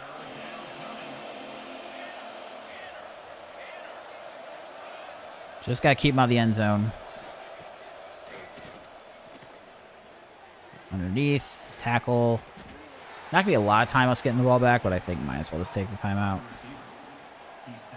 And then they'll go for the field goal attempt from the left hash here. Trying to cut it to a touchdown game.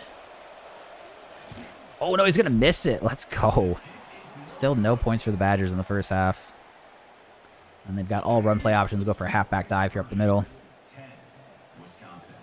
Jalen Spawn. Yeah, I don't have any timeouts, so. Probably the last play here.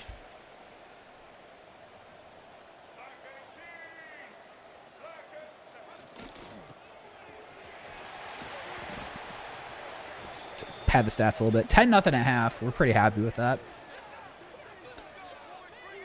Pretty happy with the 10-0 score.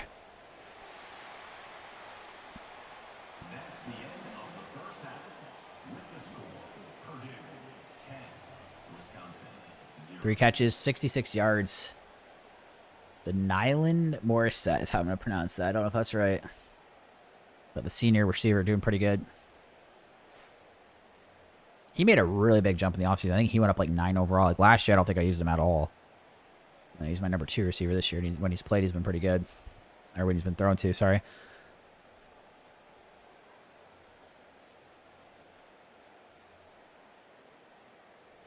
Pat asking, does beating a number 1 seed as you did give you better rep for new recruits to consider coming to Purdue?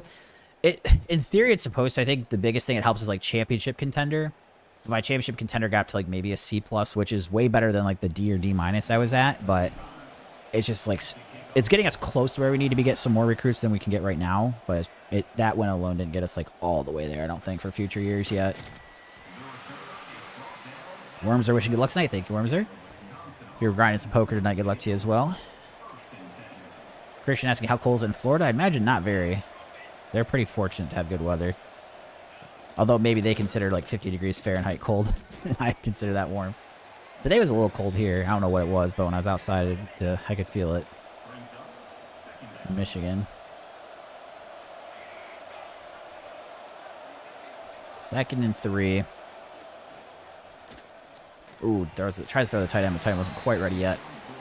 A little inaccurate. He got the hand up, but... So, 5 wide. Interesting.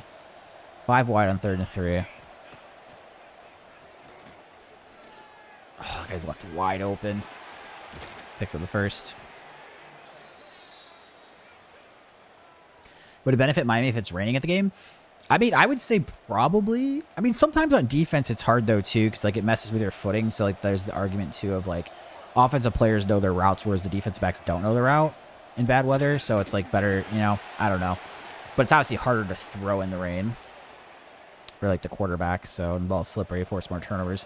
I think in general bad weather favors the underdog, just because it puts, you know, it takes away some of the edge that like the better team might have. So a lot of people feel like Indiana's the better team. So if that's the case, I would say it's probably a benefit for Miami to have the rain.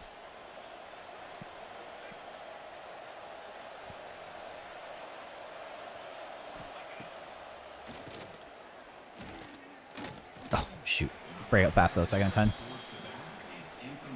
Chris mentioned that Charlie Becker's banged up. That's Indiana receiver, right? I'm thinking of the right guy. Has anybody got an update on Darnold? I saw in somebody mentioned chat yesterday that he was on the injury report with his oblique, but it sounded like he was still going to play. Oh, gosh, that run was so open. First down, Badgers.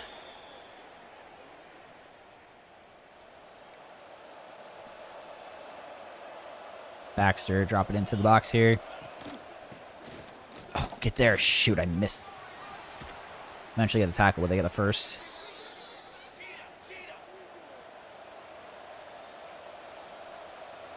Baxter into the box. Thinks play action. Trying to get there. Yes, big sack.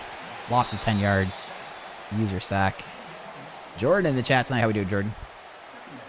Christian asking if Indiana loses, does it make them frauds? I wouldn't say so. I mean, I think the idea of having a mindset of you have to win the national championship to have a successful season, like, as a competitor, I can see how you feel that way, but when there's, like, 130 teams in Division I football, I mean, what Indiana's already done with their program compared to what they've been in the past, I think is insane. Now, obviously, at this point, they'd be very disappointed because they expect to win the game. But I think saying they're a fraud or it's like a failure of a season, I think would be really unfair to them. And quarterback gets hit there. Going to force the punt, it looks like. Yep. So we're pitching the shutout still.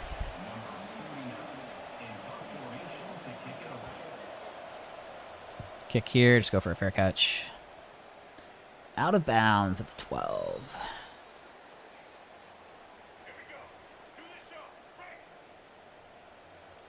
Tight end going to motion, and he'll be the lead blocker for Spawn. Ball's forward, about 3. Yeah, Jordan, those contracts for the college football quarterbacks, like I said, I've heard like 4, 5, 6. I saw a rumor on Twitter, again, who knows how true it is. They were saying that Duke is worried that Darian Mensah might go to the portal. So, like, someone probably tampered with him and said, hey, like, he's already reportedly getting 2 years, $8 million last season. And they're like, hey, we're going to pay you a ton. And the rumor team was Miami because they need a quarterback. If they don't like the roster they got now. I can't remember when the portal, I think, closes tonight at midnight. But you don't have to be signed at the new school. You just have to be in the portal. Did he, Dom? Are you serious?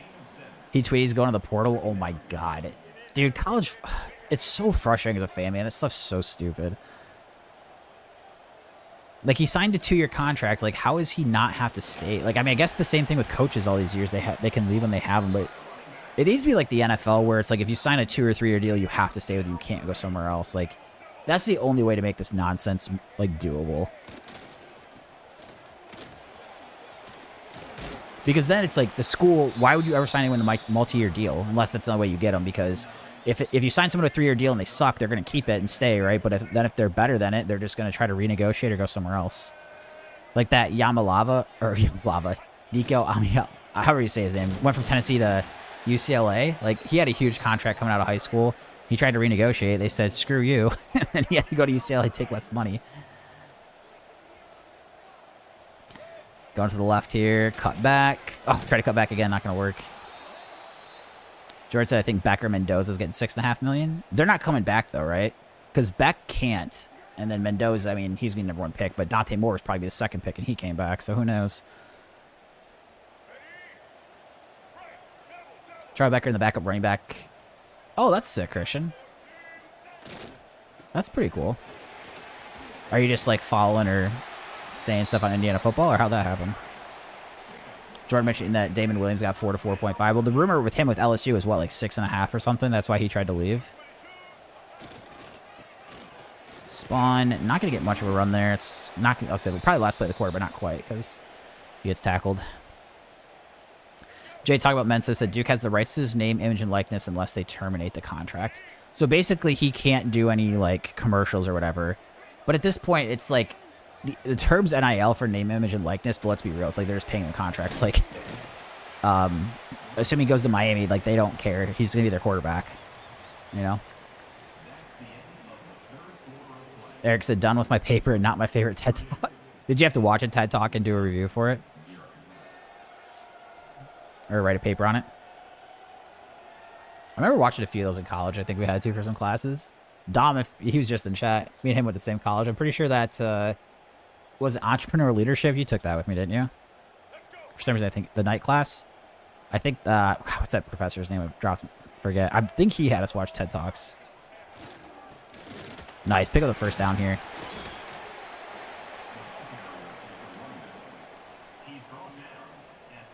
That is pretty cool, Christian. Those brothers, the backup Mendozas. That's pretty sweet. W and that Greg Shull, that's what his name was. Yeah. I remember him. All right, that was the professor. I'm pretty sure we watched TED Talk. Had to watch TED Talks there and do stuff like that with those. Not a fan of that guy. I mean, it's been long. I don't remember like hating him. I just thought it wasn't negative. It was just like interesting to me. What I remember. Also didn't. I mean, anytime you have to be in a class for 3 hours. But I remember Carter Snyder. I think I had a night class with him, and that was great. So I guess you can have 3-hour classes and not, or have a good opinion of the teacher.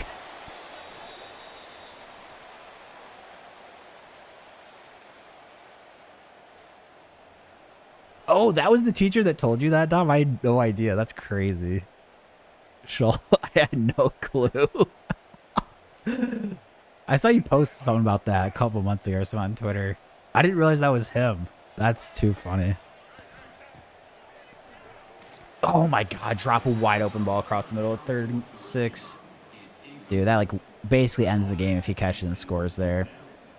Because now it's still a 2-score game. And I know Wisconsin doesn't have any points, but still. Wow.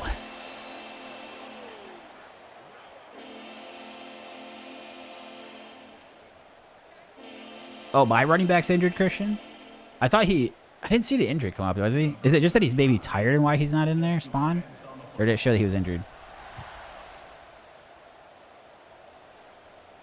Something about subliminal thinking. Weren't feeling this TED Talk. I remember watching in the past, I think some of them were good. I mean, I'm really old at this point. This is like 10 years ago. Some were good, but some were pretty dumb. I remember being kind of a bit of a mix. 3 minutes left for the Badgers here. Down by 13. User pick. Oh, God, it was just over my head. Shoot. Christian had showed that he was injured? Okay, well, that's not good. Hopefully it's not serious. Because he's been a stud as a true freshman for us.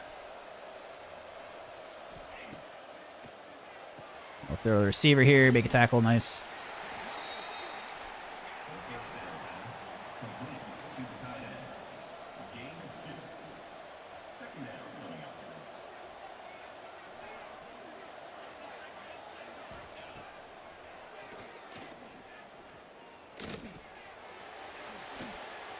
Make the tackle.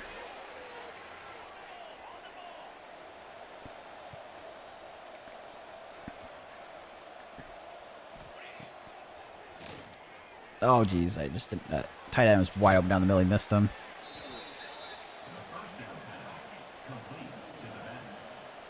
Felt like a waste of time, says Eric with the paper. Or the TED Talk. Yeah. Oh, my gosh. There goes Wisconsin touchdown. Dang, they scored fast. Oh, still in the game. We've also got 3 timeouts, too. Plus those, like, injury stoppages that can happen. That's why it's so frustrating to not have... They're kicking deep. That's why it's really frustrating. We didn't get that catch on 3rd and 6. Could have, like, really put them away. Okay, 1st and 10. Come on, let's get a first down.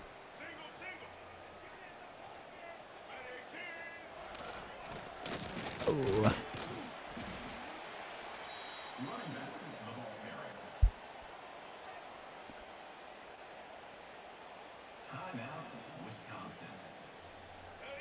Go for the toss play out to the right side. Morissette going to motion.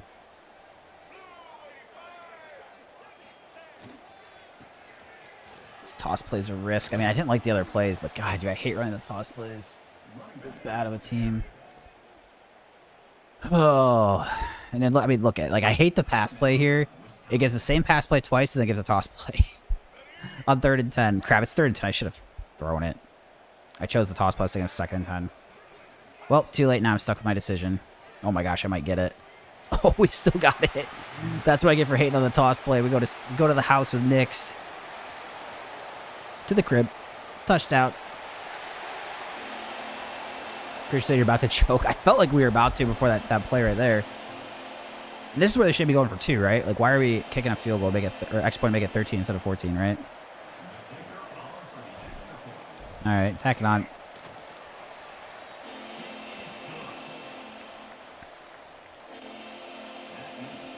Jason, the first time in history a toss place worked.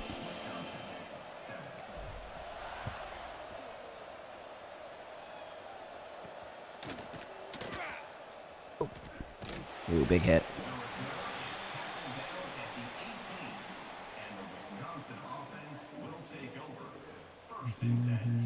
Minute 36. So glad that toss play works. If I had to punt that to them and they had a chance to take the lead with a touchdown, I was going to be getting real nervous. Pick. Oh, he just throws it right to me. Hawkins, the freshman. One of the 3 freshman linebackers.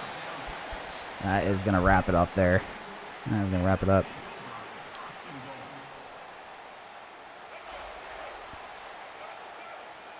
Four and 2, says Christian. Yeah, we just got to hang on to the ball. Wrap it up. Nick's there, gets tackled. I mean, realistically, they probably should just kneel this twice, then kick it with 5 seconds left, needing 2 scores, but... Jay's saying, put it in the fridge. I mean, I've had some fumbles this season, so hopefully don't fumble. I probably should put conservative ball carrier on. Plus, there could be injury timeouts like that right there. That's frustrating. All right, conservative ball carrier. And then I'm just going to center it for the kick, because the kick would make it 16, but I think, yeah, just like mostly trying to center it here. Just don't have an injury timeout, at least so we can have the clock run. And then there's that thing where it won't do the chew clock, so we're going to have to stay here for 30 seconds. Chris said we could be 5-1 or 6-0. Yeah, I mean, the Washington and Maryland games, they were winnable.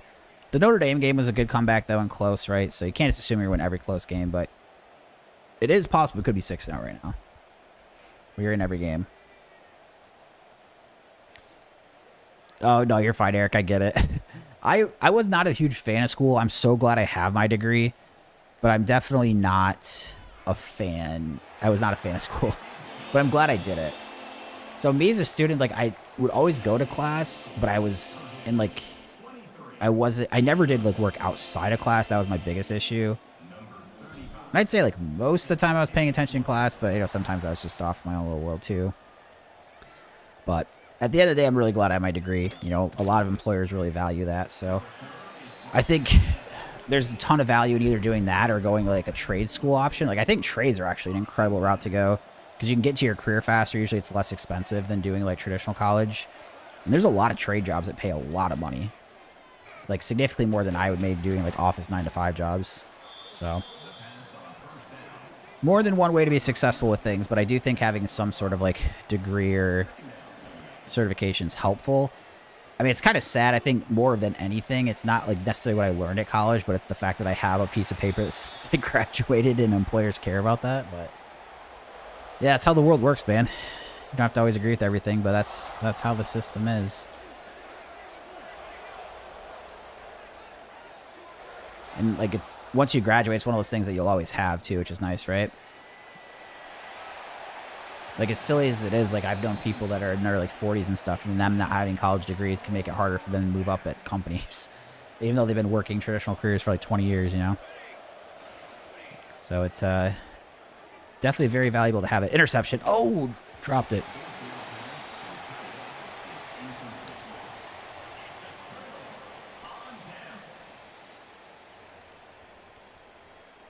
Eric said a professor's claiming that AI wrote your paper.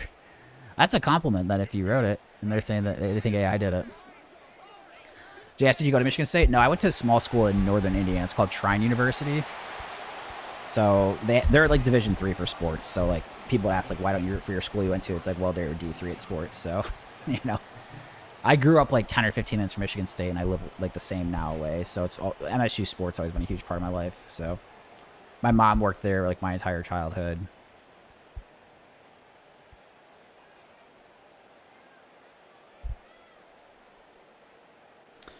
Big Papa said, I agree, but coming from a blue-collar guy, you regret it as you get older because your body breaks down. Oh, as far as the trade schools? I mean, that's a fair point, too, right? Like, maybe it's easier when you're, like, in the later part of your career to, like, have an office job, right, where you're, like, sitting in a chair. That's fair. I'm in the Lansing area, Jay, yeah. Lansing area. Worms are asked, is there any way you can add a player during the season? I don't think during the season you can, no. If somebody else thinks I'm wrong, can correct me, go ahead, but I don't think so.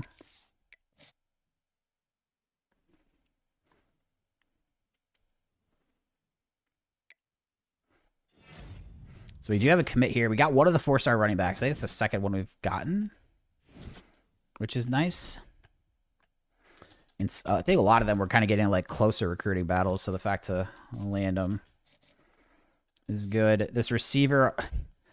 So let me get it straight. We beat Wisconsin. Nobody had a visit that week, but we fall behind. Sick. Indiana jumps us here. Sick.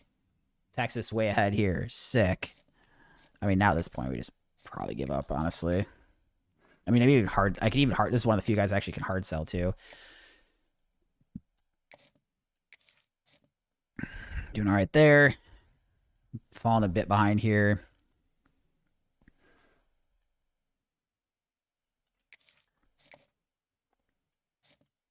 What week are we on? Christian mentioned 2 more wins. You have more wins than last year. Yeah, I mean, coming into the season, my goal was 6 too. So at this point, I mean, I usually like just kind of going for it on the 4 stars and deal with 3 stars in the offseason. But if we're not going to win it, we might as well use the points to scout. Like some of these guys we're still going to fight for. But I mean, like this one, for example, like Alabama's pulling out way in front. And man, second straight year, we're not really getting that many 4 stars. The problem is I can't hard sell a lot of them. It's really killing me. So I guess this year, I don't get any recruiting points either, but I guess this year is one where I just have some more, I spend more time scouting to try to find 3-star gems. I guess is the play. And then we might need to like completely readjust the board. See if these ones are even close. Okay, so we're ahead. It's at least close enough to battle. I mean, honestly, I'm probably supposed to back off this one. The team ahead has a visit. The other teams are moving up. We're not. Yeah, I guess.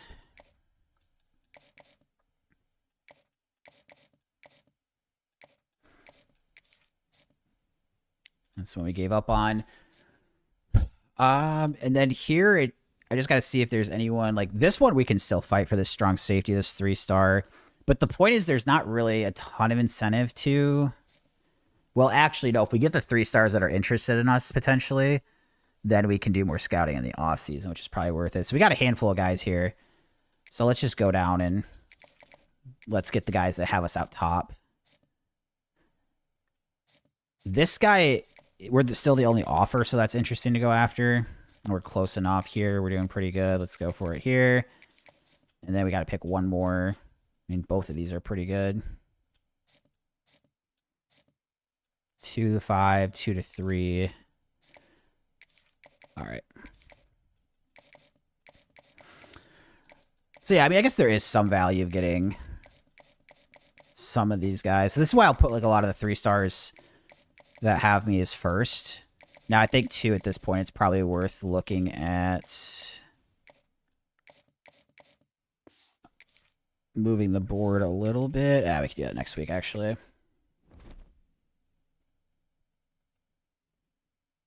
Wormser said, I looked online but couldn't find anything. I somehow didn't do a good job and have only one running back on my team. You got to be careful of that. So the biggest thing, Wormser, you might already be aware of this, but just going forward, make sure you're on top of it. If you go to prospect list, you see on the screen here in the upper, like at the top of the screen, where it says positional needs, just make sure that you're like filling those as close as much as possible. So like here I'm recruiting quarterbacks and running backs I don't actually need. But, yeah, and then you can see, like, I didn't have a ton of team needs outside of offensive line this year. So that's everyone that you've at least offered a scholarship to, not necessarily guys that you've landed. So that's another thing to keep in mind. So it might say you need 3 running backs and you're targeting 3, but that just means you've offered 3. Doesn't mean you're going to get 3. So, all right. Did I update the stream title? I did not. So let's get that listed to 4 and 2.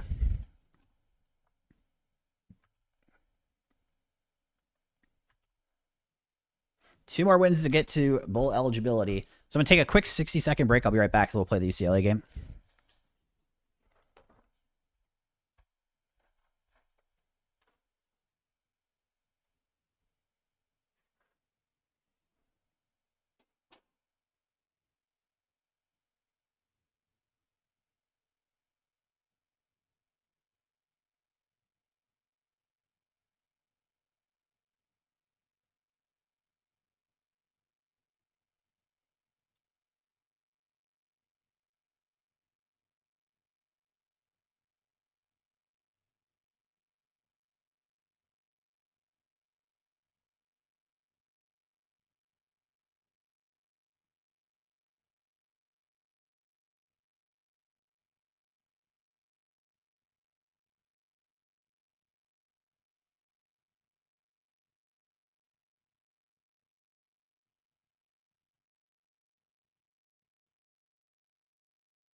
All right, here we go.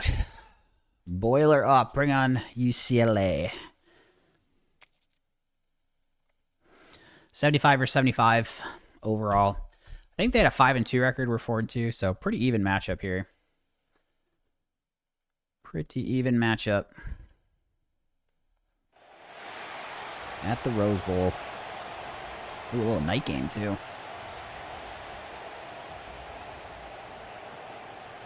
Little night game action.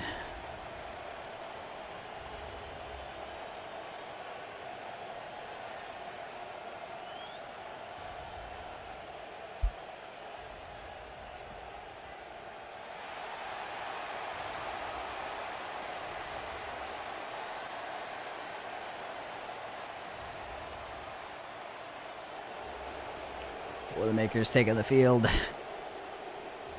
The granddaddy of them all, says Jay. That's the stadium, yeah. It is the Rose Bowl Stadium. Get the ball first here. They're 5 and 3 actually, so they've played 2 more games than us. don't see that too often in college. One team's played 2 more games than the other, but I think we had no game week 0, 1, or maybe even 3. Malachi Singleton, starting quarterback, taking the field here. Not too much through the air this season. Kind of been more relying on the run game, which is kind of what you'll probably notice in the beginning of these dynasties when the teams aren't as good overall, when the receivers aren't like super high. I definitely do count on the run game a little bit more. Oh, that was a good block there. And let's see. Jalen Spawn gets the first. Go for a run play out of the pistol on 1st and 10. Oh, all over it. 2-yard loss.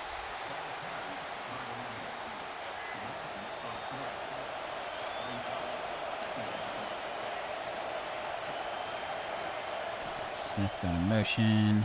Wide open. Nice. CJ Smith. Nice run there. After the catch. That's a good one.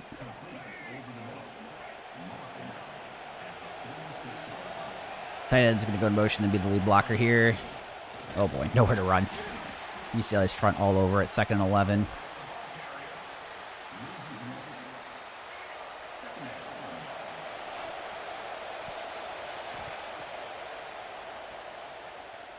Oh, jeez, I just threw a pick.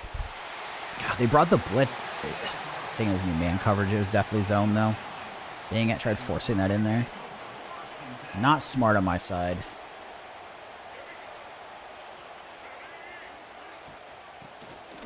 Running back's going to... Oh, boy, get to the outside. They blocked me last second there. I thought I was going to get off that. But UCLA, awesome start for them. They get a pick, and then they get a huge first down run play.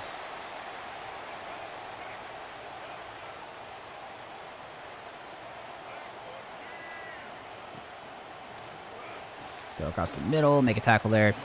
7-yard gain, 2nd and 3.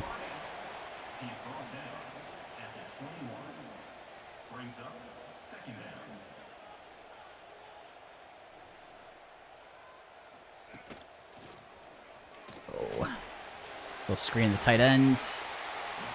And UCLA getting closer to the end zone.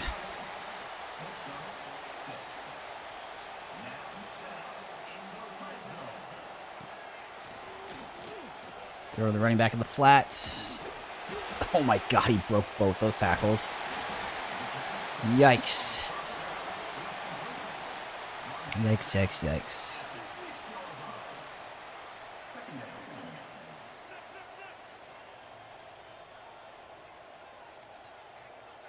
Second and 2. So they're doing lots of audibles or hot routes. All to get stopped in the run game, hopefully. I should say hopefully, because he might break it. 3-yard loss. Forced 3rd and 5.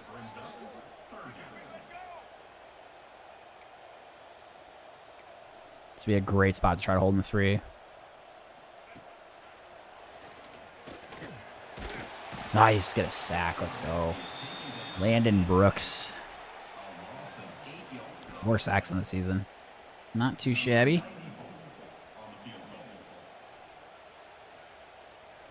Yeah, they do tack on the field goal, though, so 3-0 UCLA. 3-0 Bruins. Deep kick. Just go for a fair catch. Halfback dive up the middle.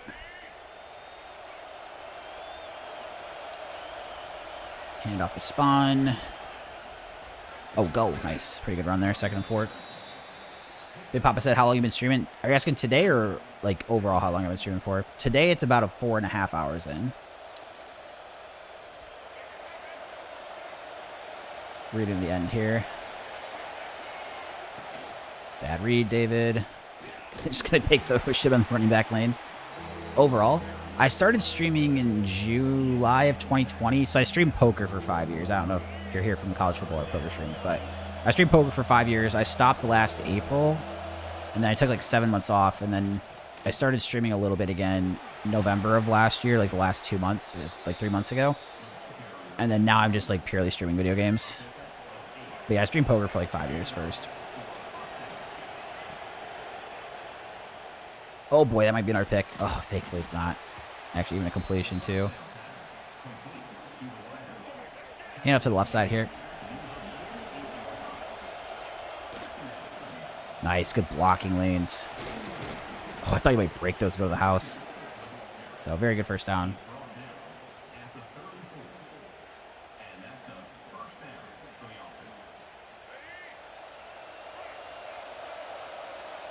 First and 10. Oh, jeez. I moved around just into him. Big Pops, any tips for a new streamer? I guess, first of all, it's like understanding what your goals are. Is it just like something you're doing as a hobby? Or something that you're trying to do, you know, full-time eventually? A lot of those things would kind of change the advice I might give. This is probably a holding call.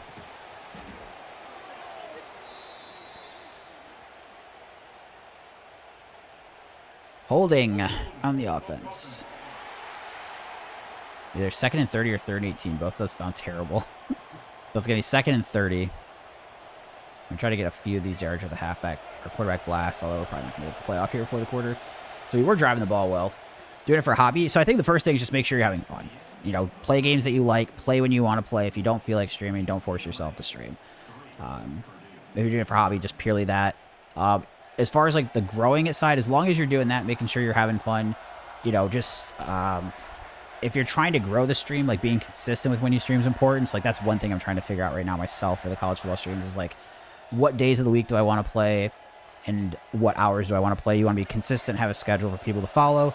So if you're just doing it for a hobby, it might be only one day a week, right? Like you might just say, hey, I'm streaming every Monday in the evening. But again, if your lifestyle just doesn't allow for that, that's fine because you're doing it as a hobby. So you, oh my gosh, we're going to get the 2nd 30 touchdown. That's sick. But yeah, if you can, like having a set schedule is really good. And then just make sure to keep having fun. Again, if you were trying to go more of like doing a full-time route, I would give, you know, different advice. It'd be much more like you know, you really need to be scheduled, structured, stream lots of hours. Either stream the same game or games that are very similar, try to follow trends, doing short form content, which all that can still apply if you're doing it for hobby, especially if your goal is to grow it. But it's just like the first thing you always want to do is make sure you're having fun. And, you know, if it ever feels like a job, don't be doing it because the whole point of a hobby is supposed to be fun. But as a hobby, yeah, if it's just, even if it's just like 1 or 2 days a week, you can stream, you know, that's completely reasonable and just try to be as scheduled as possible. And, you know, when you're streaming at first, I think the big thing is like, I'm a huge yapper. So I'm the kind of person that when I stream, I just try to consistently talk. So I'm talking through lots of little things. Like I'm just talking the whole time. So sometimes you're talking and there's not anybody in chat. You know, you just gotta, you know, act as if people are there. Because if they tune their chat and you're not saying anything, you know, they're not likely to stick around. So you just kind of find things to talk about and be yourself too. Like don't try to like fake an image. I can't imagine if you're trying to act as a streamer, like acting. Like people will probably like overemphasize things. So if they're like funny or, you know, over the top, they might be a little extra, but it's like still within their personality trait, right? So just be yourself, have fun, play games you like, and yeah, I'd say that's mostly it. Also doing short form content's really good too, but it's hard to find the hours when you're doing it recreationally. But that's a really good way to grow is doing other content.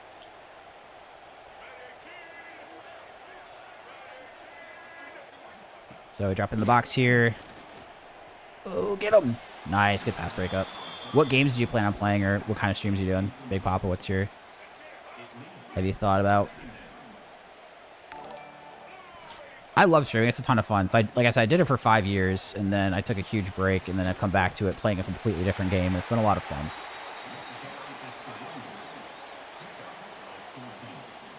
Billy Dogfight said you sound so wise with your advice. Thank you. I appreciate it.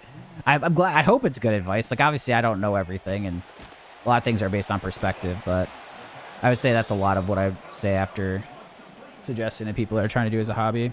Said Mr. Rogers over here. I don't know about all that, but I'll take that as a compliment, though. I appreciate it. Oh, nice. Playing College Football Dynasty. Even better. Well, there you go. You got a new streamer, guys. Big Papa XX6 in the chat. I'm just kind of getting used to the scene myself, but it's... Crap. It's so frustrating, dude. There's like a glitch in this game where you see like the guys are in the zone when they flip plays. It flips them across field and they can't get there in time a lot of times. But yeah, I haven't seen a ton of people streaming. It seems like the cut in the online play is more popular, but you see some people stream Dynasty. There's like not very many people that stream Madden franchise, which I've thought about too. Christian said, let's play a game, name all the American Athletic Conference teams. I honestly could not name very many with how the conference changes are these days. Like, I never know which conference is which anymore. I know the Power 4 conferences, I could probably rattle off all the Power 4s. I mean, maybe, I don't know, that's probably hard to do on the spot. I feel like I would know most of them, but, like, the group of 5 schools, I couldn't tell you who's where anymore. If I had to guess, I think that's the conference where it has, like, Memphis, Tulane, and, like, those schools. North Texas, are they in there, too? Like this, I think that's the conference that just had a bunch of their coaches get moved up, right, to group or Power 5 schools.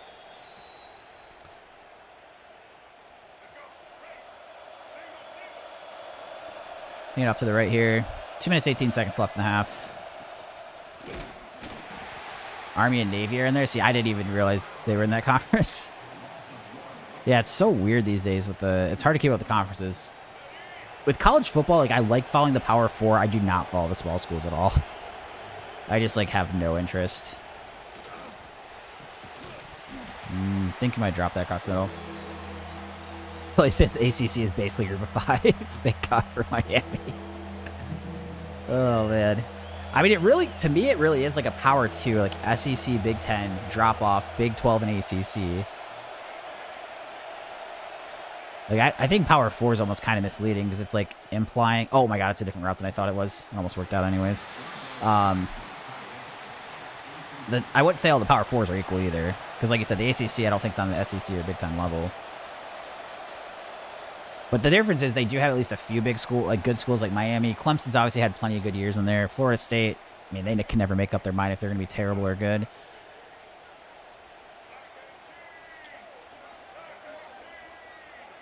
Who knows what's going on in North Carolina with Belichick? I can't figure out why he went back to college, but whatever. UTSA is the American as well. Interesting. Mr. Howard in the chat, how we doing? Good to see you here. Bringing a blitz. So UCLA got minute 36 left in the half. Ooh, get there. Dang it. Strike across the middle.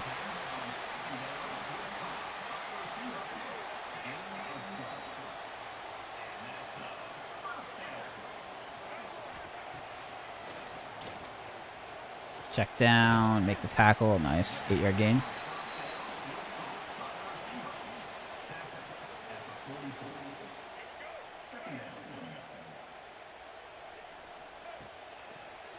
Yeah, that's kind of wild, Philly Dogfather. I don't like to be one to judge people of who they're dating or what, but I'm not gonna lie. When I saw that, it's quite the age gap. To each their own, man. If they're both happy with whatever they've got set up, good for them. I've got to say, when I first saw that, I was very surprised. Oh, geez, touchdown.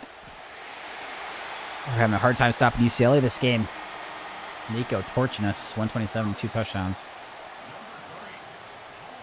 And they get the ball at half, too, I think, because I threw that pick on the first drive. Jay making a very good point. You know, it's a video game and there's more than 500 Bruins fans there. Dude, the attendance at UCLA and US, like USC gets a lot of attendance if they're really good, but other than that, their attendance seems to be pretty poor. There's just too much to compete with in LA going on. Whereas, like, if Michigan State, like East Lansing's, you know, Michigan State's the biggest thing in the area. And that's the biggest sporting event. Whereas in LA, it's like, they've got so many sporting events they're competing with.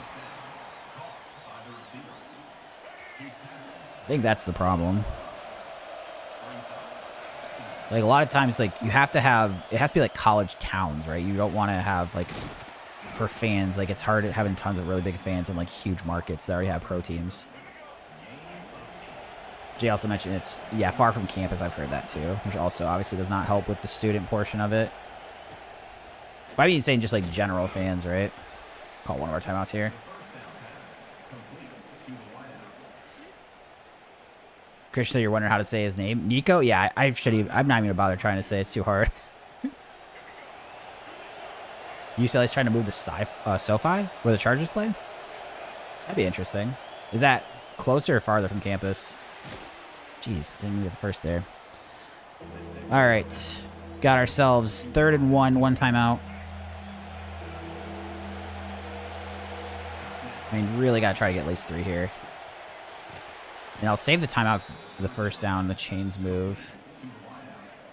Problem is these are not like great deep ball. Oh, they're pressing on the outside against Morissette. Let's see. This might be one I have to take a shot on at this point. I mean, the safety's over the top though. Crap.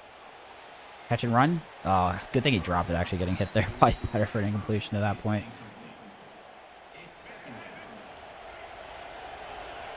Maybe need to get like another 10 yards to get in the field goal range.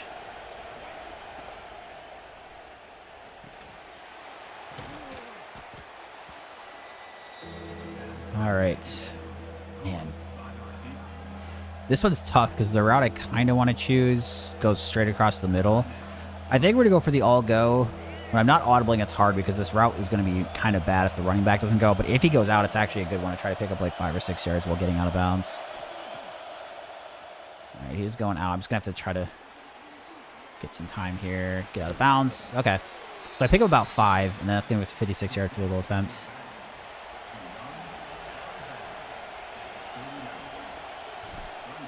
Oh, red. Might still go in? No, it's going to be right. Dang it. God, down by 10 at half, and they get the ball. That's not good.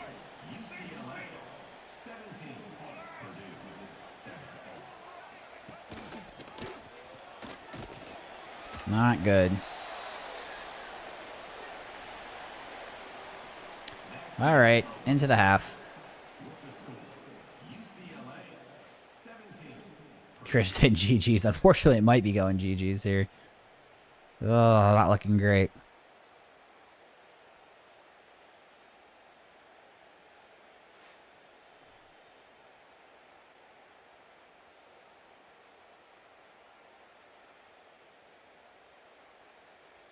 Touchdown, Bruins.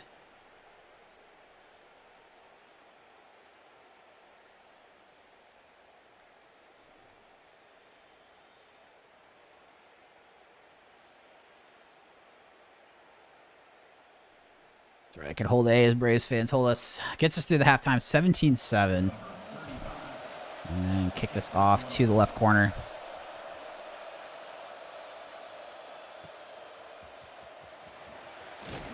Nice, good tackle there.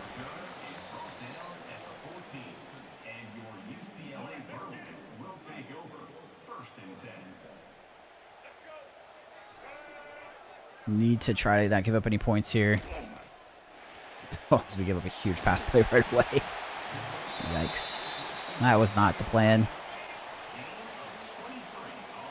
That was not the plan.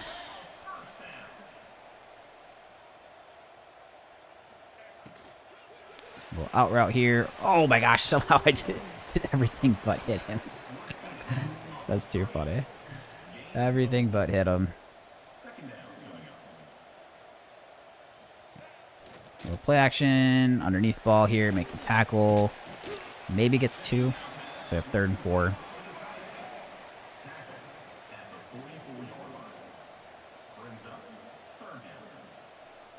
Yeah, I got the line moving. Yeah, we're only 2 wins away, Christian, to get that 6th. That's why I really want to try to get it now, right? I don't want to leave myself open to a bunch of losses rattling off to not get there by the end of the year. And this is definitely one of those games that's winnable, having 75 overall versus 75 overall. And he's going to go under center here. Quick out to the running back. All over it. Nice, good tackle. 4-yard gain.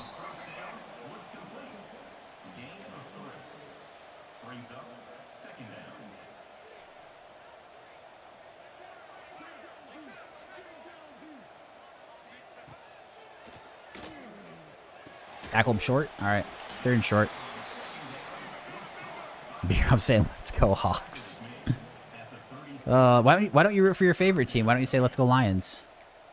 What's wrong with them right now? Got Nico audibling into a run play. Oh, I was there. Shoot. Purdue's going to pick up the first. Dang. Thought we had him for a second. But we had him.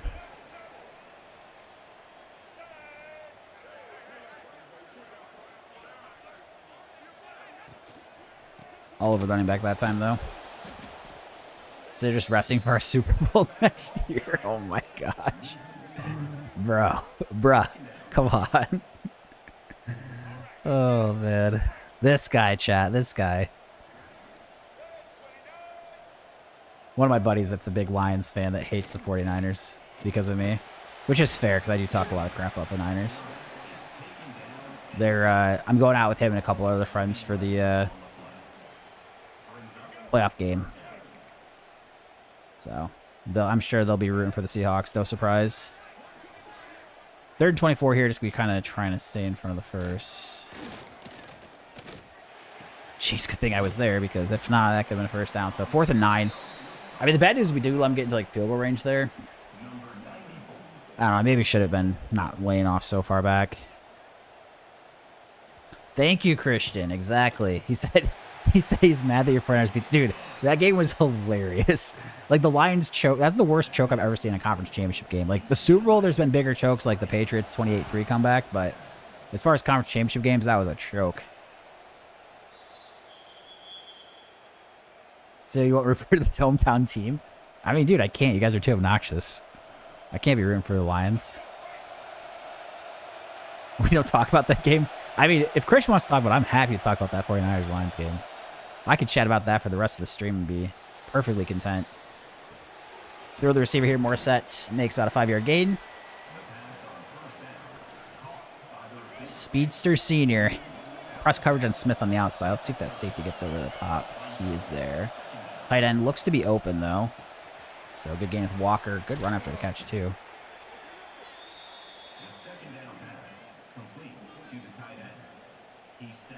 Is that a streamer that likes the Lions, Christian? Is he just like a big Lions fan? Chuck a deep ball. Come on. Let's go. We're back. Brown says like the no delay. Yeah, it's way easier for chat than poker was. Poker for streaming naturally isn't like, it's not naturally made for it because of the 5-minute delay. Like, obviously poker streams are still fun to do and fun to watch because tons of people do, and I love streaming it, but it's just, yeah, from a streaming perspective, having like the no delay is a lot more of a smooth experience for sure. I will say, as far as like streaming college football, it's been my favorite thing about it. It's just like the no delay streaming. Oh crap! Breaks it outside. Can't hate the Lions. We've been down for so long. I mean, you guys have been good the last couple years. I mean, what is that 3-year run now? They've been pretty solid. I mean, this year obviously not what they wanted, but it's still like a decent team overall, and like has hope for the future. No gain there. And they're in the hurry up.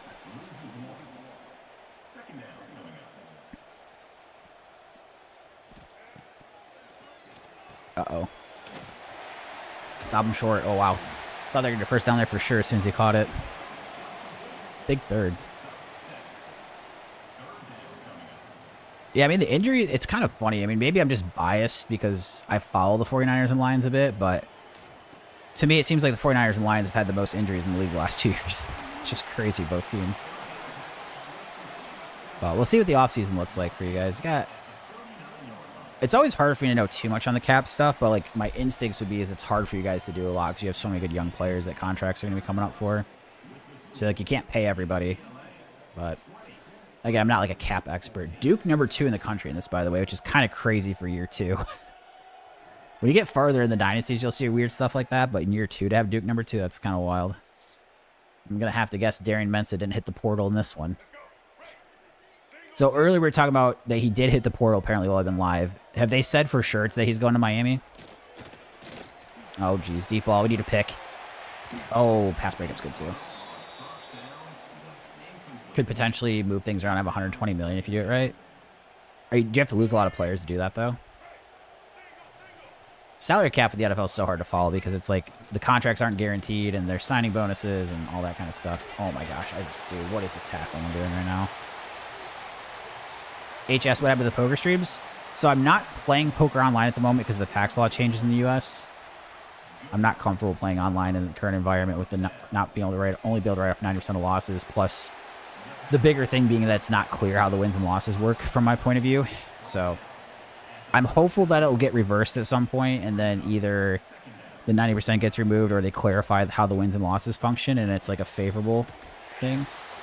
But until then, I would only play live this year, because live I feel comfortable like on a day-to-day. Log. So there's still plenty of people in the US playing online this year. Like, I'm definitely in the minority of people being as concerned as I am. And I think it's fair to say there's a chance I'm being overly cautious, but I do think that like anyone that's playing in the US online this year is taking at least some risk, even if they view it as small. UCLA wasting the clock here. This is a huge down for us to get a stop. So we got 3rd and 5, 2:50 left here. I'm trying to think if I want to press or not. Yeah, I'm actually going to press. Oh, shoot, wide open. Oh, and then it's like down in the good field goal range too is the problem.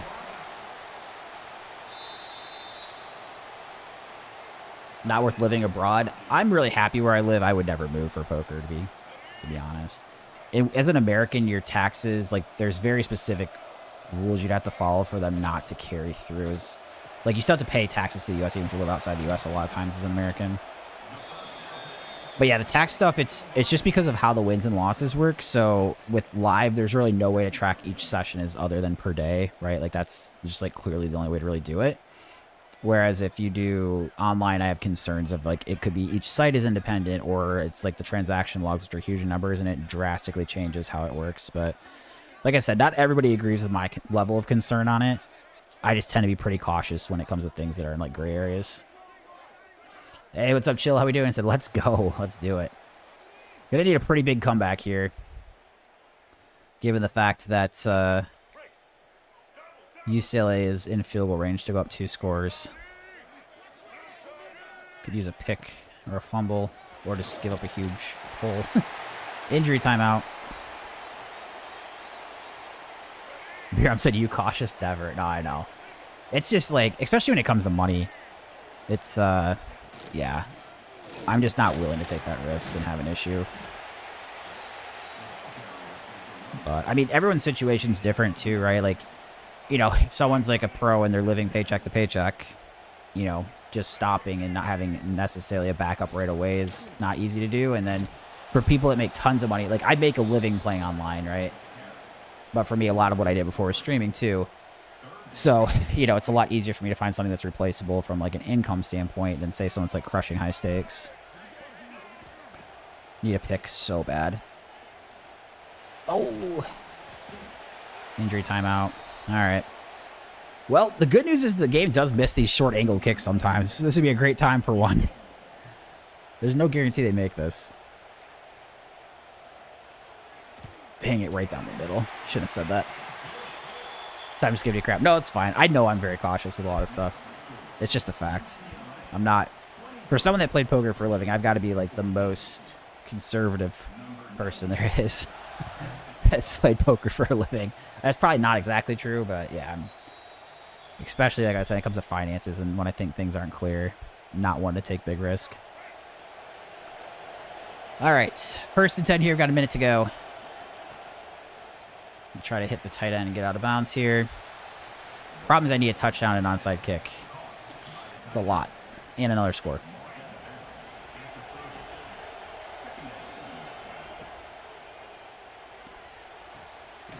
And we don't have any timeouts either, by the way. Which does not make it easier. As you probably could guess.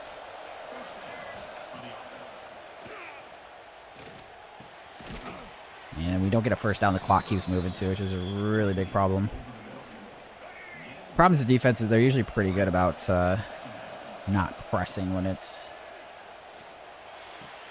getting late like this. Like, I just need them to like press so I can take a deep shot with the receiver. I mean, what are these play options? Like, what are we doing?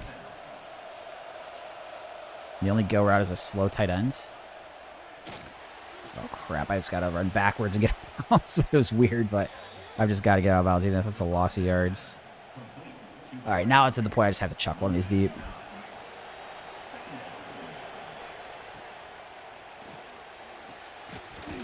He's going to drop that. Sick.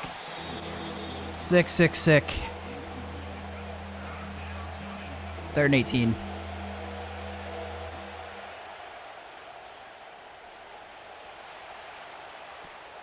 incomplete. 4th and 18. Here we go. Do you believe in miracles? You need the miracle of a touchdown, the miracle of an onside kick. That's it. And they keep giving me one-on-one coverage. User catch. Oh, get in. Oh, there's the first part of the miracle. Oh, my gosh. How much time's left? Wow. Okay. 9 seconds. So if I can recover the onside kick, I just need a field goal to win. Oh, man. I can't believe that just happened. Here we go. Onside kick time. Come on.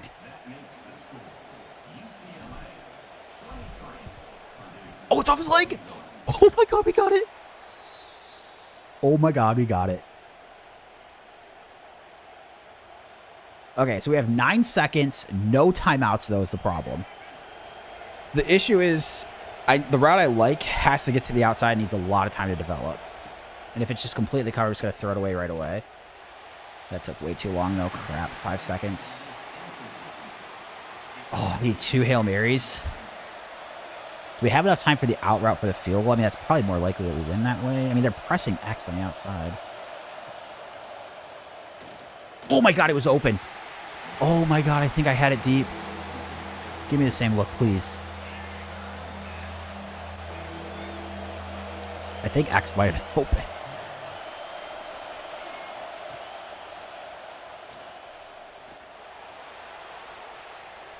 Dang it, dude. How sick would that have been if we came back and won that? That was actually close. It's not only do I get that, like, chuck to the end zone, we got the onside kick, but then... Wow. That was almost crazy ending. So we do drop the game 4 and 3. I mean, the first one I made a mistake on. I should have just thrown the ball anyways and, like, throwing it away. There just wasn't enough time to throw it away and try to leave time for more plays. So I kind of screwed that up. Oh, my gosh. That was almost craziest ending.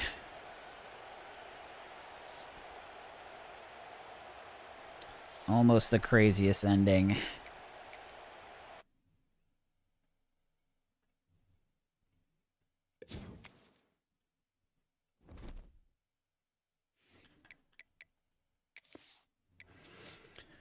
Advance on to next week.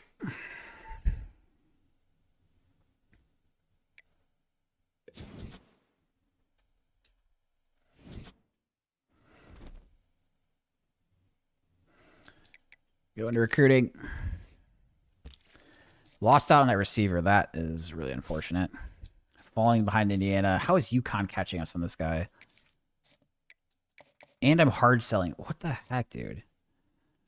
That's so tilting. And they have a visit coming up. Oh, my God, dude. We're just going to lose all these 4 stars. Well, not all of them, but a lot of these guys here. So we're locked out on that 4-star. We're second on that running back. Let's see. 50, 50, 50. I mean, are any of these we give up on? I think we probably still try to fight for them, but going to lose out a lot. And then we'll just kind of keep going after these guys we have here. And then let's see if there's any other... This one we could potentially come back on, but let's see if there's maybe a better spot. Like this one, well, LSU just started making a move there. This quarterback, I mean, we scouted him. He's not, like, super great, though. I mean, none of these quarterbacks were... I mean, they're fine, but we're probably better off just getting, like, the skill position, the other position, sorry. So, if that's the case... I guess we try for the safety here. I think we can make a move if we actually start recruiting him, maybe. So, that's what we'll do. All right, let's play Iowa. 4 and 3 versus 4 and 3. Pretty big game for both of us. We still have Illinois and Indiana on the schedule that we're preseason ranked. Iowa at 84. Man, losing to UCLA there is frustrating. Would have really liked to get that one.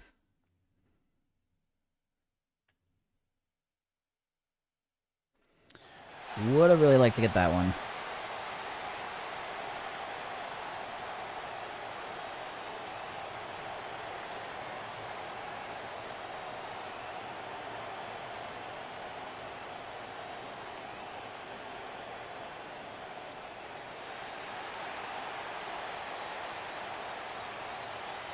Hawkeyes taking the field. Bring on the Hawkeyes.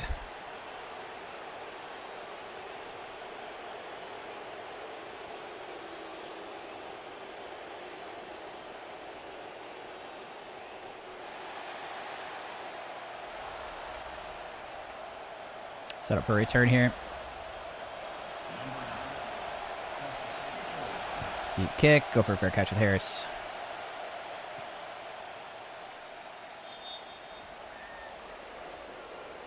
Would really love to get this game. So we're 4-3 right now. My goal coming into the season was 6-6 for the regular season. So this would really help.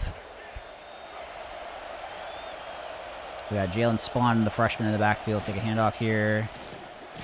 Gets pretty much nowhere. Gain of 1. And go to the air here.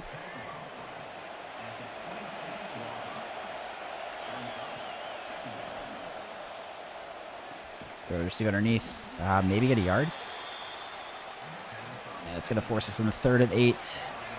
In the rain, too. It's supposed to be another tough game. Dealing with the conditions. Crap. Oh, I almost threw a pick. So, unfortunately, we're going 3 and out in our first drive. We beat number 1 Notre Dame earlier this year, too. So, like, dropping that UCLA game, as long as that Maryland one, kind of disappointing.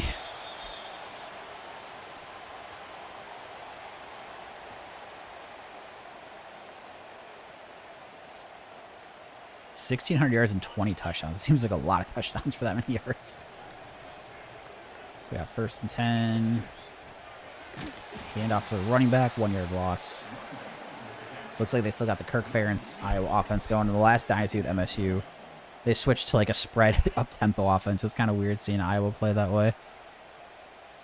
About like year 5 or so. Jeez. Option play works really well.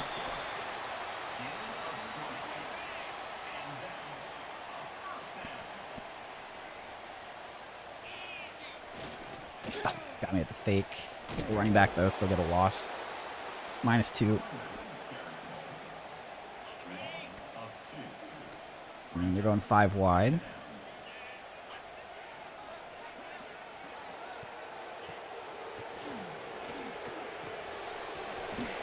Make the tackle short of the first. 3rd and 3. Christian saying possibly 5 and 3. I'm hoping. I am sure hoping.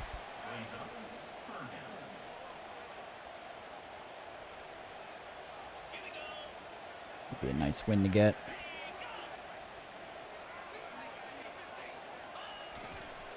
Nice, all over the back.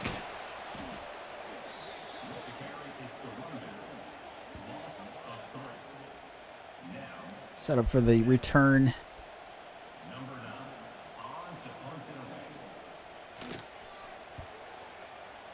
Just fair catching. Out of bounds, 1st and 10.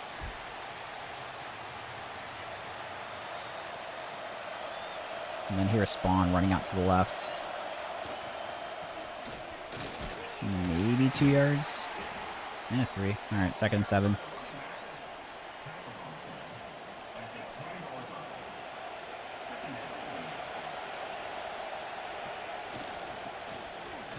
No room for Spawn. Back to the line of scrimmage. 3rd and 7.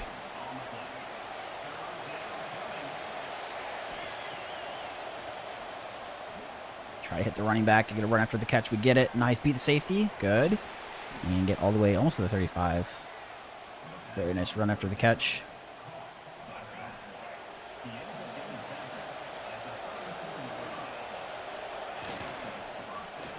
Oh, I run to my lineman. Shoot. Didn't really have anywhere to go, but pick up 4. Felt like it could have been a bigger pickup there for a second. And then running out to the right side. Yeah, the O-line is just not blocking well.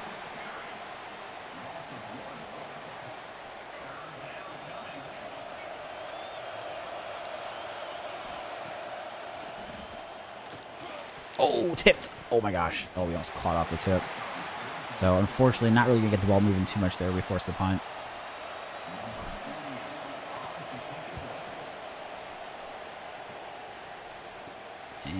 for the fair catch.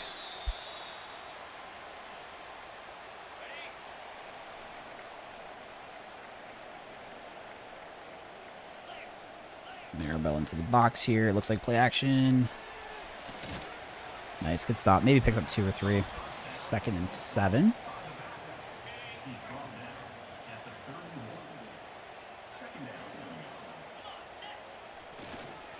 Hand off the running back. We're all over with the freshman linebacker. So all 3 of our starting linebackers are true freshmen. They were 3 stars.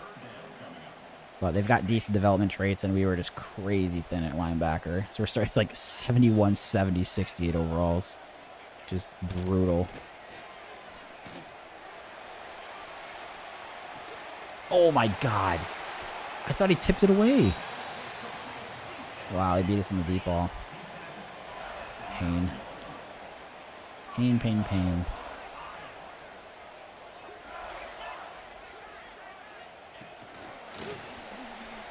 Make a nice play on the edge.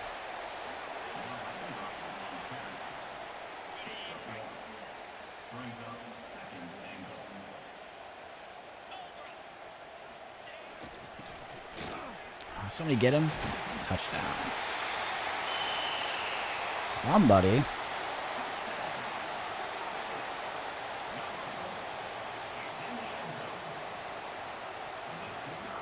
So Iowa striking first.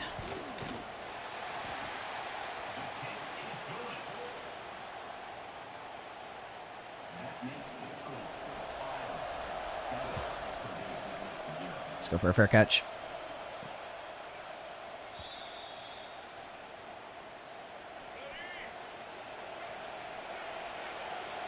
Run over to the right. Spawn up the middle. Pretty good run. Now probably takes the end of the first quarter. First decent run of the game. 6 carries, 21. Still not great, but then the Iowa tradition, waving is the word I was trying to use. Children's Hospital there. It's kind of cool. I can get down with that tradition.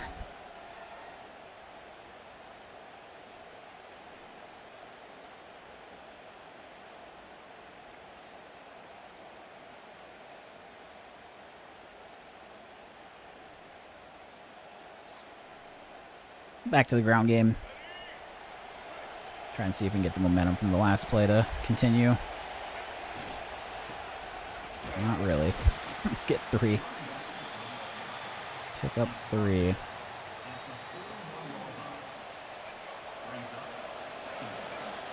Second and 7. Run to the right side. 3rd and 5. Let's see. I don't know if I've ever ran any of these 3 plays they just gave me the option for. Alright, should work out well. Tight end's open. I like it. Walker with the first.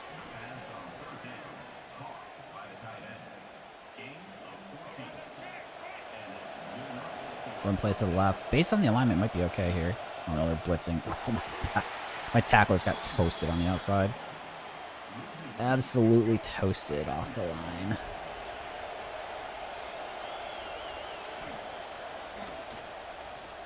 Tight end's open. Decent game. Pick up 8. Leaves us at 3rd and 3. I'm going 1 wide here. Jumbo set. Actually, I think jumbo sets with the fullback and stuff. Wow, sick time for a holding call.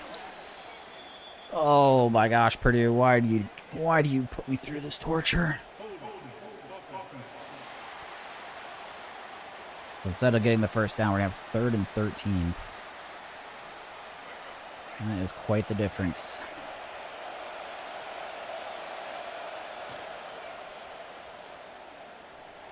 Oh, I had him open. I just needed more blocking. X is gonna break open. Now we have to punt it here, try to pin him deep.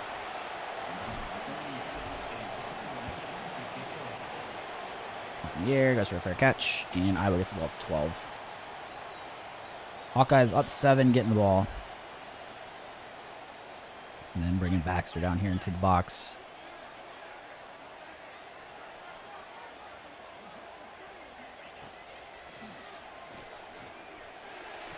Try and chase him down here.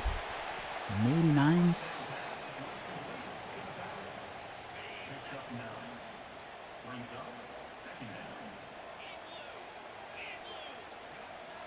See if we get Allen make a play.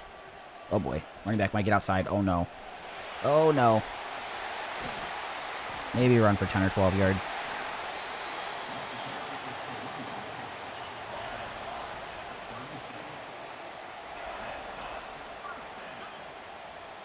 And that's going to take us to the 2-minute timeout. Going super well here.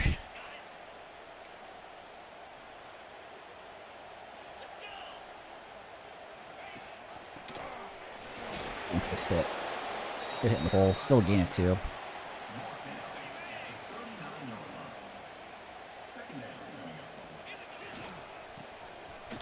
Run to the outside, all over it. Perfect. Good stop.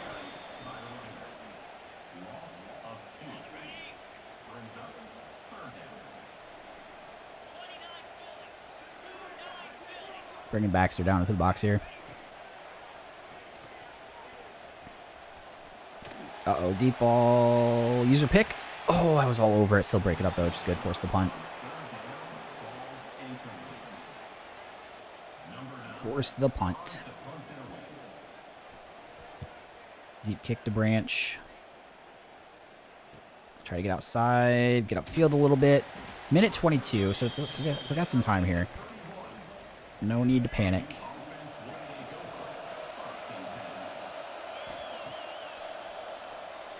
Yeah, Watson, nice. Right across the middle to about the 45. Still have all 3 timeouts, too.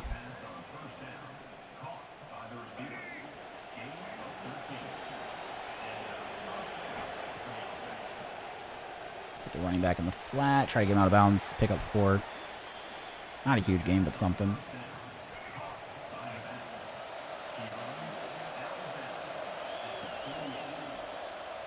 Oh, wide open on the shake route.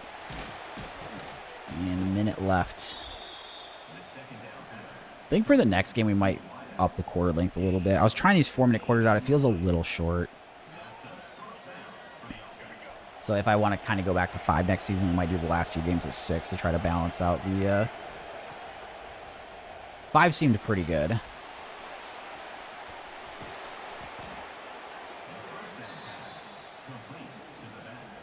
Four just seems a tiny bit short.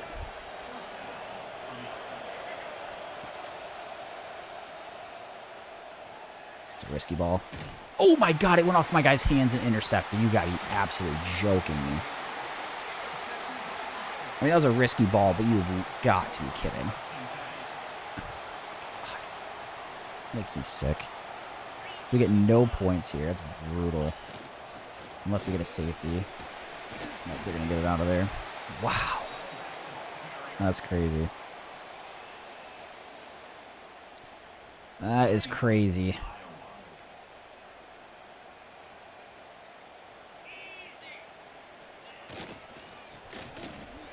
Get there. Oh my god. How do you not get him? I say, because we can call a timeout there and try and stop the clock and force the punt, but not now.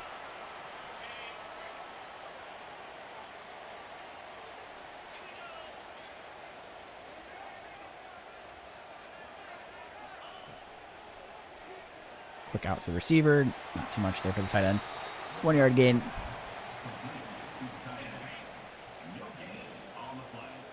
Spreading them D-line out wide. Dropping 8 here. Play action. They just keep going underneath, which is completely fine. Tackle out of bounds, and then now kind of the same thing, right? If we stop them, not there'd be that much time left, but we probably do force them to punt.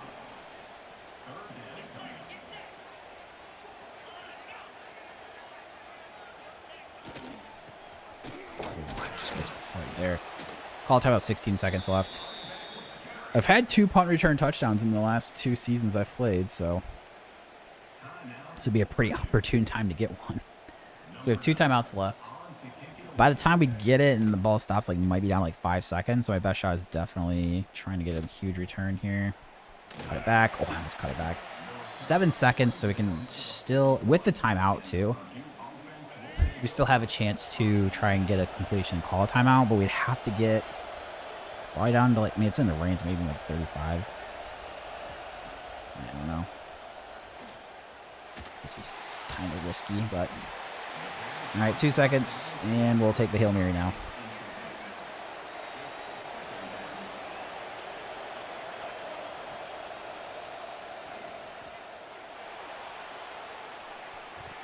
Nope, no catch. 7-0 defensive first half. In the rain here. Definitely a game I would really like to get.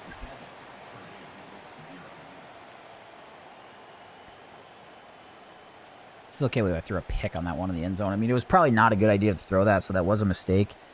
But bouncing off my guy's hands into Iowa defender's hands for a pick is pretty nasty. How that happened. That's pretty rude.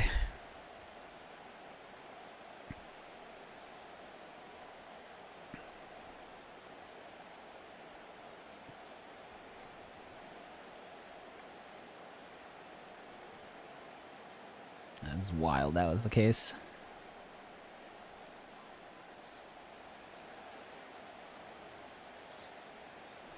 So we have to kick off to them as well.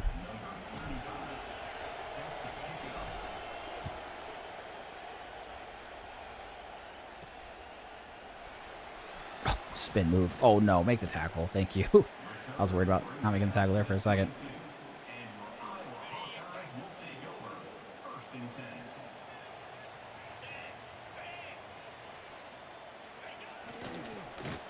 Run up the middle, make the stop.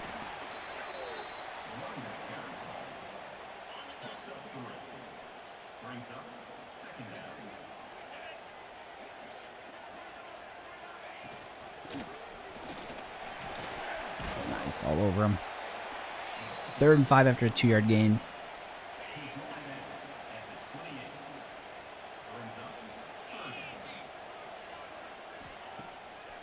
Oh, I almost got there in the blitz. Knock him out of bounds.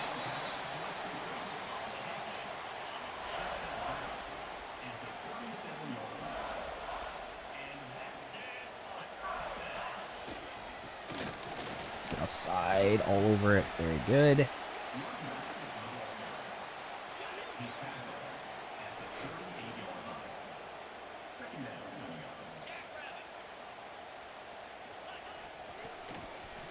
Ooh, don't quite get there. Make a nice hit, though. Very nice hit.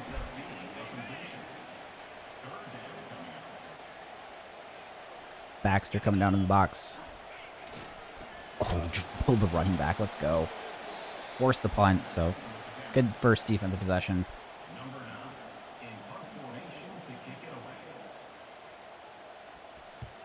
Deep kick to Branch. Block, try to cut it back upfield. Not too much, but we do get out to the 27. Down a score, but haven't done anything on offense. And try to run this thing up the middle. Not much doing. Try to go for a run out of shotgun now. Haven't had many run options out of shotgun. Loose center, center. Oh, geez, I should have stayed with the hole. That was stupid. I predetermined I was going to cut back for no reason. Not smart on my part.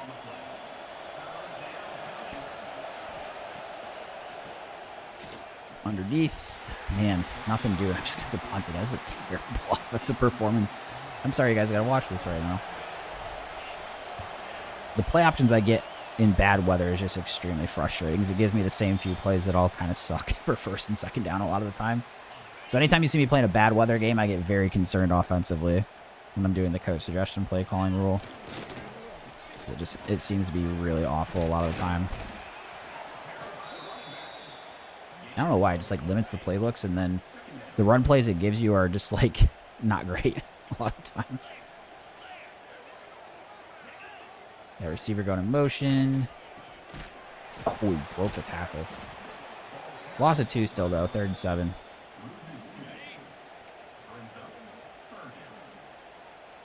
Try and get to that safety that's coming in the box here, Baxter.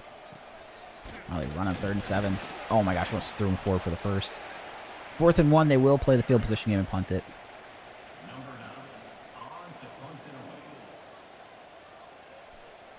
And there is the kick deep to Branch.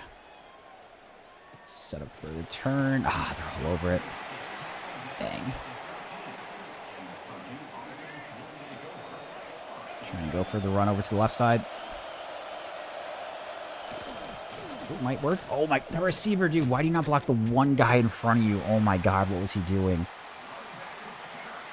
Did you guys see that? It was wide open if he just got one block on the guy in front, and then he just completely abandoned him. That's crazy.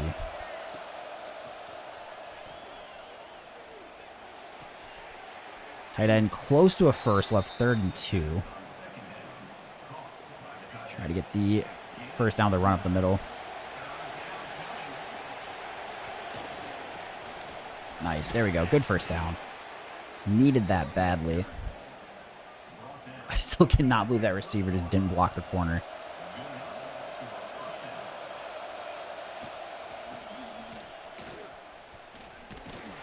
Somehow find a way of getting like 3 or 4 there. 2nd and 7.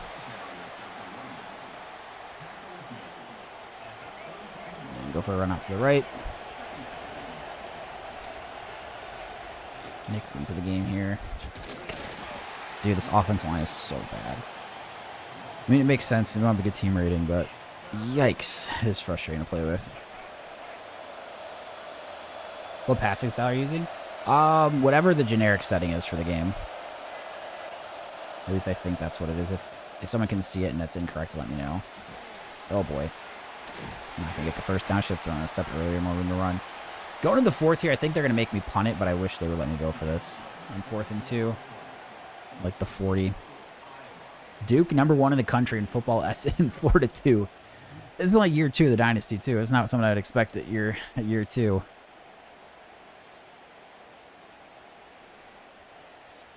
And they are going to make me punt it. All right. This might be the worst offensive performance I've ever had in game in these Dynasties on stream. Well, I mean, I got 0 points. So I guess it's hard to be worse, but that interception I threw in the end zone has been an absolute killer. And then Iowa's coming out. No wide receivers. Crap, I didn't get to a linebacker I wanted. Still like to play the D tackle, though. 2-yard gain.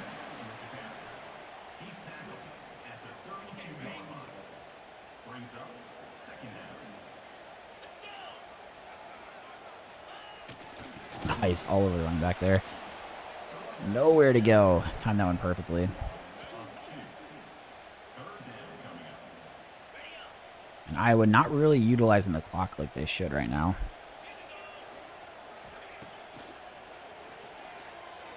Oh, I just ran away from that zone. I'm such an idiot. I ran to the running back that was underneath anyways. That was so stupid of me. Oh my god, I'm so dumb. Oh, David.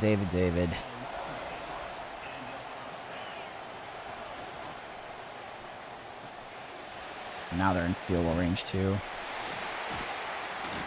Wow, dude, what am I doing?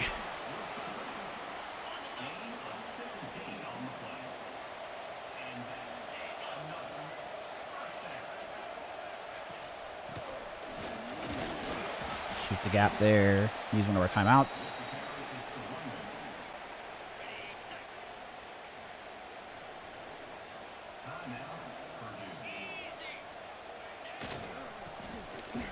Shoot the gap again. Injury timeout that time, so we get lucky. Don't have to use one of ours.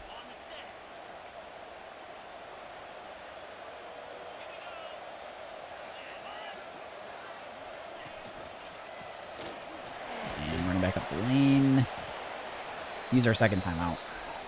Now we just got to hope for a miracle that they miss this. But I don't know if I've seen them miss like this short of one that's not on the hash. Excuse me. Tried doing my announcer's jinx, didn't work out. It's just straight down the middle. Oh my gosh.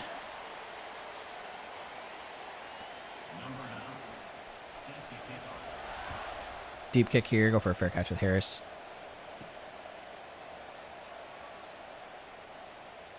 So we need to score pretty quickly to not have to get an onside. Unfortunately, there's a pretty good chance we're going to need one. Although I got one last game. It was just like too late. Get the first there.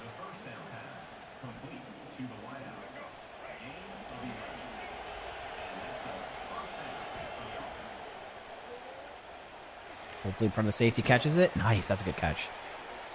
That's a tough one in traffic. So there's the 2-minute timeout.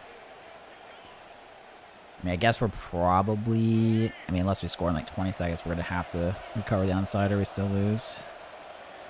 This is where I wish the game was better about, like, taking in 3 points when they can. Like, it won't give you that option, but in actuality, in real life, it's actually a pretty reasonable idea. Like, even, maybe not, maybe you could even kick it now, yeah.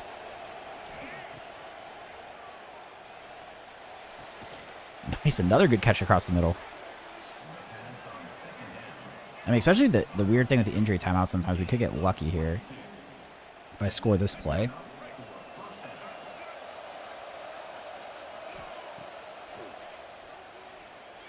Oh, my receiver got caught up on the defense. That route was going to be open, too. It almost always is. If they're in, they're not in a specific zone. Out to the running back. The spin. Oh, dang it. Injury stoppage. Okay. Go with the QB blast, but I'm not sure I love it. 3rd and 5. This is actually probably not a good call. Oh, it's going to work. Perfect. Nice. So we get in the end zone for a touchdown. Trying to recover an onside kick for the 2nd straight game. If we don't, like I said, I don't think it's quite over yet. Oh, no, they made me use an injury timeout. Oh, my God. They made us use our 3rd. This is over if we don't recover it. That's really dumb. I mean, realistic, but yeah. And that's ball game. We lose another close one. Drop into 4 and 4. Drop into 4 and 4.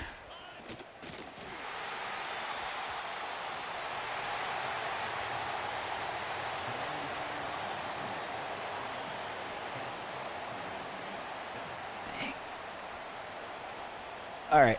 I think for the next, we're going to play one more game, and I think what we're going to do is up it to 6-minute quarters for the rest of the season, and then after this go back to, I've kind of been messing around the quarters, so the Michigan State Dynasty, I played 6-minute quarters all throughout.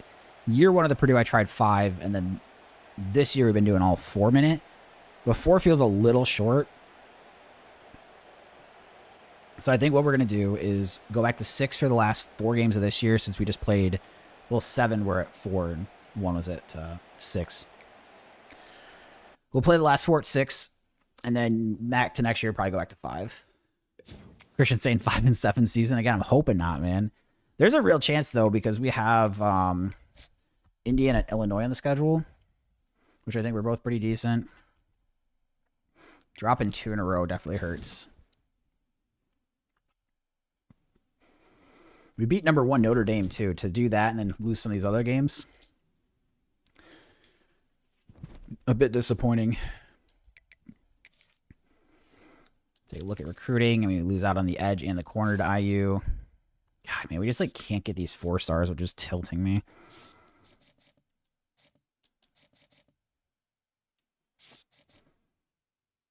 Absolutely tilting me. All right, so we're battling there. Looking good for that tight end, which is really fortunate because I really want this guy. Yeah, we have to. It's just like not being able to hard sell is killing me. What do we have? 100 points, so we can see if there's maybe 2 more. These teams aren't moving much on this right tackle. What is this? Oh, this is a quarterback. We scouted these guys both. I mean, do I get one of the quarterbacks? Or do I just start scouting like crazy with the points? I mean, we can get guys in the offseason, so I guess we just go back here, search. Let's see if there's any 3-star quarterbacks that don't have offers that are good. All right, Christian, I appreciate you hanging out. We'll catch you back later. And yeah, we got the Niners tomorrow, man. Big one. Big one, big one, big one. I'm hoping.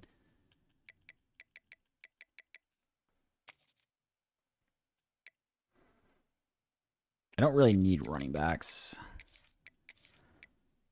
So I'm just going to throw these guys on.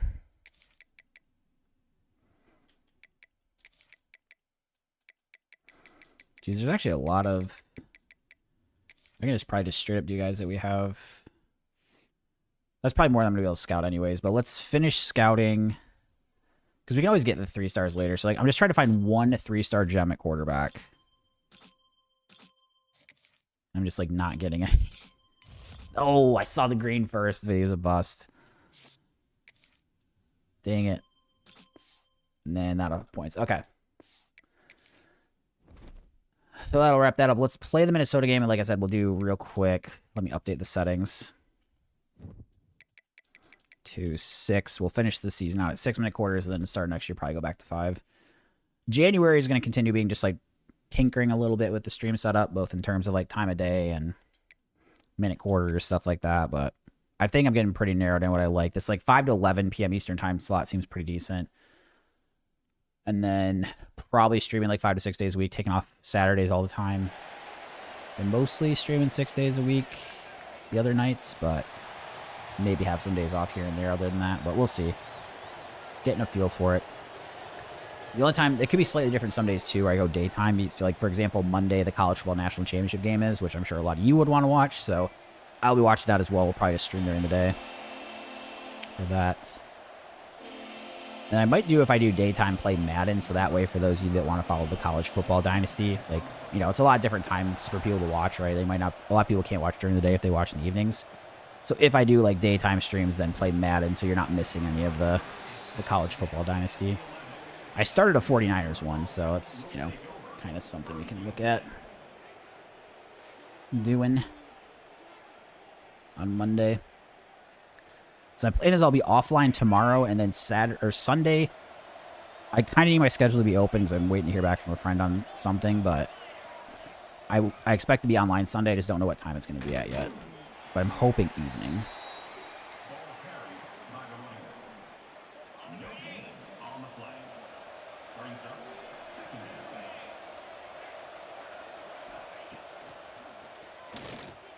Make a play. Dang it, catches it. It's a really big game for us. Sitting on 4-4, 2-game losing streak. Difference between 5-4 and 4-5 feels like a pretty big difference in the likelihood we get to that 6 wins we want this season. Man, they hit that crow out again. Oh, I just took a terrible angle. That's on me. That was some bad user skill. Nobody clipped that. That was bad.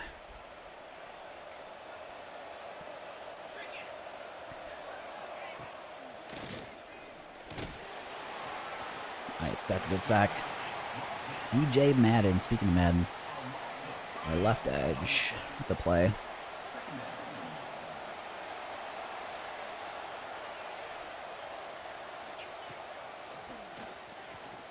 Open across the middle. Oh, that's a lot of yards. Good. 1 second, 15, so they get 13. 3rd and 2.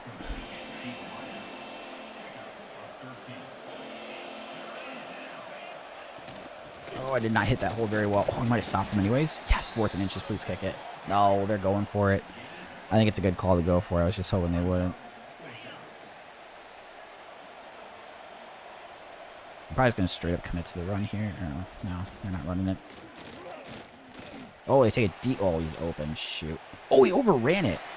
That receiver, he might have lost in the light or something, but he way overran that. That was fortunate. That was very fortunate.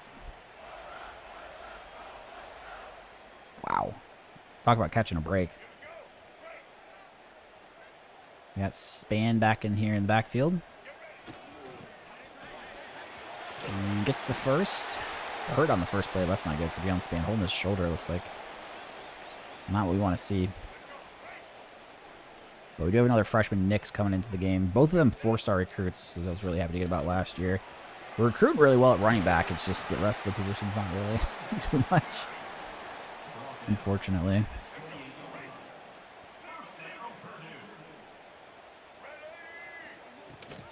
Read that wrong again. Dude, I don't know what it is. Those DNs fool me so often. So often. Go for the handoff here. Pick the reading out of it. Just hand it off. Nice, good run. Make a miss here, please. Down to about the 10.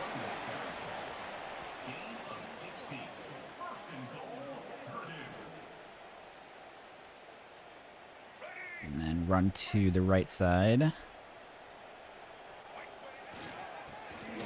in the end zone. Nice, there we go. Good first drive for us.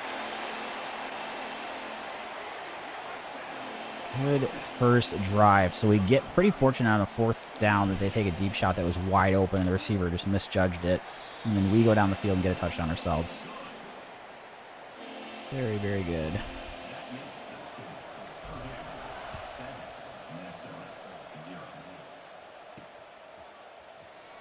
Oh, big hit. Nice. Back with the 11.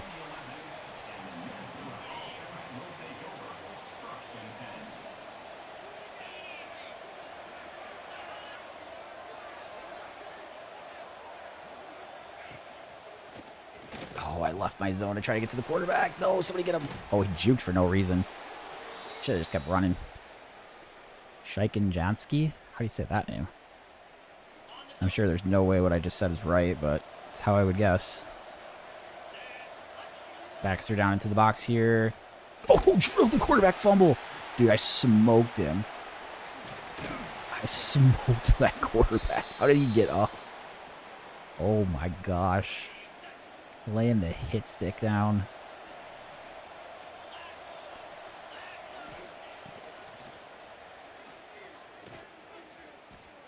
Oh, underneath, it's open. Picks up about 15 of it back, so they'll have 3rd and 4.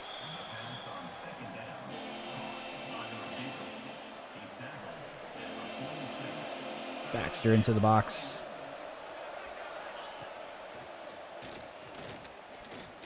Oh, another deep shot. Oh, it's one of those underthrown ones.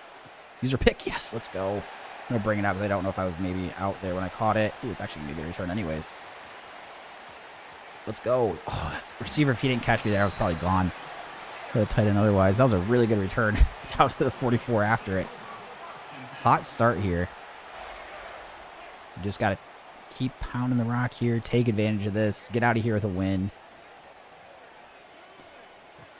Ooh, the tight end across the middle. Brennan. Nice. Let's go. Good pickup. And then Nick's in the game. Probably try to bounce this out to the left. It's like cut field. Nice. Good block. Ball and 4 for about a 14-yard game. Eric Nix, good start. 4 carries, 52 yards. Filling in for the injured span.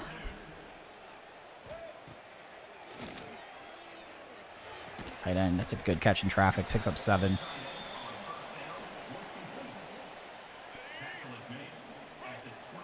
Hand off to the right.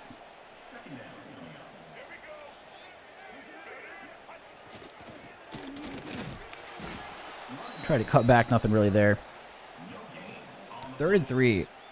Kind of in between on doing the slant route or the zone, but we're going to do slants. I've been holding on to the ball a little bit longer, and as long as I don't get blitzed, it actually kind of looks good too.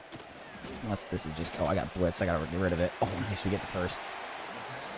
CJ Smith, or Corey Smith, sorry. Good play. And then a handoff over to the left side here. He bounces. Stop. 2nd goal.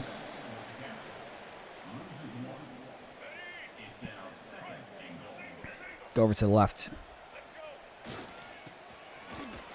And just going absolutely nowhere. 3rd down.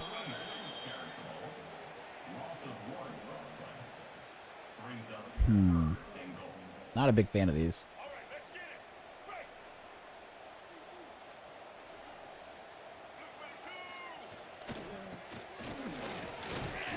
I was hoping the slant route was going to be open as an RPO, but I didn't want to force it and throw a pick.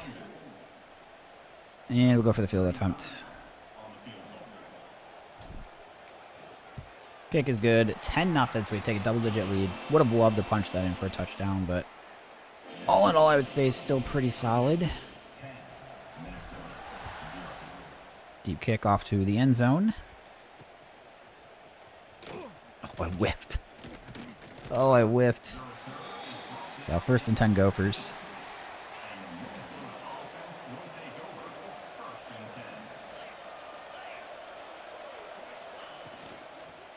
Oh, I whiffed the running back too. Oh my gosh, I almost had one in the hole. Fortunately, that guy made a play, because if he didn't, there's a lot of open room.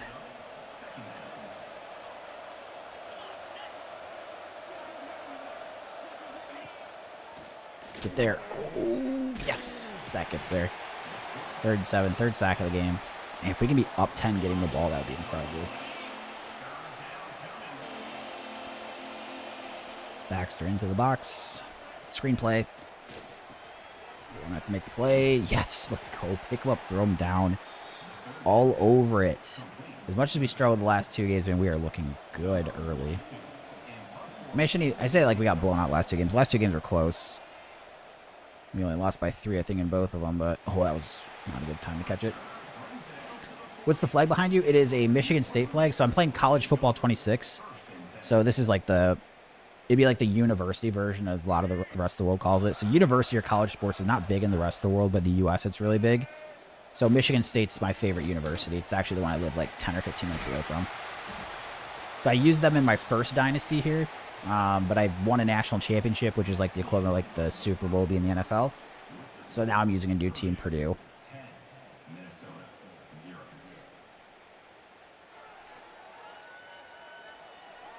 But yeah, never a problem to ask questions. I completely get it. I know when I stream poker, I had a lot of people that would watch from all across the world, so not everybody is going to follow American football. I completely get it. Just appreciate you being here and being in chat.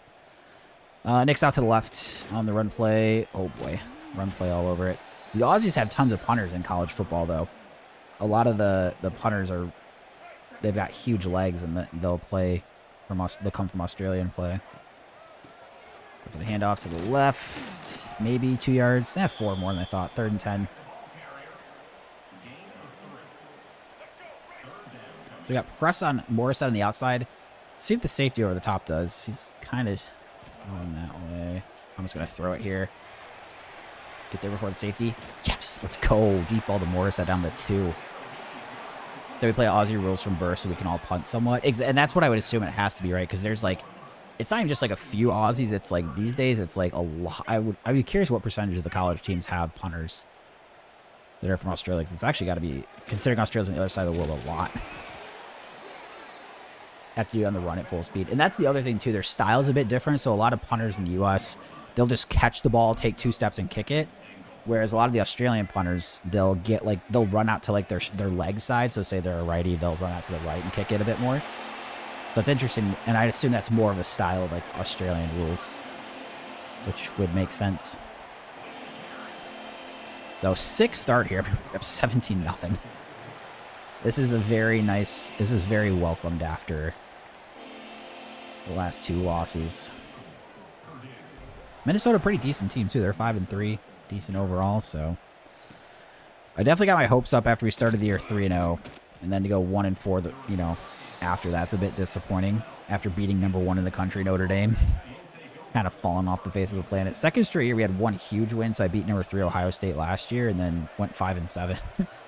We just like can't put it all together at the moment. But ooh, nice defensive lineman all over that.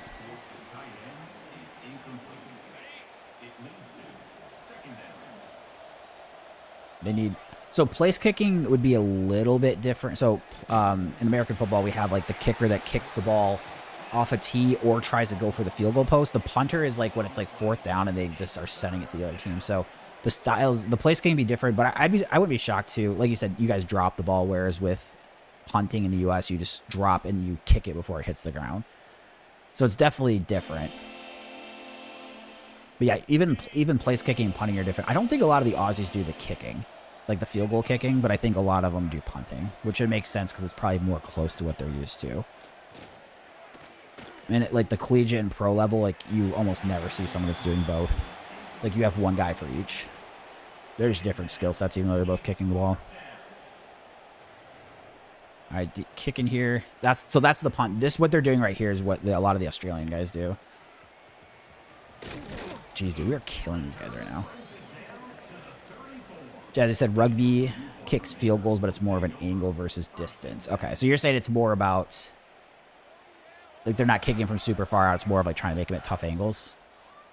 I know nothing about rugby or like Aussie rules football, so it's always funny talking sports with different people with different parts of the world, because in the U.S. it's very odd compared to the rest of the world, because American football is by far our most popular sport, but the rest of the world, like, nobody really cares about it.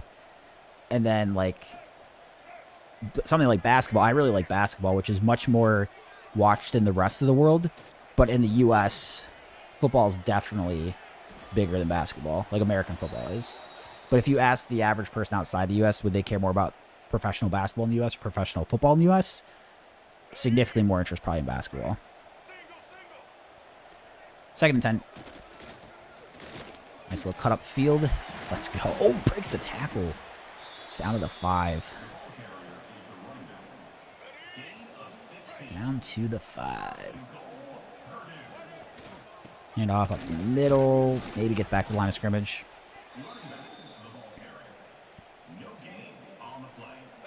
Rugby goal conversion to the same distance, but the angle changes depending on where you enter touch. Oh, so like wherever you get whatever the equivalent of a touchdown would be, like getting across the goal line. If you do it like on the far left, you have to kick from the far left. Is that what you're saying? Am I maybe getting that right? So they have extreme angles on conversions if you can't center the ball when they put it. Oh, where you put it down and go in. Okay. Yeah. That's crazy. I did not know that. That's kind of fun though. Okay, so yeah, that would make some wild angles. You'd have to make some really sharp kicks. So like with American football here, like the hash marks to the right and the left, that's as far as wide as it can go. So in college, they're wider. In the NFL, they're actually shorter. So you can't even, in the NFL, you actually can't even be quite as wide as can be short of the touchdown, probably, unfortunately. So like this, it's funny we're talking about this now because I'm awful at these short angled kicks in this game. Like I miss these a lot. So I'm really hoping to make this one, but made that one. Okay, good. That's crazy, though. It's also interesting in the world how it's like what we call soccer is most parts of the world called football. And then, like, you guys have your own version, like Aussie rules football, right? Then there's, like, what most of the world calls football. Then Americans have our version of football. It's so weird. Like, no other game has, like, 3 different games for the same name, basically.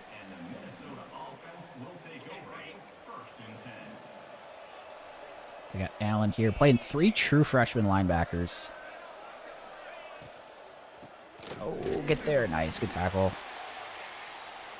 Guys mentioned the Aussie rules. We have certain punts that actually spin the ball on all awkward angles. If you banana punt, interesting.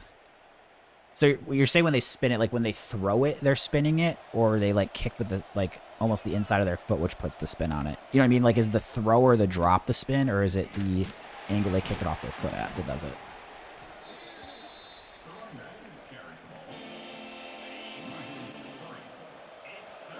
$20-0 here. 2:30 left in the half. Nice, good sack. Let's go, man. Dude, how awesome is this team? This is besides the Notre Dame game, this is the best we've played. And even the Notre Dame game, I mean, that was obviously against #1, but we are offense, defense, special teams. Like, this is the Purdue team I need to see every week. I mean, look where we're getting the ball in field position now. We're all the way down to 23 off a punt. Crazy. This is the Boilermaker team that wants to make the playoff. Or not, sorry, I take that back. They would like to, but they're not going to. They would like to make a bowl game is what I meant to say. Throw to the running back in the flat. Oh, my God. We're going to score again. Let's go. Let's go, let's go, let's go. Jazzy talk about the Aussie punt set. It's the way you drop the ball and you can get it moving on a banana shape in midair. Unnecessary for how our points were. Okay. Or necessary for how they're point. Interesting. That's cool. So many different sports.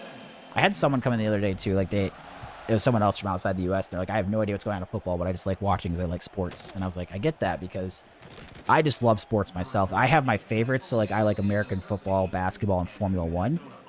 But I still like watching, like, big games of other sports that I normally wouldn't watch. Like, the World Cup, like, I barely watch European football. But I love watching the World Cup because it's, like, you know, the biggest sporting event in the world. So I'll have tons of fun watching that. This is crazy, by the way, guys.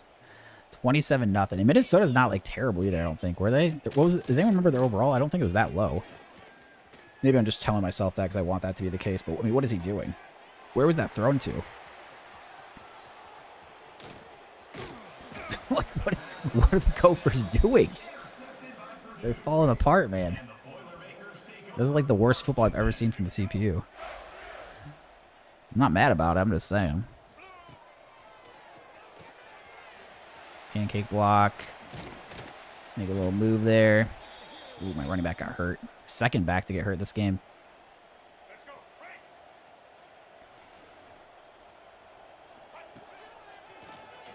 Throw to one of the tight ends there underneath. Gets the first.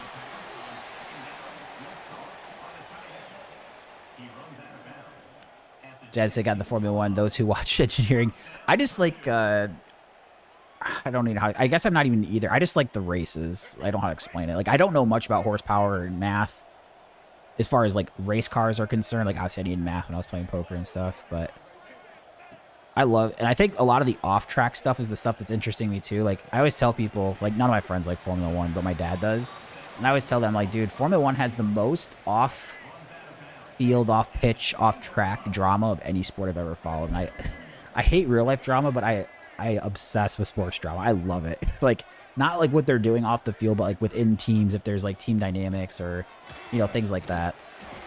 And it's like Formula One just delivers, man. There's constantly, because you have to think about like Formula One drivers are some of the most cutthroat athletes because of the way the system's set up, where it's like every team there's like 20 people on the grid, about to be 22 next year. You have 2 drivers on each team. Your teammate, in a weird way, is your biggest rival, which a lot of people that don't watch Formula One can't understand because that's so weird.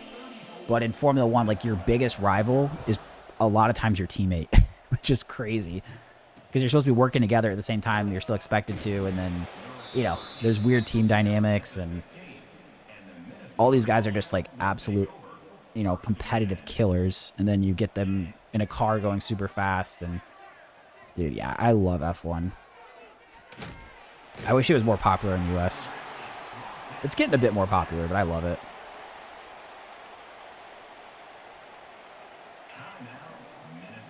Do you have a favorite driver or team that you root for? Maybe a Piastri fan being an Aussie? I like Piastri a lot. I was hoping he was going to win the World Championship. I was rooting for him.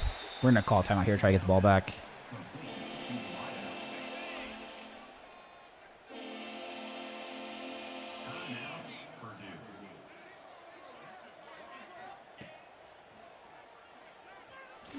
Oh, that's a weird ball. Oh, he mossed me. Dang it. Something to get the ball there.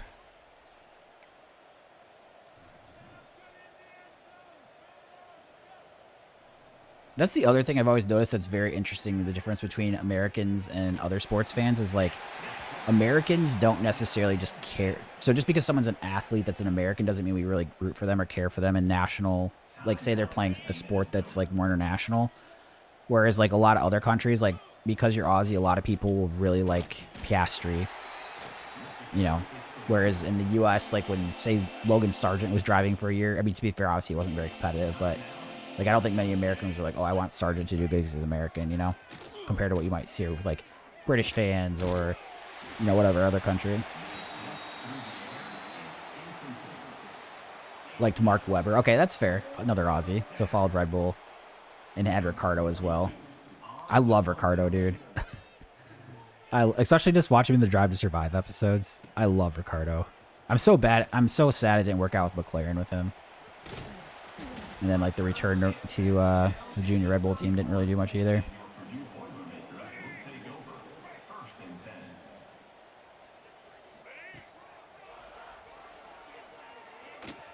Morissette across the middle.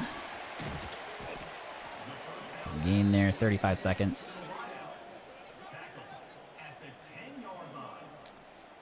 Let's go for the RPO, just straight up hand this off probably. Ricardo had the personality, whereas Piastri's admittedly a better driver. Dude, Piastri's personality, obviously I would say this from like a fan's perspective, I don't know him, is very interesting to me. Because he seems very quiet and like chill as far as like, you know, on the radio he's always calm. And just in general, like he just doesn't get out of line with things he says. But dude, the way he races, from someone that's not like super knowledgeable about the sport but likes it, he seems very aggressive and like has that killer mentality on the track. But anytime he talks, he's just like one of those like super chill, laid back guys. Is the vibe I get. So too many Aussies afraid to be Aussie at the international stage. Are you saying that because like the country gets too harsh and too critical of them, or like if they don't perform well? This game is crazy. I know I've been yapping here, guys, but this is... I cannot believe this game right now. This might be the most shocking game I've played in this Dynasty. Not that Minnesota's great, but they're pretty solid, and we're 41-0 at half. I don't know if I've ever been up on a Big Ten opponent this much at half.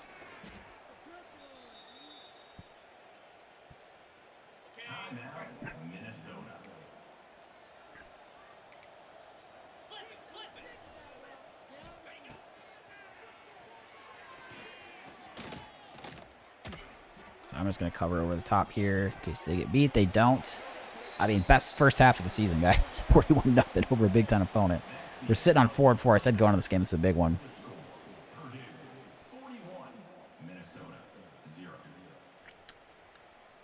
Jazz saying it's more of that national sense of humor. Oh, like the rest, it's just a different sense of humor that the rest of the world doesn't understand. So, like, when you try to chat with us, it doesn't make as much sense.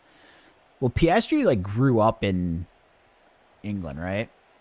So he's obviously Aussie and grew up there for the first, like, 10 years of his life, but he's probably been more exposed to being around, you know, other country people. It's even wild for me. Like, I haven't traveled internationally very much, but when I have, it's, you know, obviously different being somewhere that you're not as familiar with. I would like to travel more. First, I used to think I didn't care to, but then I got to go to Barcelona. I got to go to the Bahamas from poker. And I was like, oh, this is a ton of fun. Like, obviously, Barcelona is a lot more cultured and, like Barcelona. Bahamas is like I'm at a resort, so that's not really, like, you know, culture. It's just a bunch of other people traveling like me. But Merriweather in the backfield here. Straight up the gut. Ooh, nice little spin. Picks up the first down.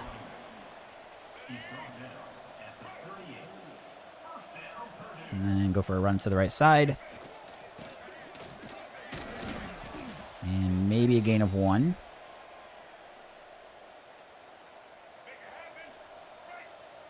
Run to the right. Keeping the rock on the ground here. Not too much doing there either. Just back to line of scrimmage. So we got to pick up 9 now. Go to the air. Wide receiver Preston's going deep here. So we'll see what that safety does. I hope that's... Oh, yeah, safety didn't get over. Wow. Dude, we are killing these guys. Oh, my gosh. I mean, I've got to, like, check that the difficulty didn't get changed somehow. This is... I'm stunned right now. Yeah, it's on Heisman. We're doing the same rules as always. All right. This is wild. I'm not mad about it. I'm just surprised. 48-0. We just started this half, too.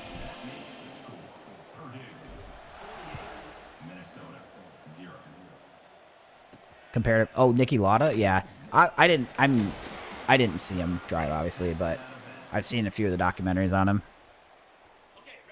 And that is kind of like the vibe I got from Lauda, right? Was that he's, like, overall kind of quiet and chill, but when it comes to racing, he's, like, very, like, killer instinct, dialed in, anything to win kind of thing, you know? Other than driving when he almost died during that year when they had the rainstorm when James Hunt won the world title. But, I mean, that's how I saw it portrayed in the movie. I don't know how accurate that actually is. But you definitely can't blame him for not... Dude, that's the thing my dad always says, too. Like, it's wild how, like, when he used... Oh, my gosh, we just gave this first almost.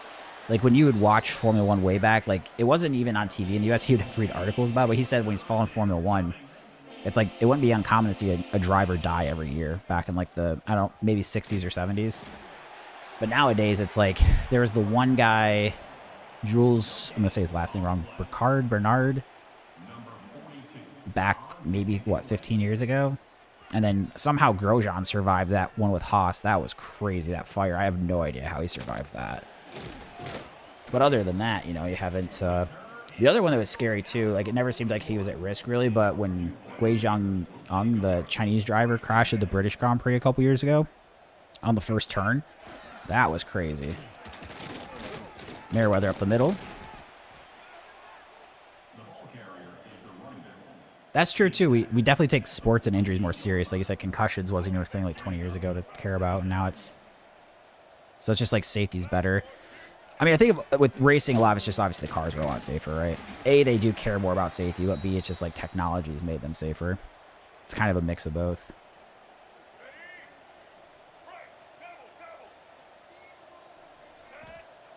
I got pretty lucky on the concussion side of things. So I had 2 when I was pretty young. By the time I was in like 7th grade, so that'd be like age 12. And and one of them I had, the problem was I had like bad, what do you call them, like side effects after the second one.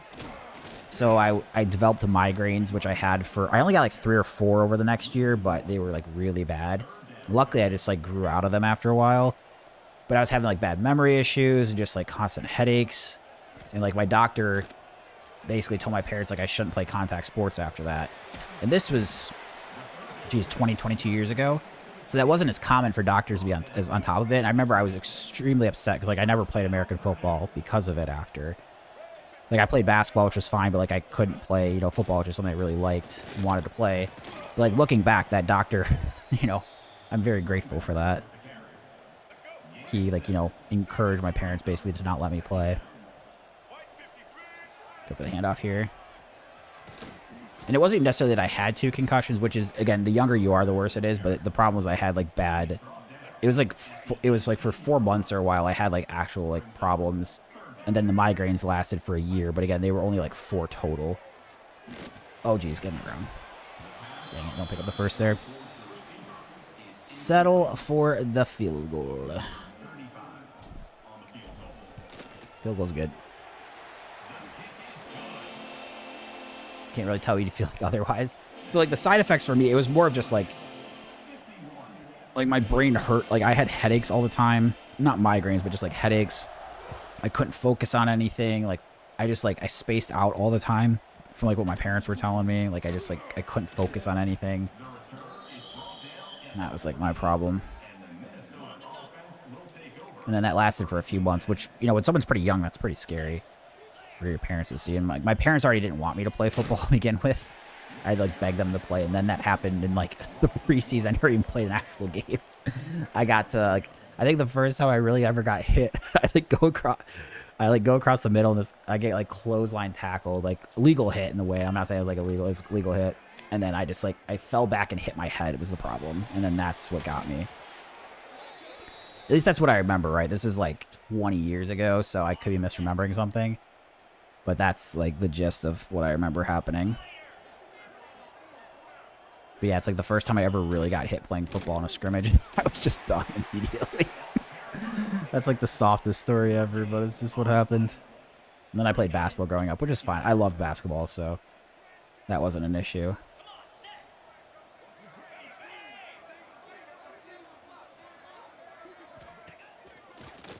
Get there. Ooh, nice.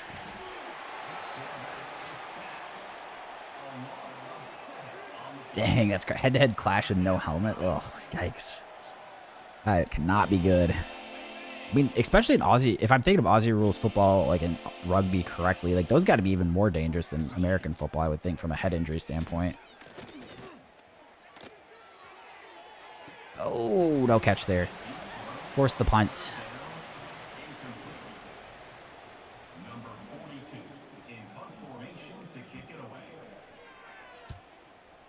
Deep kick to Branch here. Get to the outside. Good blocking. Oh, just got to beat the punter. Just got to beat the punter. My 3rd kick return touchdown on College Football 26. Let's go. I've had them all in like the last 2 years too. I've gotten a lot better returning punts. You guys have been watching. You can probably see. I've gotten a lot better at returning punts. Honestly, I'm still not like an expert or anything, but significantly better. I didn't even watch a YouTube video. I just started, I think it's just like moving in and out without juking, just moving the joystick better, setting up the blocks better. Probably should have saved that for another game when I wasn't already up 51-0 to make it 58. This is insane. If somebody was just tuning in to see this game, they're like, oh, this guy's just playing on easy mode and he just wins every game by 50. It's like, not the case at all. I'm 4-4 in year 2. I just went 5-7. We're playing a team that's got a better record. Just apparently playing the game of my life right now. We also beat #1 Notre Dame. It's been a weird year. Like, I beat #1 Notre Dame. Had some tight losses against teams that were still overall rated better than me, but like teams that like I think I should be able to beat, you know, in this game. So, trying to get to 6 wins this year. We're going to have 5 after this one. I feel pretty comfortable saying we're going to win this. We'll have 3 games left to get to that 6-6 goal. Obviously, would love to do even better. Oh, I'm going to get pass interference already, aren't I? Dang, it's going to cost me interception. It was pass interference, not even on the guy I was throwing to. That sucks. And they call hold, and they always call holding instead of pass interference, which is weird because it's because you run into them.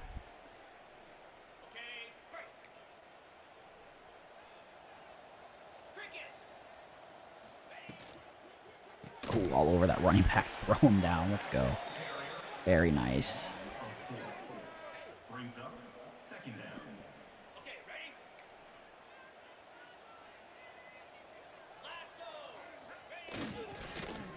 Oh, cut back. That was a nice cutback.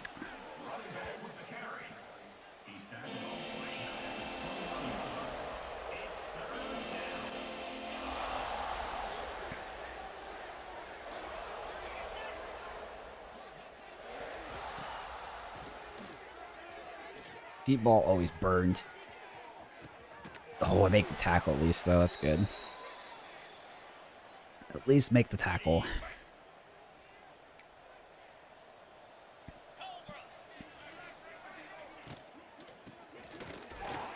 Straight the gut, make a play, nice.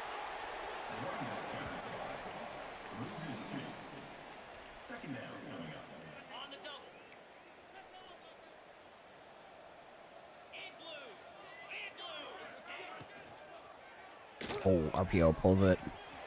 Whiffed on the tight end. 3rd inches. Goal line, so this means they're probably going QB sneak. Oh, dang, I got offsides. I touched them. Oh, I tried to get as close as possible, and I got too close.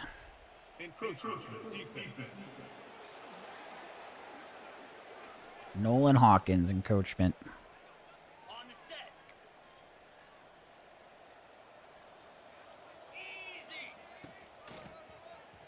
Get there, all over the running back. All over the running back.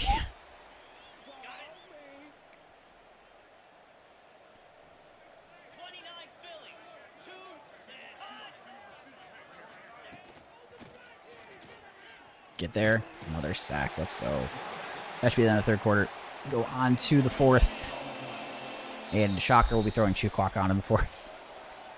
Waste the time down as much as possible quickly.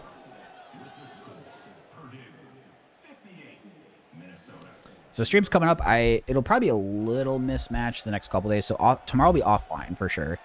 And then on Sunday, I'm not sure when I'm going to be live yet.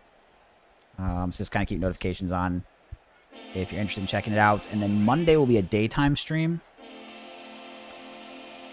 as the national championship for college in the evening. So I think on Monday we're probably going to go at noon. And I'll probably play Madden too, just because I don't want to do like weekday daytime games of the college dynasty. Because I know a lot of times people, if they work 8 to 5, they can't watch those then. So we'll mix the games up. But Sunday will be college football just because it's the weekend no matter what time I go. And then, like I said, Monday will probably be Madden at noon Eastern time, so the NFL game. What's up, Money BLK? How we doing? Doing good here. So I'm winning this game very well. So we're about to be 5-4. I beat number 1 in the country, Notre Dame, but then we lost a bunch of games close. But overall, I'd say good. How's your night going? Any poker for you? Just hanging out? What's the plan? What's the vibe tonight? Going for a run play out of shotgun to the left. Cut up field. Maybe get a yard.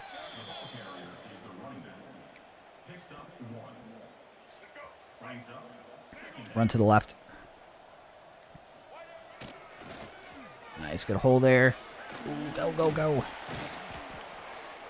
Merriweather with a nice run.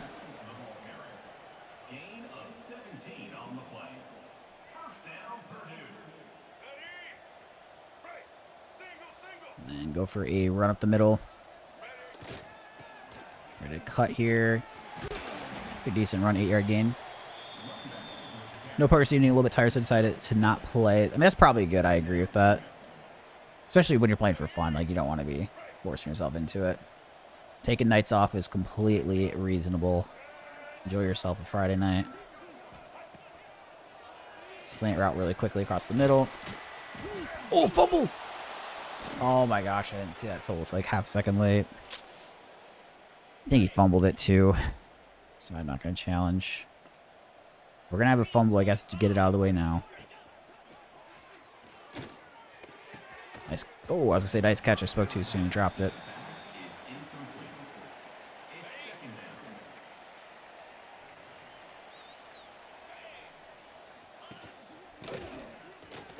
Hand off there, make a tackle. 3rd and 4.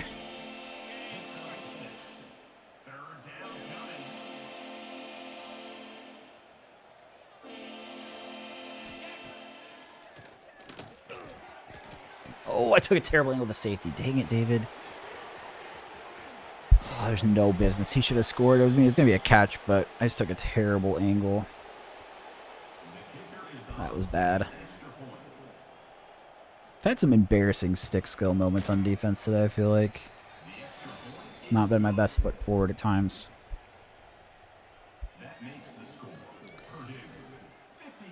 All right, deep kick. Go for the fair catch.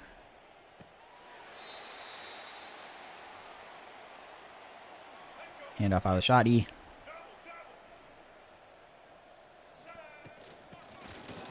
Cut up field. Get the first, I think. Yes, does get the first down. Happy with that. Then go with a run over to the left side. For about 2 yards.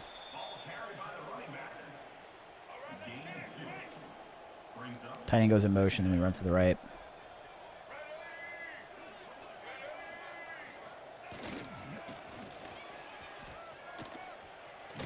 I didn't play this guy because he's older and the other guys are freshmen and have development behind, like good development traits, but he's actually a good running back. 81 overall. I started the guys that are 77 over him because, again, they just have like good development traits and they're freshmen, whereas he's a junior. And like we're not probably competing for natties this year, but I actually like using this guy quite a bit.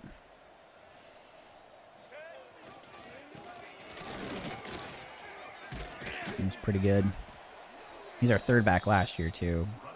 I had Maccabee last year. I don't know if for you guys who watched the first season. He was a stud, man. It's too bad he was a senior. But I really liked him.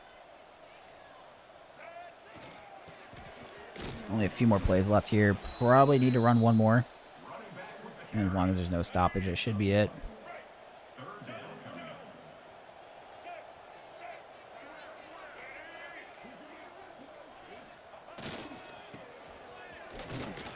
First, and that should be it. All right, well, we get a good win there, move us to 5-4.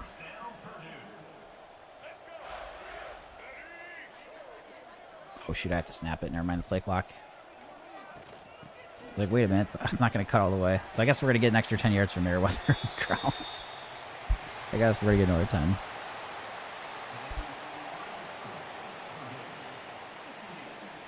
10. $58-10.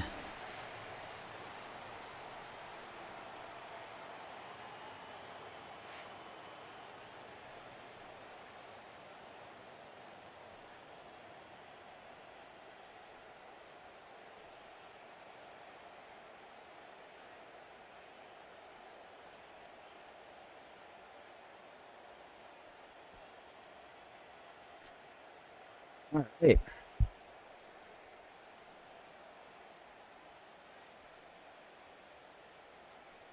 Celebrating the dub. Yeah, we blew those guys out too. That was nice. That was nice.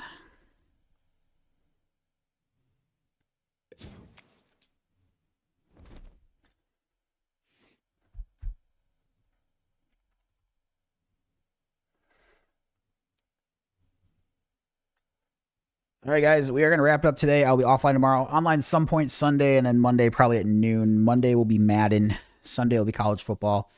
Appreciate you being here. Hope you guys have a good weekend. We'll catch you back soon.